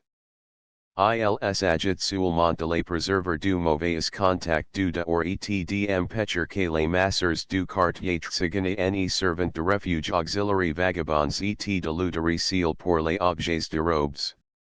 Aussi la police s'est fait très sévèrement à Tuzla. Nul ne peut franchir le seuil de la guerre pour entrer dans la ville s'il exhibe ses papiers parfaitement en règle. Le commissaire de police chargé de cette surveillance m'explique que les tsigans n'étaient pas hors du sols, l'ouverture du railway avait attiré à Tuzla un foule de gens sans arrivant de Hongrie et du Banat. Beaucoup avaient un moyen à partir avec les autorités du pays. D'autre part, les nombreux ouvriers étrangers, attirés par les travaux de charbonnage et de mines de sel, demandant aussi à être contrôles. Il est vrai que, grâce à ces précautions, la sécurité dont on jouir dans cette nouvelle site est parfaite. Les tsigans de Tuzla sont musulmans, ils portent les costumes turcs, la plupart du temps, il est vrai, en lox, et ils observant rigoureusement aussi les préceptes de la loi de Mohammed, sauf, disons certaines infractions au chapitre de spiritueux. Ils aiment la société et se réunissent, pendant de longues heures, jusque bien avant dans la soirée, dans de petits cafés, grands comme une chambre d'étudiant, dont les looks consistent en nats attendos par terre, mais où les consommateurs paraissent gouter avec plaisir la baignoire on leur sert et s'amusant beaucoup à différents jeux. Dans un coin, un bohémien melomane pense de la tamboura, la guitare nationale, en chantant quelque étrange mélopie, chant de guerre ou chant d'amour. Parfois, pendant les Ramazan surtout, de danses s'organisent les soirs dans les rues étroites, mais les hommes seuls y prennent part. C'est un danse qui chante à la fois du colo serbe, sorte de farandole, et du tsardash de Hongrois. Les tsigans y mettent un entrain épileptique, les sauts en l'air, les contours les déhanchements aux quels ils se livrent sont dignes d'acrobats les plus douloureux. C'est la véritable sarabande macabre, et on dirait que les membres de danseurs vont croquer et que leurs os entrent coquins sous leur peau. Assurément un bal en plein air, que se donnant à yux memes les tsigans de Tuzla, est un spectacle digne de tenter la palette d'un peintre de genre, comme tant de tableaux qu'elle envoie en Bosnie et qui mériteraient d'être fixes par le pinceau. Tuzla n'est pas seulement important par les charbonnages et les briqueries. Les salines, aux quels la ville doit son nom, sont exploités aujourd'hui selon toutes les règles, par le gouvernement, les produits augmentent dans de proportions très considérables et entrent pour un chiffre important dans le budget de recettes de pays occupés. L'installation de salines qui se trouvent à Seminan a commencé en 1884 et achevé en 1885, il est déjà question d'exploiter de nouveaux gisements découverts tout récemment. En outre Gorny Tuzla est le centre du commerce de bestiaux de tout la contrée, les foyers qui ont lieu, surtout en hiver, y sont très animés, et on y vient de fort loin pour accueillir de beaux chevaux et du gros bétail qui se distinguent très avantageusement, par sa performance, de bœufs et vaches par trop amaigris et malsoins qu'elle en rencontre dans l'intérieur du pays. Tous ces éléments donnant à Tuzla un attrait particulier, en y sent, Suda de horas a tranquils et conformes à la passivite musulmane, un activite qui permet de concevoir les meilleures espérances pour l'avenir. Les fonctionnaires charges de l'administration de tous les efforts d'alers de stimuler ce développement, et l'initiateur de l'industrie tuzlienne, de Calais, comme ici de collaborateurs de vous qui ont, comme leur chef, foi dans leur œuvre. Le président du district, Vukovic, administre la country et surveille avec compétence les différentes industries. Ses occupations ne l'empêchent pas de recevoir avec beaucoup de bonne grâce les voyageurs désireux de connaître les pays et de se rendre compte de ses ressources. Le bourgmestre de tous les est un serbe qui n'a pas quitté le costume pittoresque de sa nationalité. Il conduit les affaires de la ville avec beaucoup de rondeur et de bonne humeur. Jai dit que la ville avait construit une école supérieure de commerce le plus coquette bâtiment de Tuzla. Il plus de 40 élèves turcs et chrétiens qui y recueillent la même éducation que dans les meilleures Realschulen de Vienne ou de Pest. Dans cette partie de la Bosnie, la cause de l'instruction est tout à fait populaire. Les municipalités, les corporations, les particuliers, tous sy intéressant et sont disposés à faire de sacrifices pour la jeune génération. Les distractions font encore défaut à Tuzla, cen est aujourd'hui un site du travail. Les fonctionnaires et officiers non mariés se réunissent le soir dans un hôtel de cour du nom de casino qui, sous de apparences extérieures fort modestes, offre cependant aux voyageurs un gîte convenable et propre, et auxiliary consommateurs une nourriture très suffisante de qualité. Ces causeries qui délaissent de la base de la journée, se prolongent bien avant dans la nuit, surtout lorsqu'un événement quelconque y donne matière. Pendant mon séjour, toute la ville venait d'être bouleversée par une tragédie dont les auteurs étaient connus de tout le monde. Voici cet événement romanesque qui certainement eut cause grande brute à Paris, c'est d'alers plutôt un événement parisien que, bosniaque. Deux fonctionnaires occupant de positions assez élevées étaient les d'une étroite amitié. L1, M.W., les fils d'un de plus opulents banquiers de Vienne, avait eu une jeunesse assez orageuse. Sportsman et grand coureur de ruelles, il avait très fortement écran son patrimoine sur les turf et dans les coulisses de théâtres. Sa famille le décida, pour se ranger, à accepter un emploi dans l'administration de pays occupés. Très intelligent et ayant l'amour de sa nouvelle profession, il rendit de services et obtint un avancement mérite. C'est alors qu'il fit la connaissance à Tuzla d'un collègue, gentilhomme hongrois et officier de cavalerie du cadre de réserve. M.W. aimait une fort belle jeune fille appartenant à une famille serbe du Banat. Les parents s'opposaient absolument au mariage de la demoiselle avec l'officier. Celui-ci compte ses peines à M.W., son nouvel ami, et lui demanda conseil. Il faut en lever ta fiancée, dit résolument M.W., en songeant à ses avenches d'autrefois. L'Avis était bonne, paraît-il, puisqu'il fut suivi. M.W. ne borna pas à conseiller son ami, il assistait à toutes façons et celui qui conduisit la voiture qui servait auxiliary amoureux fugitifs à franchir la frontière. Lorsque M.W. épousa la demoiselle en Lévis, dans l'église grecque de Tuzla, W. l'assista encore comme second, puis il devint l'ami de la maison, et enfin l'amant. M.W. qui avait de soupçons, mais ne croyait pas que les choses étaient aussi avances, exposa ses angoisses conjugales à ses chefs hiérarchiques. Il en résulta un déplacement. M.W. fut envoyé à Banja Luka, Tandis kmet Madame de B restaurant à Tuzla. Le mari croyat que, la distance aidant, tout parallèlement écarté. Ilse trompate gravement.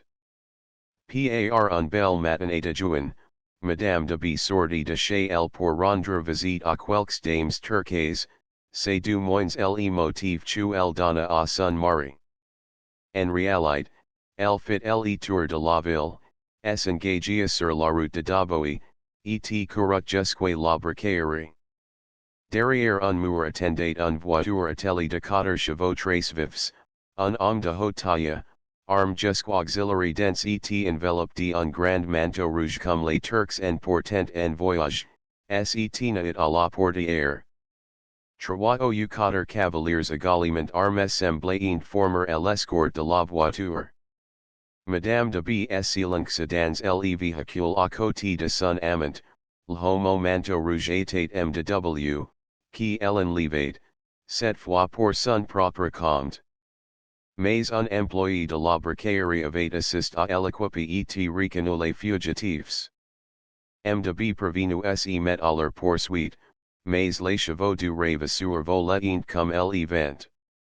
De gendarmes, à qui ce véhicule emporte sur d'elles et entour de hommes en armes inspire de soupçons, ordonnant qu'elle en esserait. M.W. accepte sa qualité de fonctionnaire de l'État, il montre son sauf-conduit, délivre par lui-même, et les gendarmes se retirent en saluant. Il n'y restait plus à M.W., le mari outrage, que envoyer par le télégraphie une provocation à son ex-intime qui en effet était renter à Bonjaluka avec sa proie, complacent d'allers. Le cartel fut accept par M.W. Ciatate, nous l'avons dit, un gentleman accompli, et rendez-vous fut pris à Daboy, chacun de combattants ayant la moitié de la route à faire. M.W. arriva le premier avec ses témoins. Ces messieurs dégénèrent au petit buffet de la guerre, ils paraissaient fort guise et faisaient de projets pour la soirée. Un heure plus tard le cadavre de M.W., perce d'une balle à l'endroit du cœur, gisait au milieu d'une clairière. La balle du mari avait déterminé la mort foudroyante. M.W. était âgé de 33 ans environ. À cause de la notoriété de la famille et de sympathies personnelles qu'il avait sous seconce l'affaire fit beaucoup de bruit, même à Vienne. À Tuzla, les UNSOU plutôt les uns, c'est-à-dire les dames, prenaient le parti de l'infortune Don Juan, les autres considérant l'issue désastreuse du duel comme un véritable jugement de Dieu. Au milieu de la tourmente, la belle Hélène Serbe, qui avait mis auxiliary prize ce Manillas etc Paris, disparut. Il y a quelques années, les habitants de Tuzla avaient d'autres préoccupations que les duels entre amants et maris, et d'autres sujets de récits pendant la veille. La lutte fut, comme nous l'avons vu, de plus vives dans ces parages, et ils furent conquis au prix de grands efforts et de sacrifices meurtriers. La vigilance de Mufti's pour épilogue, pendant quelques années, un brigandage organisé par d'anciens chefs de bandes, qui en avaient pu décider opposer les armes. Ils préférant continuer la campagne pour leur compte. La route de Tuzla à Burqa, ville très commerçante sur les bords de la Save, en était alors moins que sûr, et les voyageurs n'y hasardaient que en troupes, et la plupart du temps sous l'escorte d'une patrouille. Les forêts très profondes qu'elles en traversent pour aller d'une ville à l'autre surveillant d'excellents repères auxiliary brigands. Un de ces héros de grand chemin est reste légendaire, et en racontera encore pendant longtemps ses exploits. Ce fradiavolo bosniaque était non pas un turc, mais un serbe de la Principat, Canusu le nom de Milan. Il avait, Paratai L, Guroi contre les Turcs, sous le General Tchernov, en 1876, mais le métier en Louis de Segura, il avait déserté avec armes et bajaj sur le territoire bosniaque, et, à la faveur de l'anarchie qui y régnait alors, il avait pu tenter quelques détroussements avec plein succès. Il vola obscurement, jusqu'après l'occupation. Il réunit alors un cinquantaine de mauvais garçons, resolus à tout et craignant ni Dieu ni diable, ni la fusillade ni la potence. La bande était en put mieux organisée.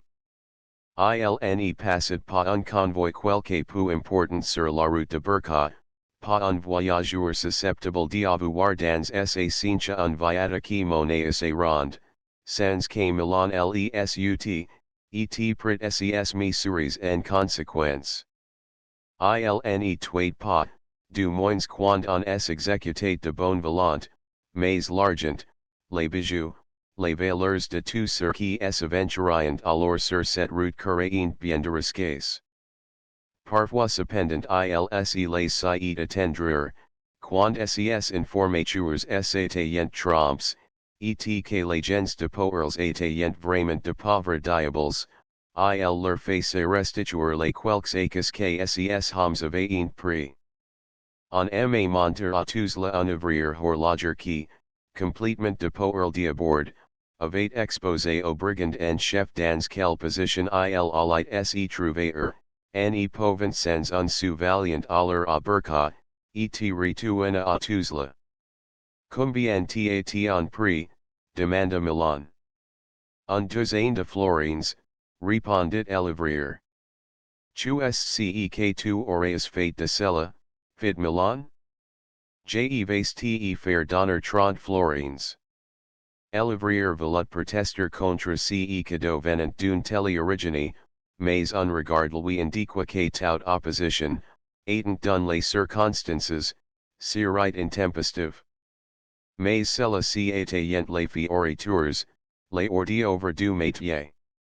La vérité est que Milan et ses acolytes ravageaient la contrée, et rendaient tout commerce impossible. La nature du terrain, le voisinage de la Serbie, la complicite force de habitants, qui tremblaient de peur de leur vie la moindre indication auxiliary autorites, assurant pendant assez longtemps l'impunite auxiliary brigands. Ils enhardissaient de plus en plus, et Milan exécutait de véritables perfidies. Un jour, ils en vint avec son lieutenant Stola en le big tout bonnement à Burka. Ils étaient vêtus tout comme de chasseurs, et avaient la carabine sur l'épaule. Ils en allèrent droit au presbytère, et montèrent jusqu'à la chambre du cure, qui allait se mettre à table. Stola en resta sur le seuil de la porte, la main sur la gâchette du fusil. Le chef brigand s'avança vers le cure, je suis Milan, fit il, et je viens dîner avec toi. Le cure voulut faire un mouvement, mais sur un signe du capitaine, Stola en le mit en jeu. Voyons, pas de cérémonies, mon révérend. Reprit le bandit, je me contenterai de ton ordinaire, vous autres ecclésiastiques, vous vous nourrissez bien le dimanche, sans oublier les jours de la semaine, à une condition cependant, c'est que tu enverras ta cuisinière chercher quelques flacons de derrière les fagots, pour ton cousin Ignace, qui est venu te voir avec un pays. Tout autre explication donnée à ta servante, ouaki que ce soit pouvant survenir, aurait de conséquences fâcheuses. Donne tes ordres et dis ton bénédicite, mon ami abaissera son arme. Avec tout l'opportunisme que les serviteurs du Seigneur savant pratiquer dans les circonstances décisives de la vie, le cure se soumit, la servante apporta de bouteilles aux quelles le cousin Ignace fit largement honneur, Tandis que l'ami, and sentinel à la même place, ni lachet pas un instant son arme menicant. Le repose termine, le brigand pria le cure de lui livrer les clefs de la caisse, l'ecclésiastique remit à Milan un vingtaine de florins, and durant que c'était tout ce chu il postate. C'est possible, vid froidement Milan, mais tu as eu depuis here 300 florins appartenant à la communauté de franciscains. Y penses tu, avis le reverend, de l'argent qui ma it confie, qui nem appartient pas, que je serai force de rendre. Ah! Voilà qui m'estigle. Esicria Milan, d'un set argent ouj brise touts tes armoires pour voir ou tu les cash, etsigene trouve pas jete casse la tête par deshes le marche. Stola innovate de nouveau mis son arme en jau, etil fallut bien s executor et remettre les 300 florins. Après quoi Milan demande respectueusement au cure de le bénir, et retire suivi de son fidèle compagnon. C'est pourtant ce même Stolahan qui mit un terme auxiliary exploits de son patron. L'autorité militaire pour chasser activement les brigands, la bande evadit décimi dans plusieurs rencontres, et quelques bandits captures avaient et execute sama irement.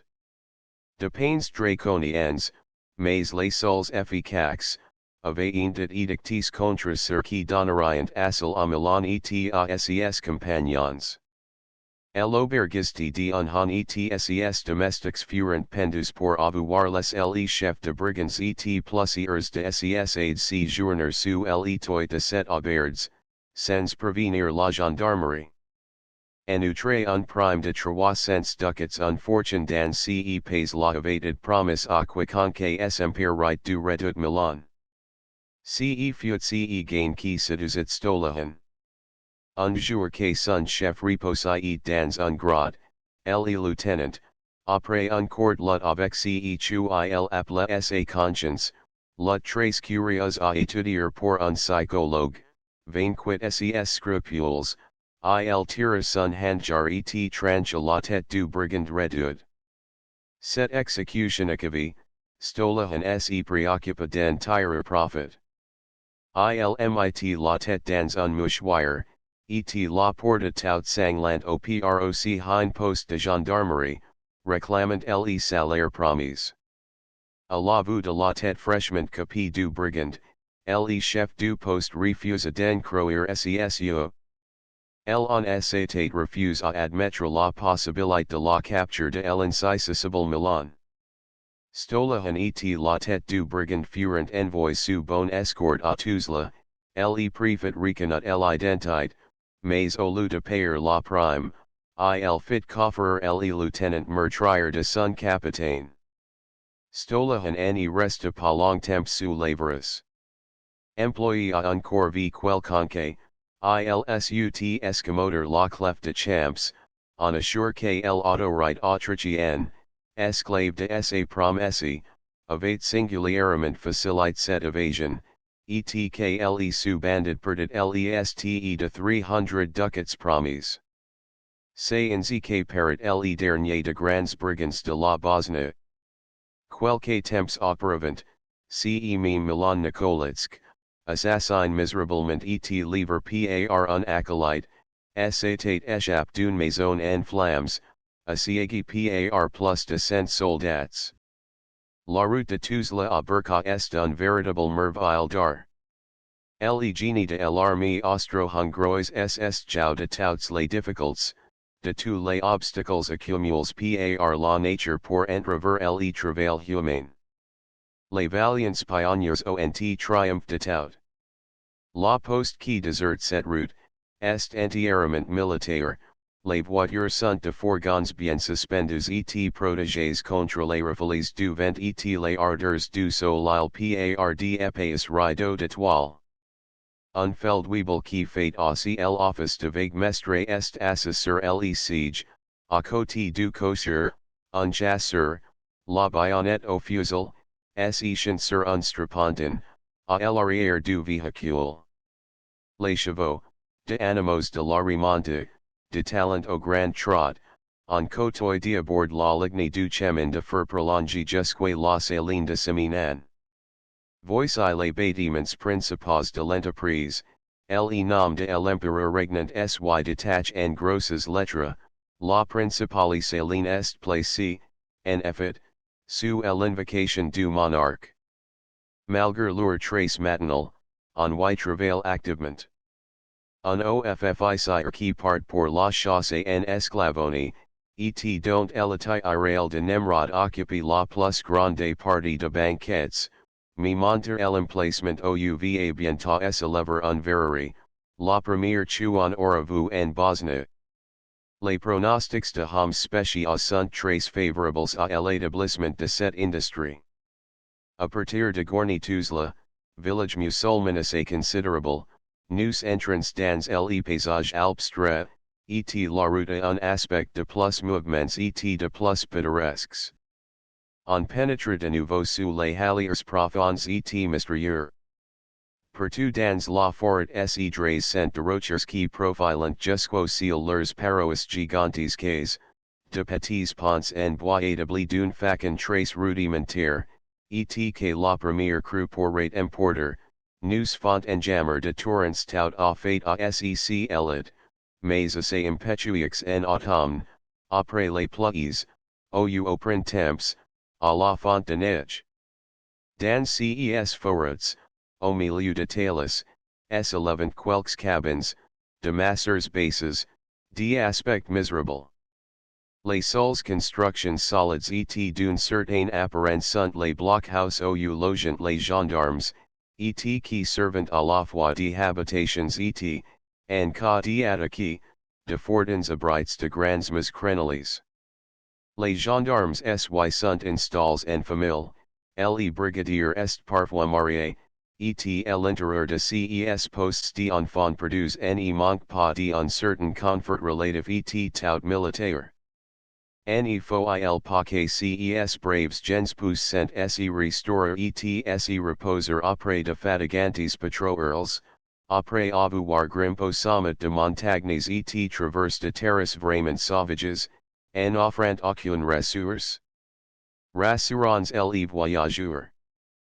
Pas plus ici que sur les autres routes de la Bosnie parcourus par la poste impériale, il n'est risqué de périr d'inanition, au de coucher à la belle étoile, en cas d'accident ou d'événement imprévu.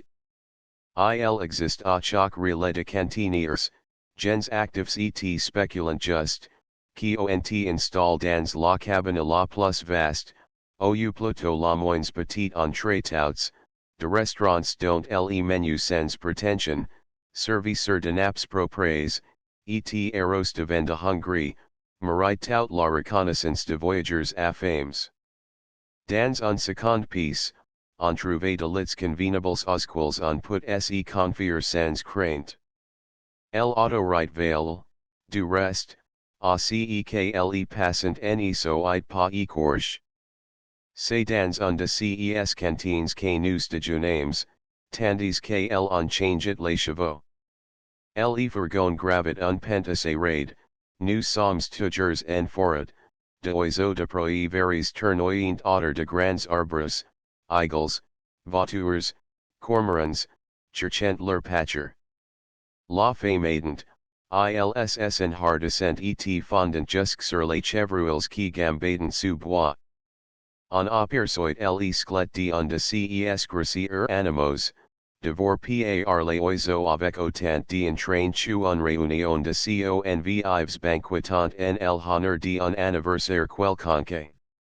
A un heure de burqa environ, la forêt s'écarte, nous voici maintenant sur un plateau, de bouquets d'arbres, de bouleaux donnant ici au paysage un teint bien différent de la nature alpestre de tout allure, on se croirait presque auxiliary environs de Paris. Le temps est gris et triste, un pluie persistant et glacial pourrait faire supposer que nous sommes en novembre et non en juin. Un brouillard opiniâtre indique, là-bas au fond, La présence de la save. Le grand cloqueur de l'église de Berka apparait lointain et macur, car il semble chuan la apporter de la main, lorsque, au contraire, il se perd comme un fata morgana. Nous roulons plus d'une heure, les yeux fixes sur ce cloqueur, pousse la route finite comme toutes choses en ce monde, et le fourgon est engagé dans un rue interminable qui descend en pente, mal pavé comme toutes les sites turquoises, assez large, du reste, et bordé de deux côtés de boutiques oul on acquis toutes sortes de marchandises, mais surtout de cotonades et de vitails. Les marchands, même les musulmans, ontici en apparence plus activité moins fataliste que dans les autres villes orientales. En jurat tu ils ont déjà appris quelque chose de occidentaux aux quels ils se frottent, ils font quelques pas au devant du client, et en attendant plus que celui-ci vienne à eux. Turcs et chrétiens semblant du reste s'entendre à merveille. Berka est la métropole de Prunia. Cekl en y debite de ces fruits secs est incalculable. On parle de 200,000 quintas par. Les courtiers de maisons de Berka parcourent les pays en tout sens, tant surpide les records entiers. On calcule le prix de la vente sur les probabilités de la moisson future dans les autres pays apruns. S'il se presenti bien dans le midi de la France, il base sur les pruneaux de Bosnie, au contraire, si les pronostics sont mauvais pour la récolte dans les environs d'Agen et dans les classes du Tourangeau, les propriétaires bosniaques sont maîtres de leur prix, la concurrence n'est pas à craindre. En septembre et octobre, Berka presenti une animation tout à fait extraordinaire. Il vient de 14 meme d'Amérique. La Save, qui baigne la ville d'un côté, et de l'autre arrose les bords broussailles du pays slavoun, est chargé de barques, de bateaux, de chalands de tout espèce, et tous sont remplis du fruit savoureux, mais laxatif, qui fait la richesse de la région. On cite de fortunes colossales, pour les pays, qui ont it fonds et qui sont alimentés par e-commerce. Berka doit à la présence de ces capitalistes un air de prospérité et de propreté qui réjouit les voyageurs, les murs y sont cordiales et on possède les cultes de relations mondaines. C'est du moins ce que j'étais en droit de concevoir quand j'ai vu toute la population distinguée se porter au débarcadère de bateaux à vapeur de la compagnie de navigation autrichienne, pour saluer un fonctionnaire nouvellement marié et qui ramenait sa femme. La bande d'Amos était précédée d'un orchestre qui fit entendre, fort bien ma foi, d'airs de circonstance et autres. Après avoir fait ainsi la conduite auxiliary nouveau époux, les musiciens organisèrent un sérénade dont les accords s'entendaient encore à l'aube. La Save met Berka en communication directe et permanente avec Belgrade d'une part et gradisque de l'autre. Les trajets n'est pas de plus pittoresques, ils effectuent rapidement et l'on n'est pas trop mal à bord de steamboats de la compagnie de la Save. De gradisque, on gagne facilement Banja Luka, un de villes turquoises les plus curieuses. C'était autrefois un repère de fanatiques musulmans dont les actes de foi, assez semblables à ceux de l'Inquisition espagnole, ont souvent retenti dans l'histoire du pays. Pendant la première période de l'occupation, les Turcs de Banja Luka necessiteront, de la part du général commandant les troupes impériales, une surveillance active et incessante qui en empêchonnement, d'alors, un soulèvement assez vif qui dure 2 jours, comme nous l'avons dit. Aujourd'hui, l'ardeur belliqueuse de Begs de Banja Luka et de leurs satellites est commis, ils sont devenus de négociants qui joignent un forte activité à leur finesse native. Les officiers de la garnison, vis-à-vis desquels les habitants musulmans avaient cru devoir adopter d'abord une attitude hostile et même hargneuse, sont très bienvenus à présent et vivant en harmonie parfaite avec la population. Rien de plus simple, de plus correct, d'alors, que l'attitude de officiers austro-hongrois dans les pays occupés. En chercherait en vain la moindre trace de morgue d'orgueil de Danux pour une race inférieure. Pas d'abandon de dignité non plus, par exemple. On dirait de honnêtes et laborieux fonctionnaires coiffes du capi et ayant l'épée au côté. L'officier autrichien qui est envoyé en Bosnie doit travailler beaucoup, il mais ses pains ne sont pas perdus, puisque son labeur contribue à la fois à la grandeur de son pays et à l'avancement de la civilisation. La conscience de ses devoirs accomplis se reflète dans l'attitude entière de officiers, ils de la satisfaction évidemment et à bon droit, mais ils en exultant pas et ne croyant pas tennis d'arbre d'airs fanfarons pour attirer sur eux et sur leur importance et l'attention de passants au de voisins. Il parmi eux ni fendants, ni motamores, et les hussards hongrois, ces centaures qui adorent leur métier, ne distinguent de leurs frères d'armes de la Cisleithanie plus calmes et d'un sang plus froid que par leur rongeur et un pétulance qui fait plaisir à voir. Au restaurant et dans les cafés, les officiers, en prenant leur repas, causant de dernières manœuvres, de théories, d'un article paru dans la vedette ou dans quelque autre recueil militaire spécial. La préoccupation sérieuse du métier domine en tout. Quelle différence avec les officiers de l'armée allemande, scientiques de ux memes, croyant de plusieurs que des audacieux de simples mortals non coiffes du casque et n'ayant pas le droit de traîner la latte sur les paves.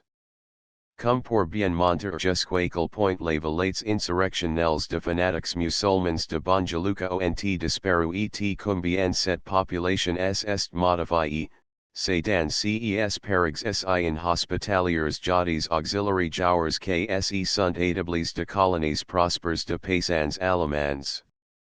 Les franciscains ont retrouvé presque partout leur influence dans le développement intellectuel du pays ont attire en Bosnie de cultivateurs de la Westphalie, tous catholiques, très convaincus et très pratiquants, que le culture compose site vers l'émigration. Un moyen franciscain semit en route, il parcourut ces contrées germaniques, et, avec l'éloquence enflammée d'un Pierre l'Ermite, il décrivit les tableaux de belles récoltes obtenues sans trop de peine, de élatable garni, du culte catholique célèbre sans entraves et de prêtres administrant paisiblement la communauté. Ces prédications eurent leur effet. Un centaine de familles émigrèrent avec enfants, armes et bagages. C'est sur la rivière les Verbes, à proximité de Banja Luka, où ils transporteront leurs penates. Le commencement de cette colonisation fut difficile, il y eut d'épreuves et surtout de déceptions. Plus d'un Westphalien s'aperçut avec surprise où il fallut d'abord gagner, et à la sueur du front, le barque le prédicateur franciscain avait monté attendu sur le pain bis de la nouvelle terre promise. Tout d'abord les propriétaires n'entendaient pas se de faire de leurs terres à trop vil prix, et ceux qui avaient cru opérer en Bosnie sans quelques capitaux, avec leurs bras et leur bonne volonté, virent ils étaient tromps. Il fallut ensuite recourir à des précautions légales pour éviter les contestations ultérieures au sujet de actes de vente. L'administration fit son possible pour assurer auxiliaires la jouissance paisible de leur propriété. Ce n'était pas chose sise avec les tortueux de la légalité musulmane, et a cause de la difficult de delimiter exactement les bien dont chacun peut disposer. Les colons durant ensuite pourvoir yux memes à toutes les nécessités de l'existence, se construire de abris, les meubler, apporter tout leur outil et travailler durant la terre avant de gauter ses products. Mais cette période de débuts écoulés, les premières difficultés vaincues, les colons du verbes furent largement récompenses de leurs pains. Ilsontu aujourd'hui construire de gros villages d'aspect casu et fort proprement tennis, à la place de masseurs ouilssatayent installs à leur arrivée.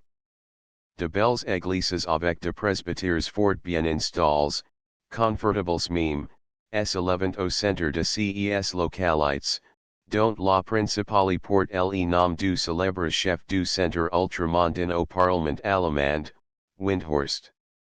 Les chemins de fer permettent auxiliary cultivateurs de se rendre de loin en loin au pays, pour raconter à leurs parents combien est prospère la colonie allemande en Bosnie, et combien les colons du verbe sont attachés à leur nouvelle patrie. D'autres tentatives de colonisation sont à signaler, plus directement favorisées celles la par l'administration.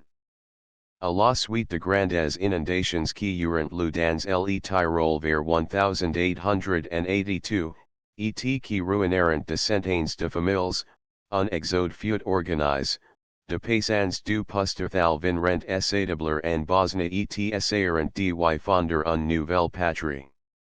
Quelques uns réussirent, mais beaucoup regretteront trop vivement les glaciers et les vallons du sol natal.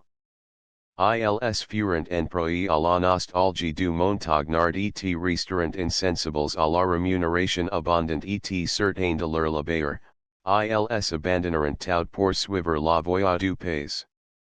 Quelques uns cependant ont vécu la nostalgie, et leurs établissements prouvent combien cette terre se montre reconnaissante envers ceux qui la cultivent.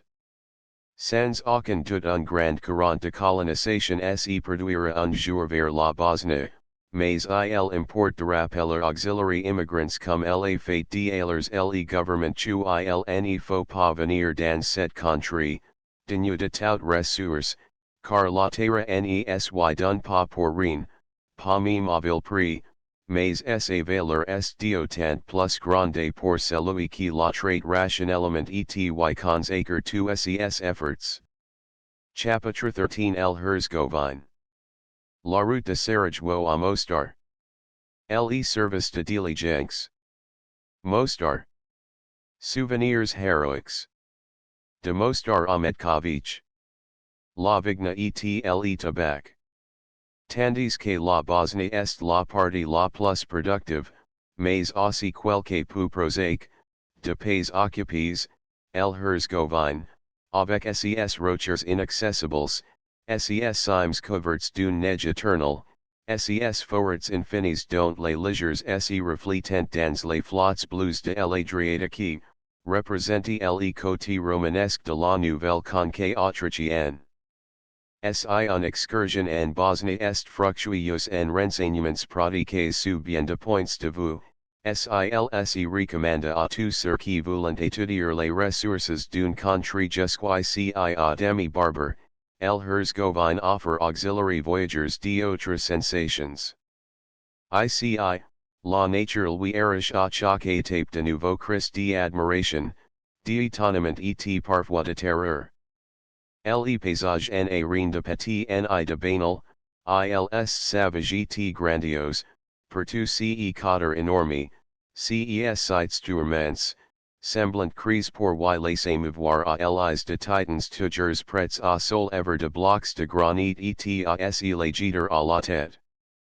C'est encore le pays béni de Nemrods, non pas de chasseurs et amateurs qui considèrent leur fusil comme un couteau de boucherie et dont le but est de tuer un certain nombre de bêtes abattus figure au tableau. Je parle de ces chasseurs passionnés dont le prince héritier d'Autriche vient de tracer la silhouette dans son livre Jagden UNDBO Bottungen for.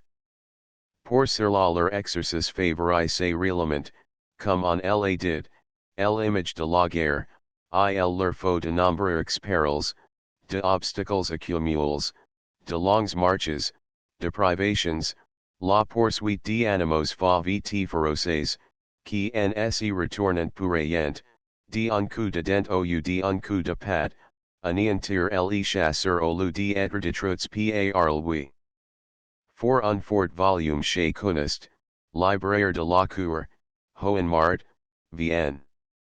De oiseaux de proie planant au-dessus de blocs de rochers, les eagles se perdent dans les nuages, et les voitures au sinister battement d'ailes viennent chercher leur proie lorsque la femme les talons jusque parmi les troupeaux qui passent dans la plaine.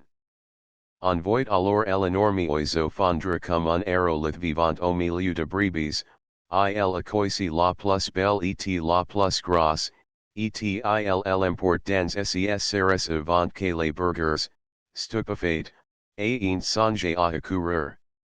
Mais ces rois d'airs ont également leurs ennemis, leurs persecuteurs acharnés. Sur la se rien de tous les obstacles, de plus hautes montagnes, de aspérites de terrain, ils grimpent comme s'ils étaient chez eux, dans leur maison, les longs de rochers nus, et tout à coup ils apparaissent au-dessus de aires taillées dans les pierres et en levant du nid les aiglons, tandis que les parents cherchent au loin la proie et bravant les soleil en regardant ses rayons en face. Dans cette même Herzgovine, ils d'autres tableaux plus du et qui vous frappent par de impressions différentes. Dans la vallée, vous trouvez en admiration devant un véritable tableau méridional. Vous êtes dans l'anticambre de la belle Italie, les buissons d'oliviers, les figuiers, les oranges et les citrons suspendus auxiliary arbres, la fleur colorée et luxuriante, tout vous parle de pays chauds, du midi béni. Et dans ce décor apparaissent de hommes à tournure fière et martial, toujours armes, au regard provoquant, de femmes d'une correction de traits qui rappellent à la fois la pureté grecque et la finesse vénitienne. Mostrar, qu'elle en advient facilement de Sarajevo par un belle route carrossable qui traverse un paysage très accident, n'a pas l'aspect vivant et gros hurlant de la capitale de la Bosnie, c'est une ville d'un caractère essentiellement oriental, dont les maisons sont de grandes constructions en bois assez irrégulières, au milieu desquelles on voit s'élever quelques tours et plusieurs bâtiments à l'européen destinés à loger l'administration et les troupes. La garnison est assez nombreuse et supporte avec philosophie et entraîne cette sorte d'exil qui lui est imposé et qui cependant est un Eldorado, compare auxiliary posts d'enfants perdus dans les blockhouse qui bordent la frontière du côté du Monténégro. Le service est la plus dur qu'en importe ailleurs, les soldats, isolés de tout contact avec le monde extérieur, sont sur le perpétuel qui vive, SILS sont envoyés en patrouille dans les montagnes, obligés de parcourir de sentiers qui ne sont faits pour être fouls par aucun pied humain, c'est une distraction, une diversion pénible et périlleuse, il est vrai, à cette claustration à laquelle les soldats enfermés dans les fortins sont condamnés. L'autorité militaire supérieure tient compte de cette situation, et en renouvelle le plus souvent possible les petites garnisons de blockhouse, en transporte ses troupes ailleurs, avant que le spleen et la nostalgie aient causé leurs ravages. La grande ressource agricole et industrielle à la fois de Herzgovine, la seule en quelque sorte, c'est la culture du tabac. Elle existait déjà à l'époque des Turcs, mais à l'état d'embryon, et les proceeds en usage étaient tout à fait rudimentaires. El Herzgovien a toujours eu la passion de fumer, et il a toujours trouvé moyen de suffire à ses appétits de consommateur de tabac, mais rien au-delà. Aujourd'hui, ilnes agit pas seulement de planter du tabac pour la consommation, mais pour gagner quelque argent. Depuis l'établissement du régime austro-hongrois, l'état est réserve le monopole de la vente du tabac.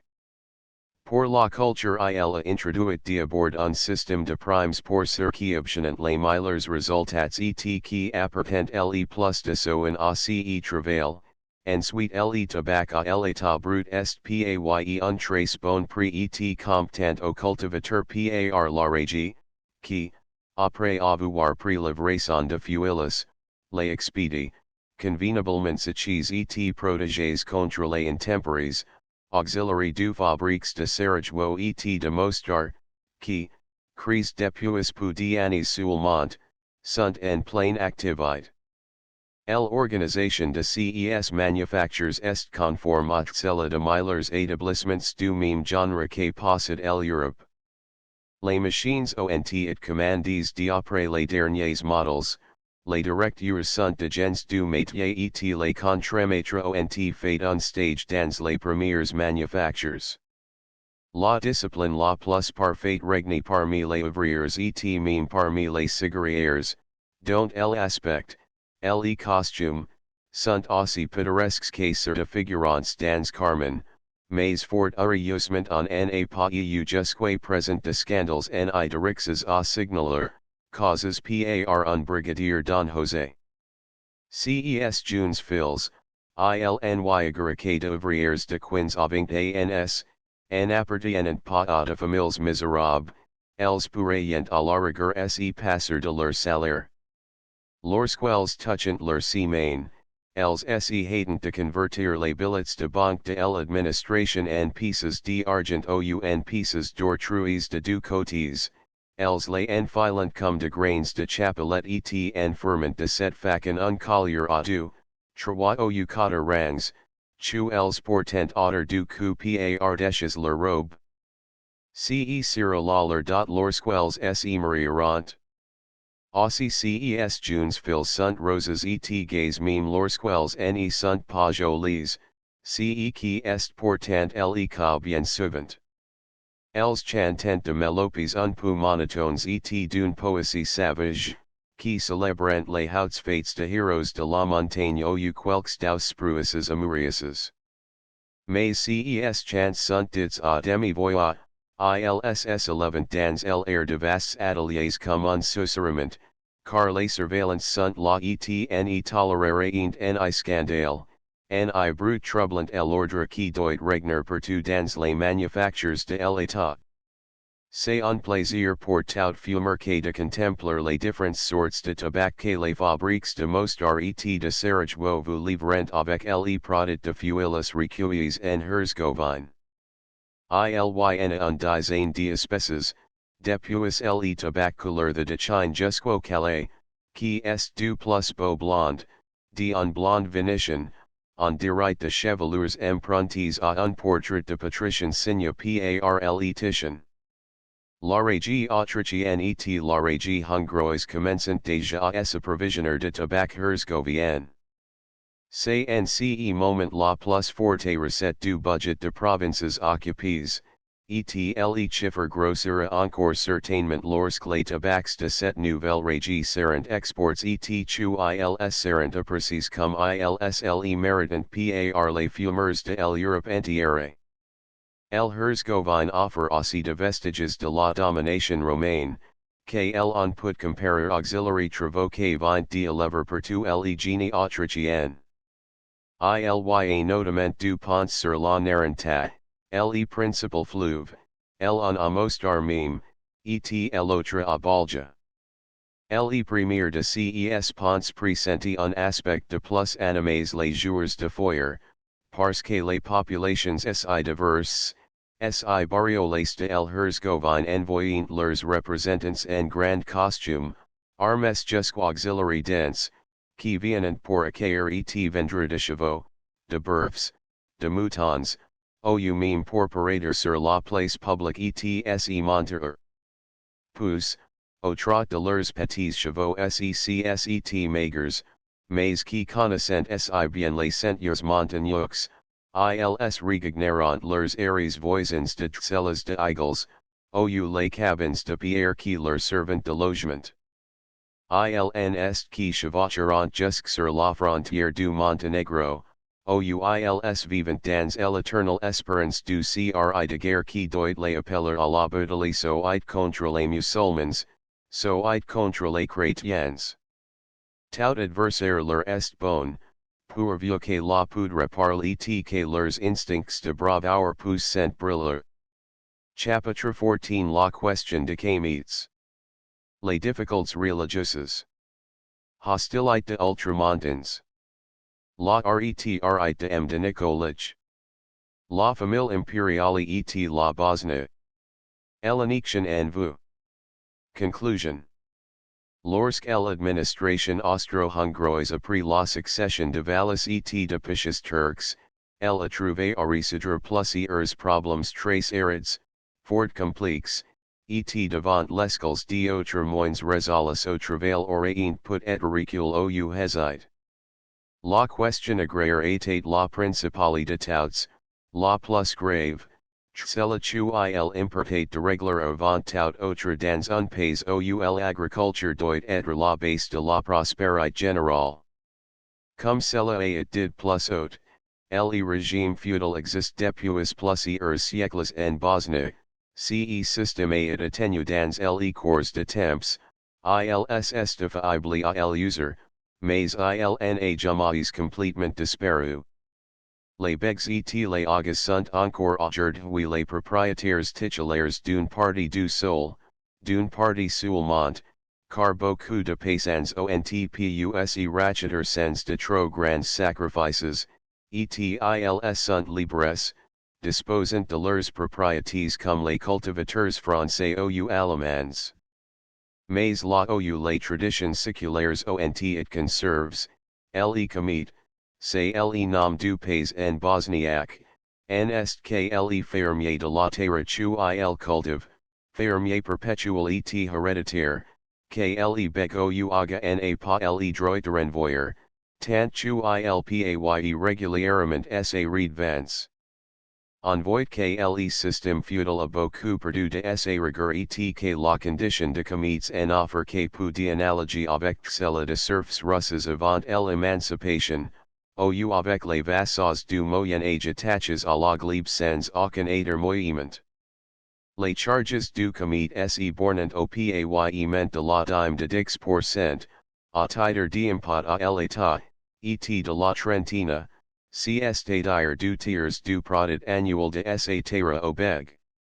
Autrefois le suzerain avait le droit de s'installer à sa guise chez le commis et de se faire nourrir ad libitum.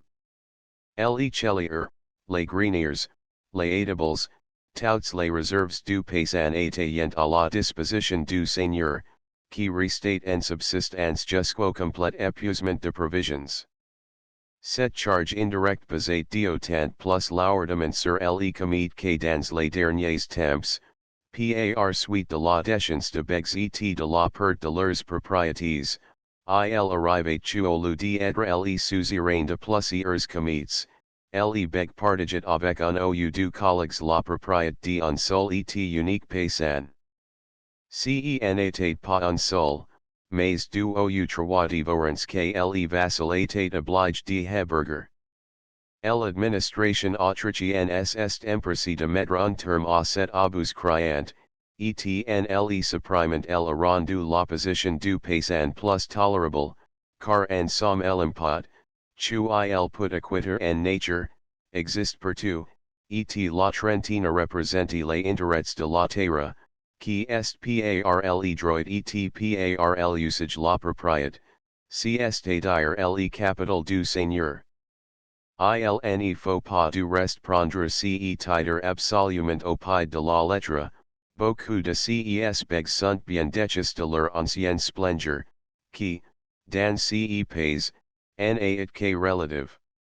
Souvent le commis est plus à son aise que le maître lui-même, le commis ne doit en effet de redevance que pour la terre cultivée en vue de la production de grains et céréales, il ne doit rien pour l'élevage de bestiaux, Aussie nese gene til nullement pour transformer en poterage la plus grande partie de ses lopins, surtout depuis que la consommation de la viande de boucherie augmente dans de proportions considérables.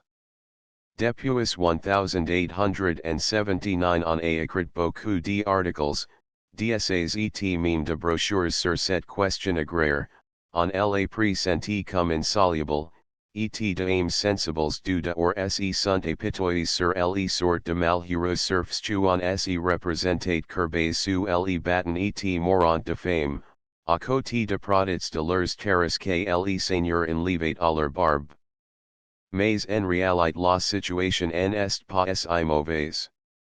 Elle serait même supportable en fait, si la question de droit n'était pas en jeu et si l'autre Hongrie n'avait pas l'obligation morale de faire cesser un état de choses qui est contraire à toutes les théories et à la législation en vigueur dans le reste de l'Empire. L'état est intervenu paternellement dans les éternelles et interminables discussions entre les comités et leurs suzerains, qui s'évidaient autrefois à cause de fusils ou à cause de hanchars. D'une part, l'autorité assure obeg la rentrée exacte et régulière de la Trentina, que certains comités se croient dispenses de payer après l'occupation autrichienne, et, de l'autre côté, elle protège les comités contre tous les abus que le régime turc tolérate. Mais cette intervention avec ses incidents administratifs et judiciaires n'est un palliatif. Le remède consiste dans l'affranchissement complet du comité par voie de rachat de terres dont il est le fermier. L'administration encourage de son mieux ces transactions, et ses efforts ont et courants de succès. On commence à former en Bosnie une classe nombreuse et forte d'agriculteurs propriétaires, qui sont attachés à leurs terres et les cultivant avec assiduité, sachant bien qu'aucune spoliation, aucun abus ne viendra les priver du produit de leur travail.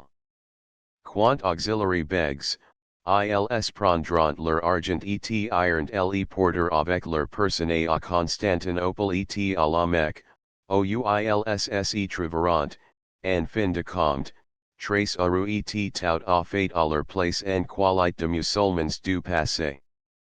La difficult à laquelle se heurte la plupart du temps le rachat de terres est commune à tous les contrées musulmans ou l'état civil n'existe pas, ils agissent de limiter la propriété exacte de chacun pour éviter à l'avenir les contestations et les procès. Il fut décidé d'introduire en Bosnie une institution qui a rendu de grands services dans les pays de la monarchie autrichienne, le livre foncier, Grundbuch, qui contient le nom de propriétaires, la limite exacte de propriétés, et qui fait foi pour toutes les ventes et pour tous les prêts hypothécaires. De employés experts furent envoyés sur les lieux et le travail commença. Mais les habitants, aux quels il fallait s'adresser pour être renseignés, pour obtenir les déclarations et les attestations destinées à établir les droits de propriété, de quelle façon accueilleraient-ils les commissaires? Faciliteraient-ils ou travailleraient-ils l'œuvre indispensable que l'autorité avait prescrite? Les inquiétudes disparurent bientôt. Les commissaires rencontreront partout les meilleurs accueils, et même, en cas de besoin, les concours les plus empress, les travaux avanceront rapidement sous la direction habile et l'impulsion active de le baron de Kutschera, et aujourd'hui la plus grande partie de registres est mis à jour les contrats d'achat et de vente pouvant être dressés avec la plus grande exactitude. Et les titres de propriété, une fois acquis, sont incontestables. L'autre Hongrie vould faire régner en Bosnie et en Herzgovine la paix religieuse la plus complète. On n'admet pas la prédominance d'un culte sur un autre, ni la suprématie d'un clergé au détriment de croyances d'un culte différent. La tolérance envers les musulmans est poussée jusqu'aux auxiliaires dernières limites. La demonstration est fait aujourd'hui que l'école de Mohammed peut être librement pratique et jouer de tous les respects sous le sceptre catholique d'un Habsbourg. Cen est pas seulement la religion qui est respectée, mais les mœurs, les usages et les coutumes. Par exemple, une femme musulmane est en justice ne pourra être contre un son voile, sauf le cas de nécessité absolue, silya doute sur son identité. Même dans ce cas, les juges doivent procéder avec la plus grande circonspection, et ils risquent gros, si la dérogation auxiliary usages n'est pas justifiée d'une façon impérieuse. En site le cas d'un jeune fonctionnaire judiciaire qui a eu à subir un inquit disciplinaire de plus rigoureuses, parce qu'il avait ordonné à une femme turque d'enlever l'enveloppe épaisse qui dérobe auxiliary profanes le mystère de ses charmes ou les secrets de ses laideurs. Les biens religieux, les fonds du vacuf consacrés à de fondations pieuses ou à de œuvres d'utilité publique, sont employés conformément auxiliary voies de donateurs, le commissaire du gouvernement faisant partie de la commission n'a pas d'autre tâche que de veiller à la régularité de comptes, la tutelle qu'il exerce est tout à fait conforme à l'esprit musulman. Cette tolérance de l'administration pour la religion mohammedane n'a pas et du goût de tout le monde. Des électeurs ultramontains, de échappes du séminaire de Diakovas se sont imagine maladroitement que l'administration austro-hongroise allait travailler pour le pape et faire avant tout, de pays occupés, en province romaine. Dans l'idée de ces messieurs, ce n'était pas seulement l'islamisme qu'il fallait apprendre, et, si possible, faire disparaître, en posant l'élément turc à l'émigration, ils envoyaient également au culte grec, de dénoncement trait de schisme. L'évêque catholique de Sarajevo, M. Stadler, voulait agir en prélat tout à fait militant. Les façons de prédicant et de convertir contrastaient fort vivement avec la bonhomie et la rangeur indifferente de franciscains qui parcourent les pays, bots, vetus de la Hauptlande à Brandebourgs, si commode pour aller à cheval, trinquant volontiers avec leurs whales et menant joyeux vie après avoir dit la messe et écoute la confession. L'ardeur de M. Stadler l'entraîna même à attaquer dans de lettres pastorales le métropolitain grec. Celui-ci y riposta, ilse planet de ce que l'évêque cherchait à lui enlever ses whales, et un véritable polémique s'engagia sous les regards malicieux de musulmans, flattis intérieurement de voir les chrétiens se d'acquérir entre eux. Le gouvernement laissa les lutters s'injurier et échanger les propos de héros de Homer, mais lorsque le scandale fut devenu trop grand, un rescrit de M. de Calais enjoined auxiliary du pasteurs de cesser ces hostilités peu édifiantes. Les ultramontains en prirent de l'humeur, et ils bombarderont l'administration de pamphlets imprimes en Allemagne, aux quels un turc de Herzgovine, M. Kapitanoitsk, a répondu de la plus belle incre. Mais la meilleure réponse à ces pamphlets vint d'être faite par le ministre auxiliary dernières délégations, il a demandé que son administration tant adequée avait eu pour résultat un excédent de plus de 50,000 florins, qui augmentera certainement de que les ressources du pays se seront améliorées, ce qui maintenant est très sais.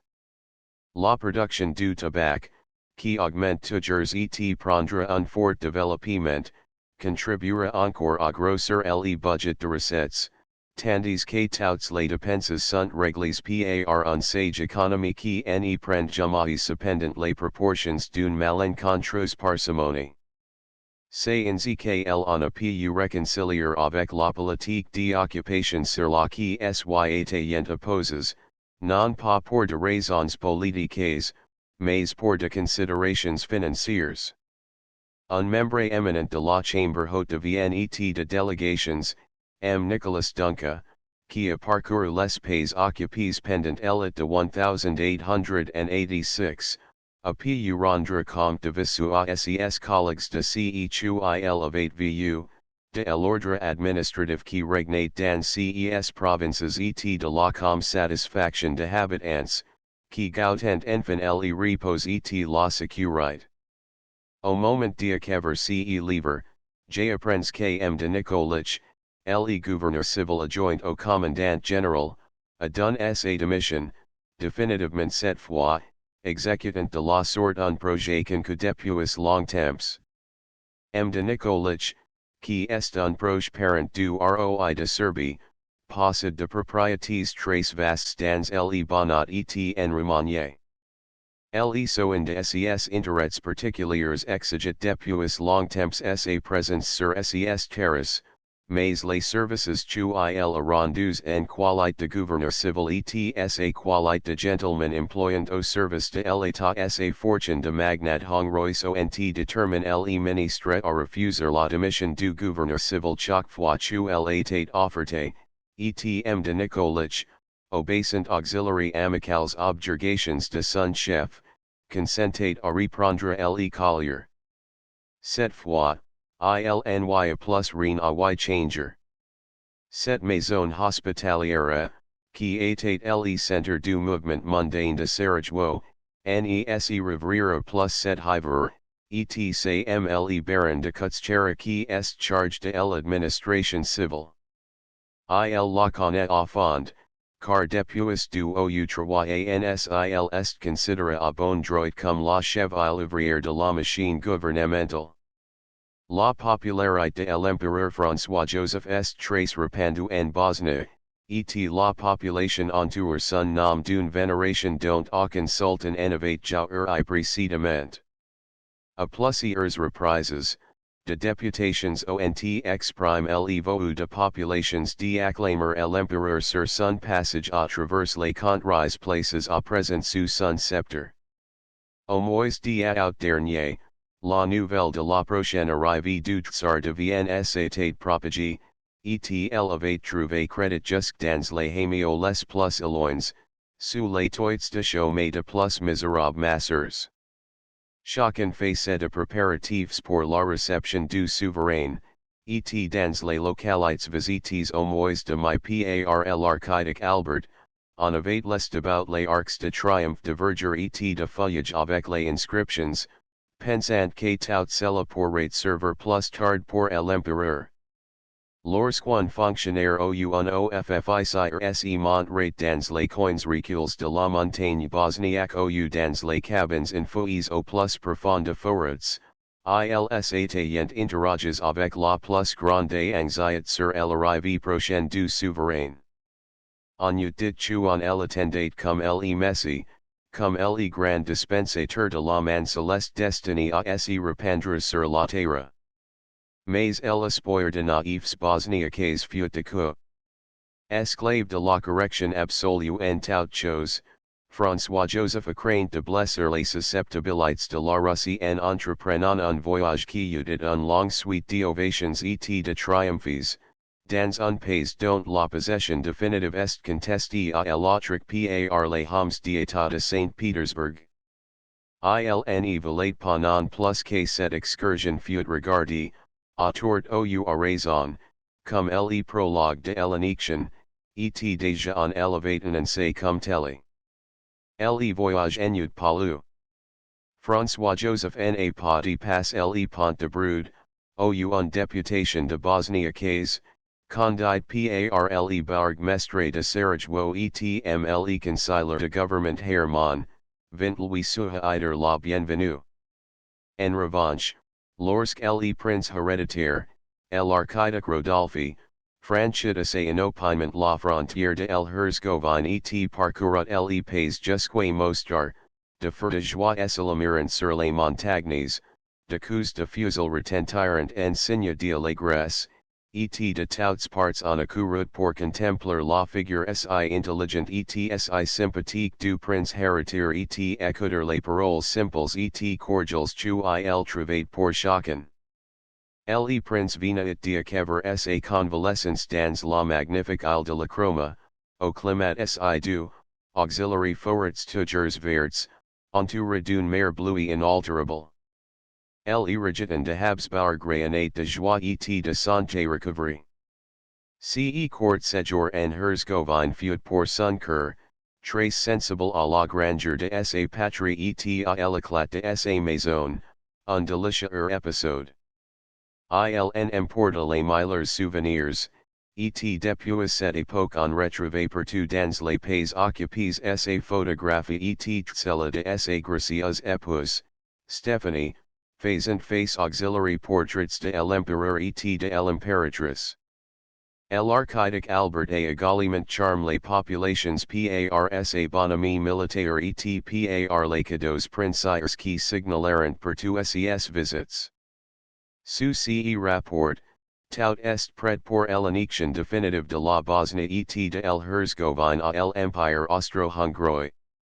L'empereur Cyrite, comme pour tous les peuples de ses vastes états, ligne vivant qui rattacherait les Bosniaques auxiliary autres races de l'Empire. Peut-être faudrait-il faire une exception pour quelques familles de vieilles souches Mohammedan, qui retourneraient en Asie, mais toutes les populations musulmanes et chrétiennes accepteraient l'élection définitive, car l'illusion d'une Bosnie réunie au royaume serbe est complètement évanouie, et Cyrite d'alors énergiquement désavoué à Belgrade même.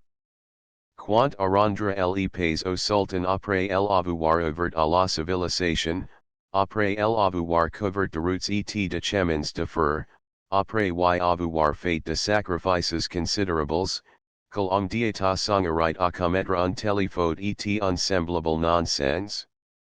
Il est certain que l'administration turque n'y tarderait pas, fidèle à ses incorrigibles serments, à guetter, à ruiner, à perdre tout ce qui aurait été de bon et d'utile, elle rendrait ses contraires à la barbarie et au désordre, jusqu'à ce une nouvelle intervention soit devenue nécessaire comme celle de 1878.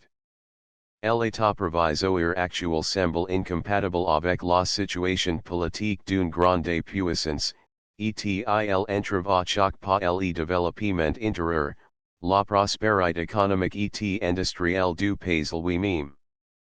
Beaucoup d'entreprises sont ajournées jusqu'à quand? On vous répondra la base, jusqu'à l'élection. L'initiative privée est les capitaux qui voudraient chercher leur emploi dans ces pays nouveaux, et qui les trouveraient, n'osent pas s'aventurer. Tu attendant à les pour se lancer et pour vivifier ces terrains improductifs jusqu'à ci, et qui donnerait de beaux dividendes agricoles et industriels? Évidemment on arrivera à l'élection dans un délai que les événements d'Orient tendent à rapprocher. Nation pas cru, au lendemain de la chute d'Alexandre de Bulgarie, que l'Autriche répondrait à ce coup d'état de la Russie par l'élection? Le brut en accouru à Vienne et à Pest. Mais ce n'était une nouvelle non pas fausse, mais prématurée. La modération la emporte encore une fois dans les conseils de François Joseph, et cette modération ressort encore davantage en présence de l'attitude de la Russie. La diplomatie brutale et provocatrice du général Kolhars, la prétention de ce proconsul de gouverneur accuse d'ukases un pays qui vote régler lui-même ses destinies a fait apprécier à tous les Bosniaques quelque peu intelligence les avantages de la politique de management et de tolérance de l'autriche Hongrie. Cette politique, dont le ministre M. de Calais est l'initiateur, conformement auxiliary vous de son maître l'empereur, sera poursuivi malgré toutes les attaques et tous les pamphlets.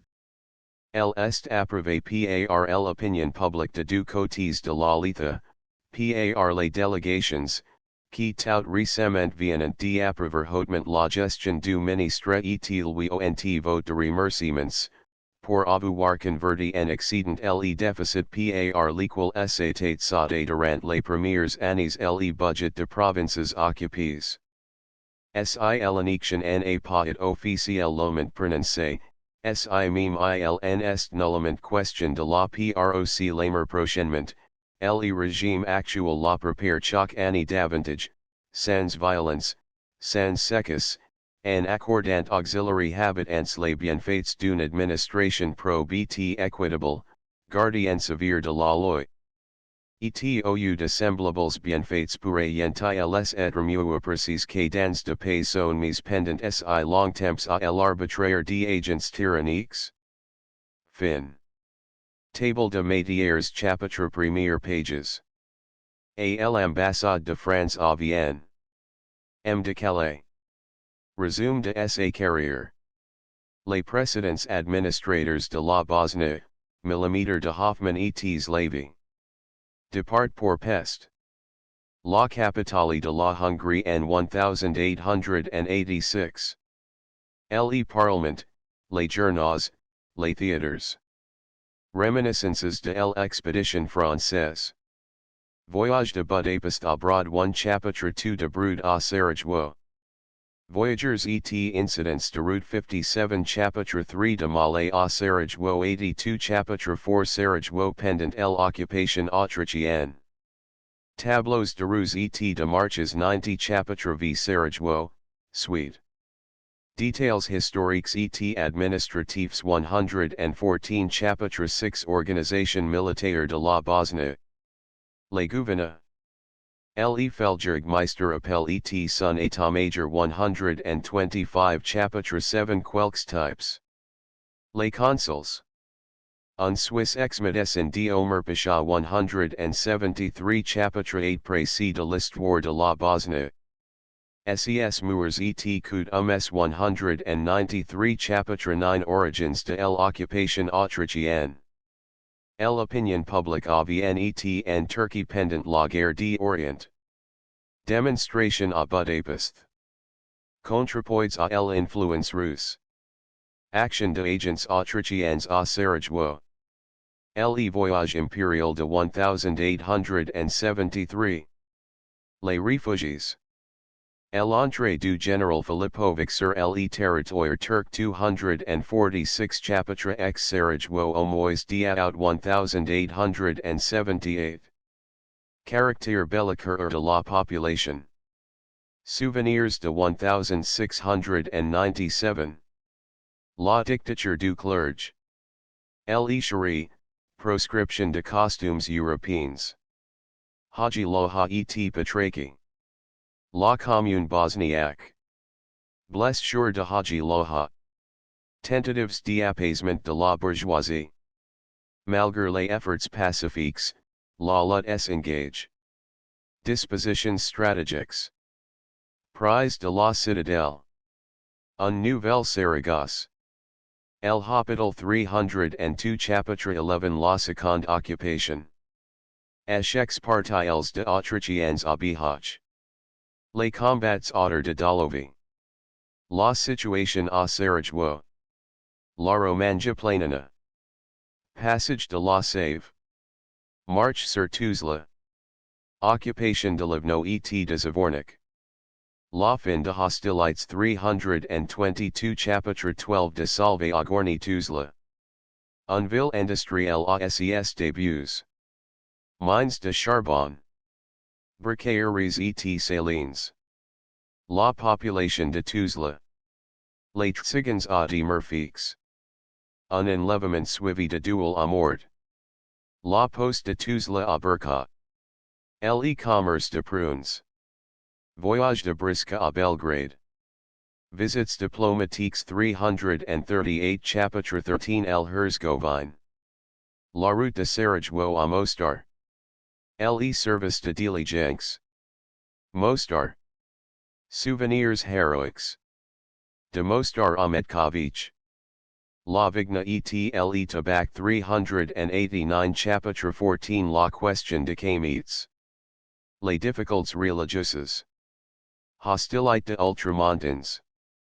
La retraite de M. de Nikolic. La famille impériale et la Bosnie. Eleniction en vue. Conclusion 401 Paris. SOCD Imp.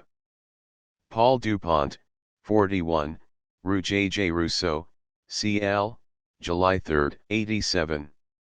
End of the Project Gutenberg ebook. UN Printemps and Bosnie updated editions will replace the previous one. The old editions will be renamed.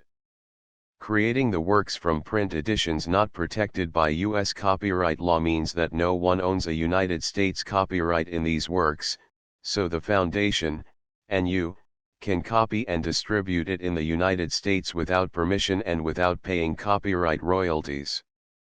Special rules, set forth in the General Terms of Use part of this license, apply to copying and distributing Project Gutenberg trademark electronic works to protect the Project Gutenberg trademark concept and trademark. Project Gutenberg is a registered trademark, and may not be used if you charge for an ebook, except by following the terms of the trademark license, including paying royalties for use of the Project Gutenberg trademark. If you do not charge anything for copies of this ebook, complying with the trademark license is very easy. You may use this ebook for nearly any purpose, such as creation of derivative works, reports, performances, and research.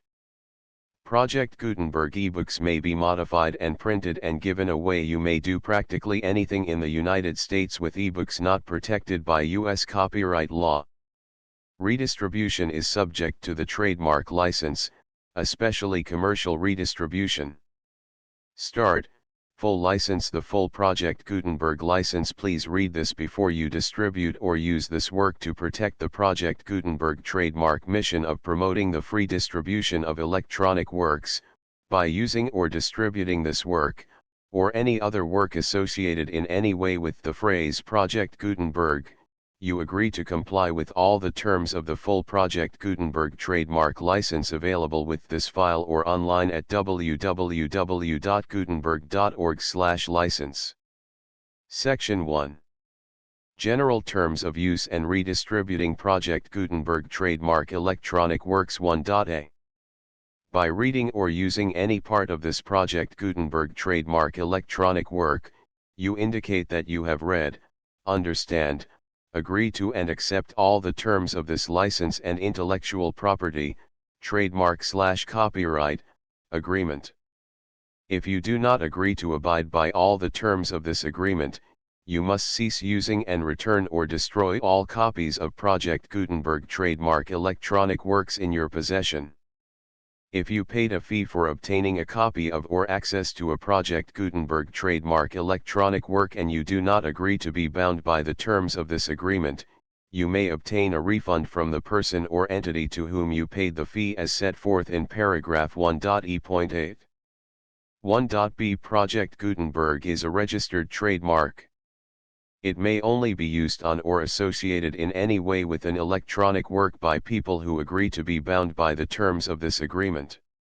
There are a few things that you can do with most Project Gutenberg trademark electronic works even without complying with the full terms of this agreement. See paragraph 1.c below. There are a lot of things you can do with Project Gutenberg trademark electronic works if you follow the terms of this agreement and help preserve free future access to Project Gutenberg trademark electronic works. See paragraph 1.e below. 1.c. The Project Gutenberg Literary Archive Foundation, the Foundation or PGLOF, owns a compilation copyright in the collection of Project Gutenberg trademark electronic works. Nearly all the individual works in the collection are in the public domain in the United States.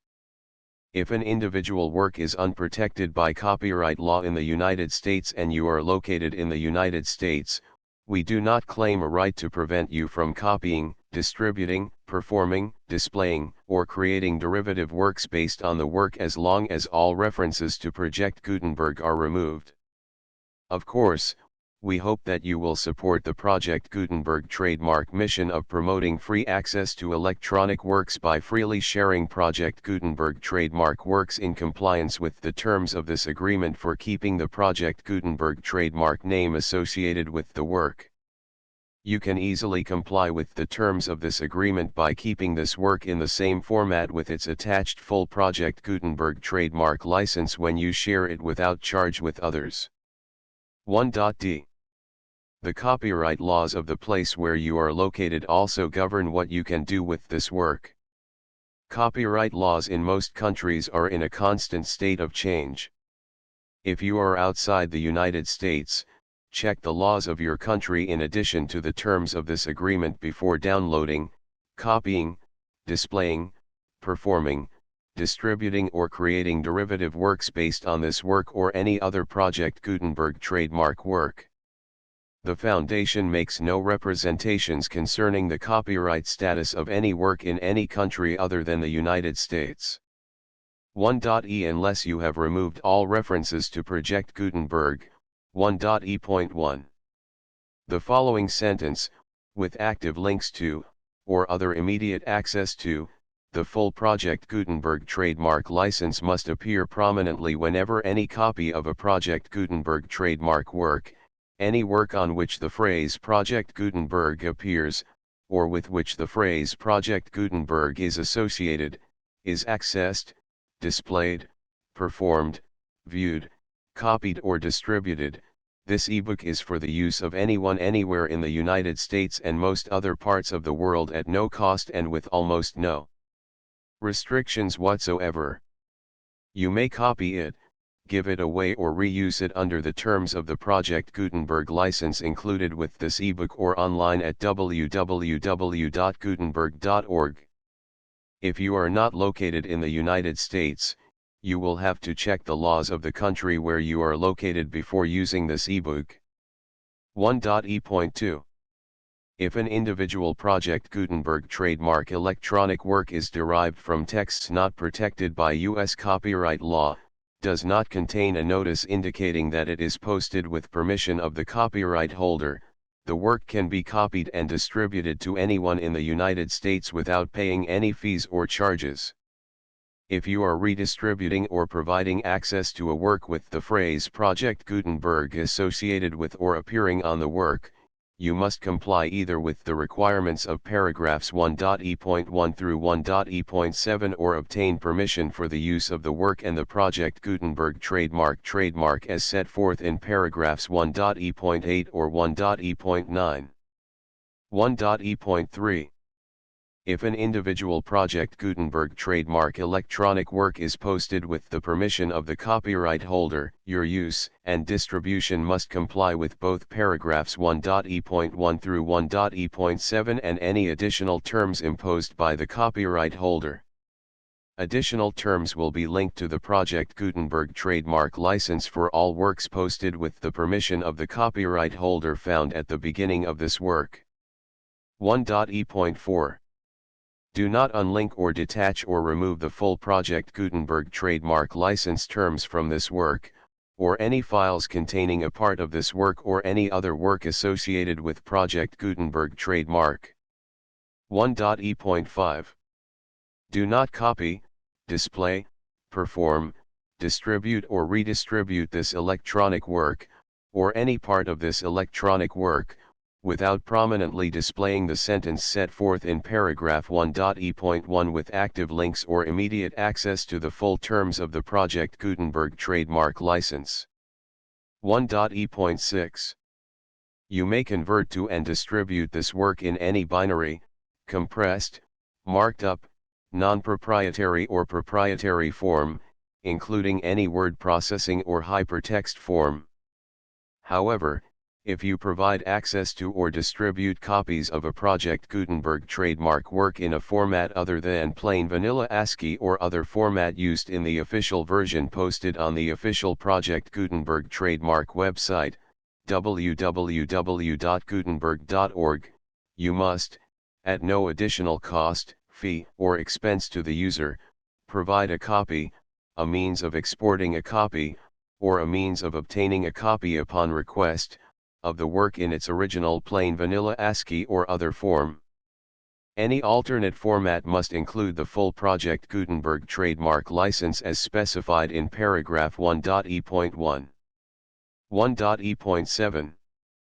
Do not charge a fee for access to, viewing, displaying, performing, copying or distributing any Project Gutenberg trademark works unless you comply with paragraph 1.e.8 or 1.e.9. 1.e.8.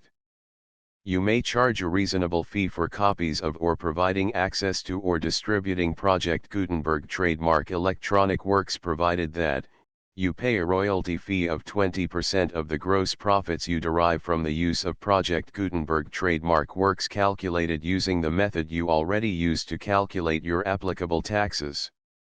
The fee is owed to the owner of the Project Gutenberg trademark, but he has agreed to donate royalties under this paragraph to the Project Gutenberg Literary Archive Foundation.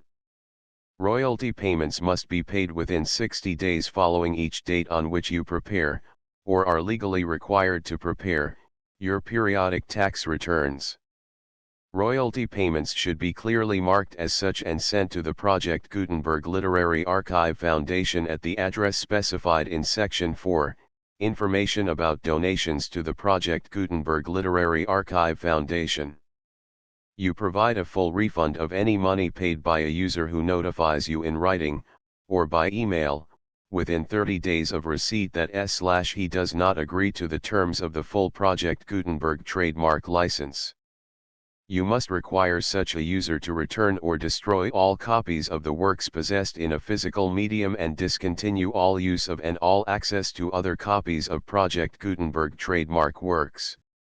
You provide, in accordance with paragraph 1.f.3, a full refund of any money paid for a work or a replacement copy, if a defect in the electronic work is discovered and reported to you within 90 days of receipt of the work. You comply with all other terms of this agreement for free distribution of Project Gutenberg trademark works. 1.e.9. If you wish to charge a fee or distribute a Project Gutenberg trademark electronic work or group of works on different terms than are set forth in this agreement, you must obtain permission in writing from the Project Gutenberg Literary Archive Foundation, the manager of the Project Gutenberg trademark. Contact the Foundation as set forth in Section 3 below.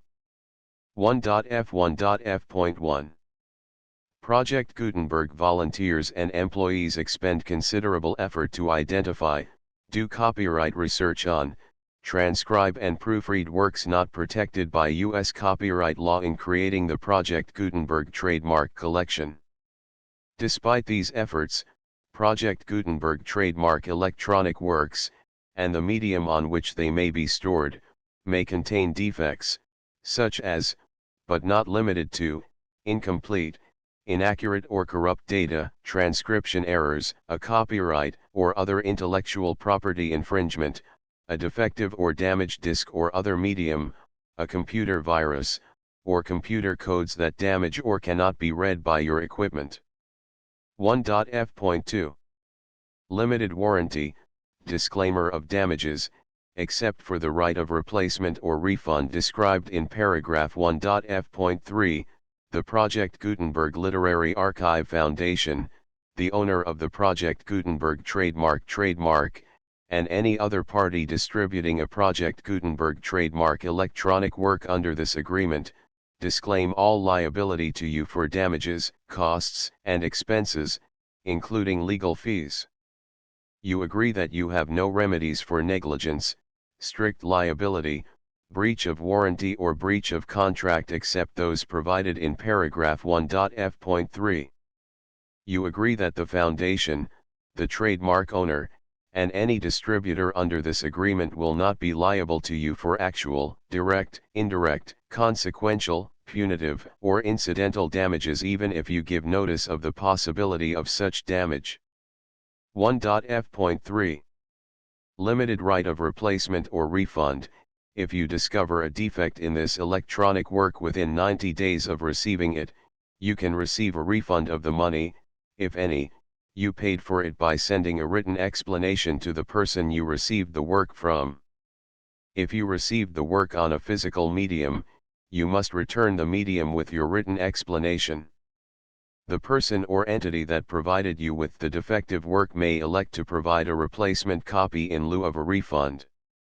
If you received the work electronically, the person or entity providing it to you may choose to give you a second opportunity to receive the work electronically in lieu of a refund.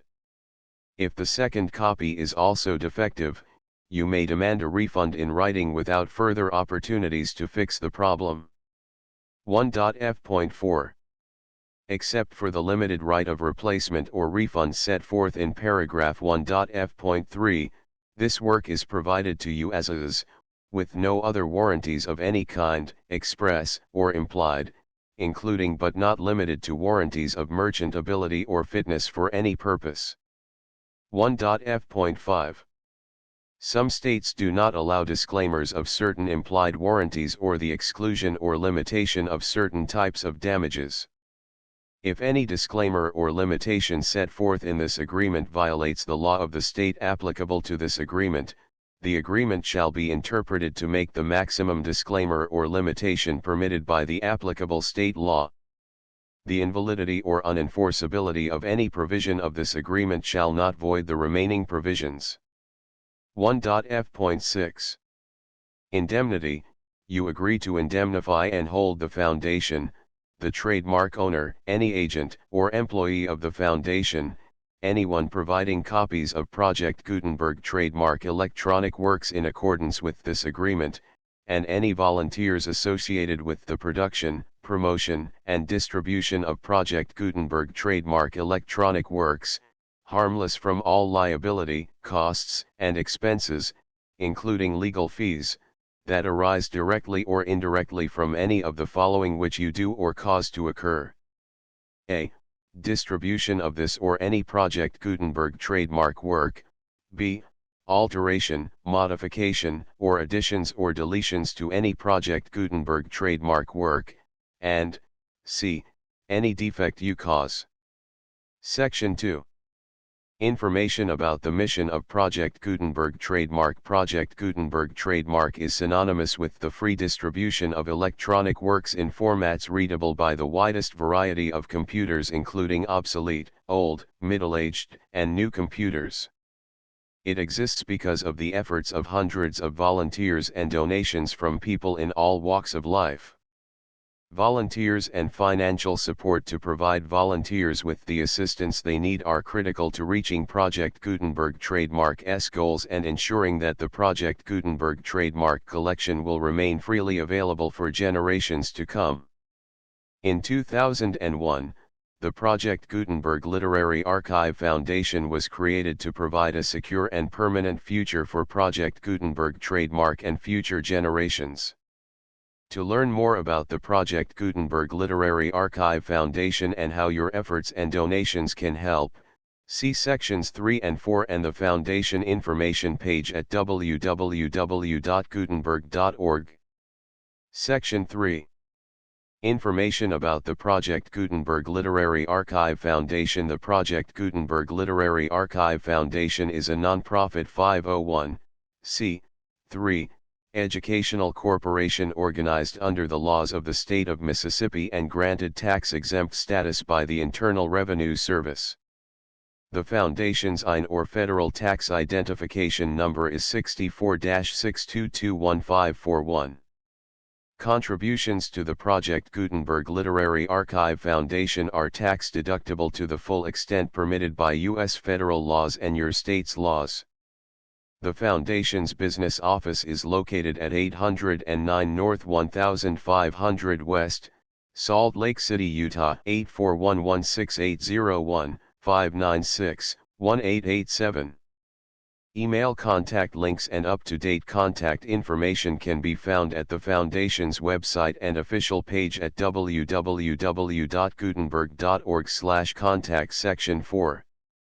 Information about donations to the Project Gutenberg Literary Archive Foundation. Project Gutenberg trademark depends upon and cannot survive without widespread public support and donations to carry out its mission of increasing the number of public domain and licensed works that can be freely distributed in machine-readable form accessible by the widest array of equipment, including outdated equipment. Many small donations, $1 to $5,000, are particularly important to maintaining tax-exempt status with the IRS. The Foundation is committed to complying with the laws regulating charities and charitable donations in all 50 states of the United States. Compliance requirements are not uniform, and it takes a considerable effort, much paperwork, and many fees to meet and keep up with these requirements. We do not solicit donations in locations where we have not received written confirmation of compliance. To send donations or determine the status of compliance for any particular state, visit www.gutenberg.org/donate. While we cannot and do not solicit contributions from states where we have not met the solicitation requirements, we know of no prohibition against accepting unsolicited donations from donors in such states who approach us with offers to donate. International donations are gratefully accepted, but we cannot make any statements concerning tax treatment of donations received from outside the United States. U.S. laws alone swamp our small staff. Please check the Project Gutenberg web pages for current donation methods and addresses. Donations are accepted in a number of other ways, including checks, online payments, and credit card donations. To donate, please visit www.gutenberg.org/donate. Section 5. General information about Project Gutenberg Trademark Electronic Works. Professor Michael S. Hart was the originator of the Project Gutenberg trademark concept of a library of electronic works that could be freely shared with anyone. For 40 years, he produced and distributed Project Gutenberg trademark ebooks with only a loose network of volunteer support. Project Gutenberg trademark ebooks are often created from several printed editions, all of which are confirmed as not protected by copyright in the U.S. unless a copyright notice is included. Thus, we do not necessarily keep ebooks in compliance with any particular paper edition. Most people start at our website, which has the main PG search facility, www.gutenberg.org. This website includes information about Project Gutenberg trademark, including how to make donations to the Project Gutenberg Literary Archive Foundation, how to help produce our new ebooks, and how to subscribe to our email newsletter to hear about new ebooks. UN Printemps en Bosnie Preface Chapitre Premier Chapitre 2 Chapitre 3 Chapitre 4 Chapitre V Chapitre 6 Chapitre 7 Chapitre 8 Chapitre 9 Chapitre X Chapitre 11 Chapitre 12 Chapitre 13 Chapitre 14 Table de Métiers. The full Project Gutenberg license.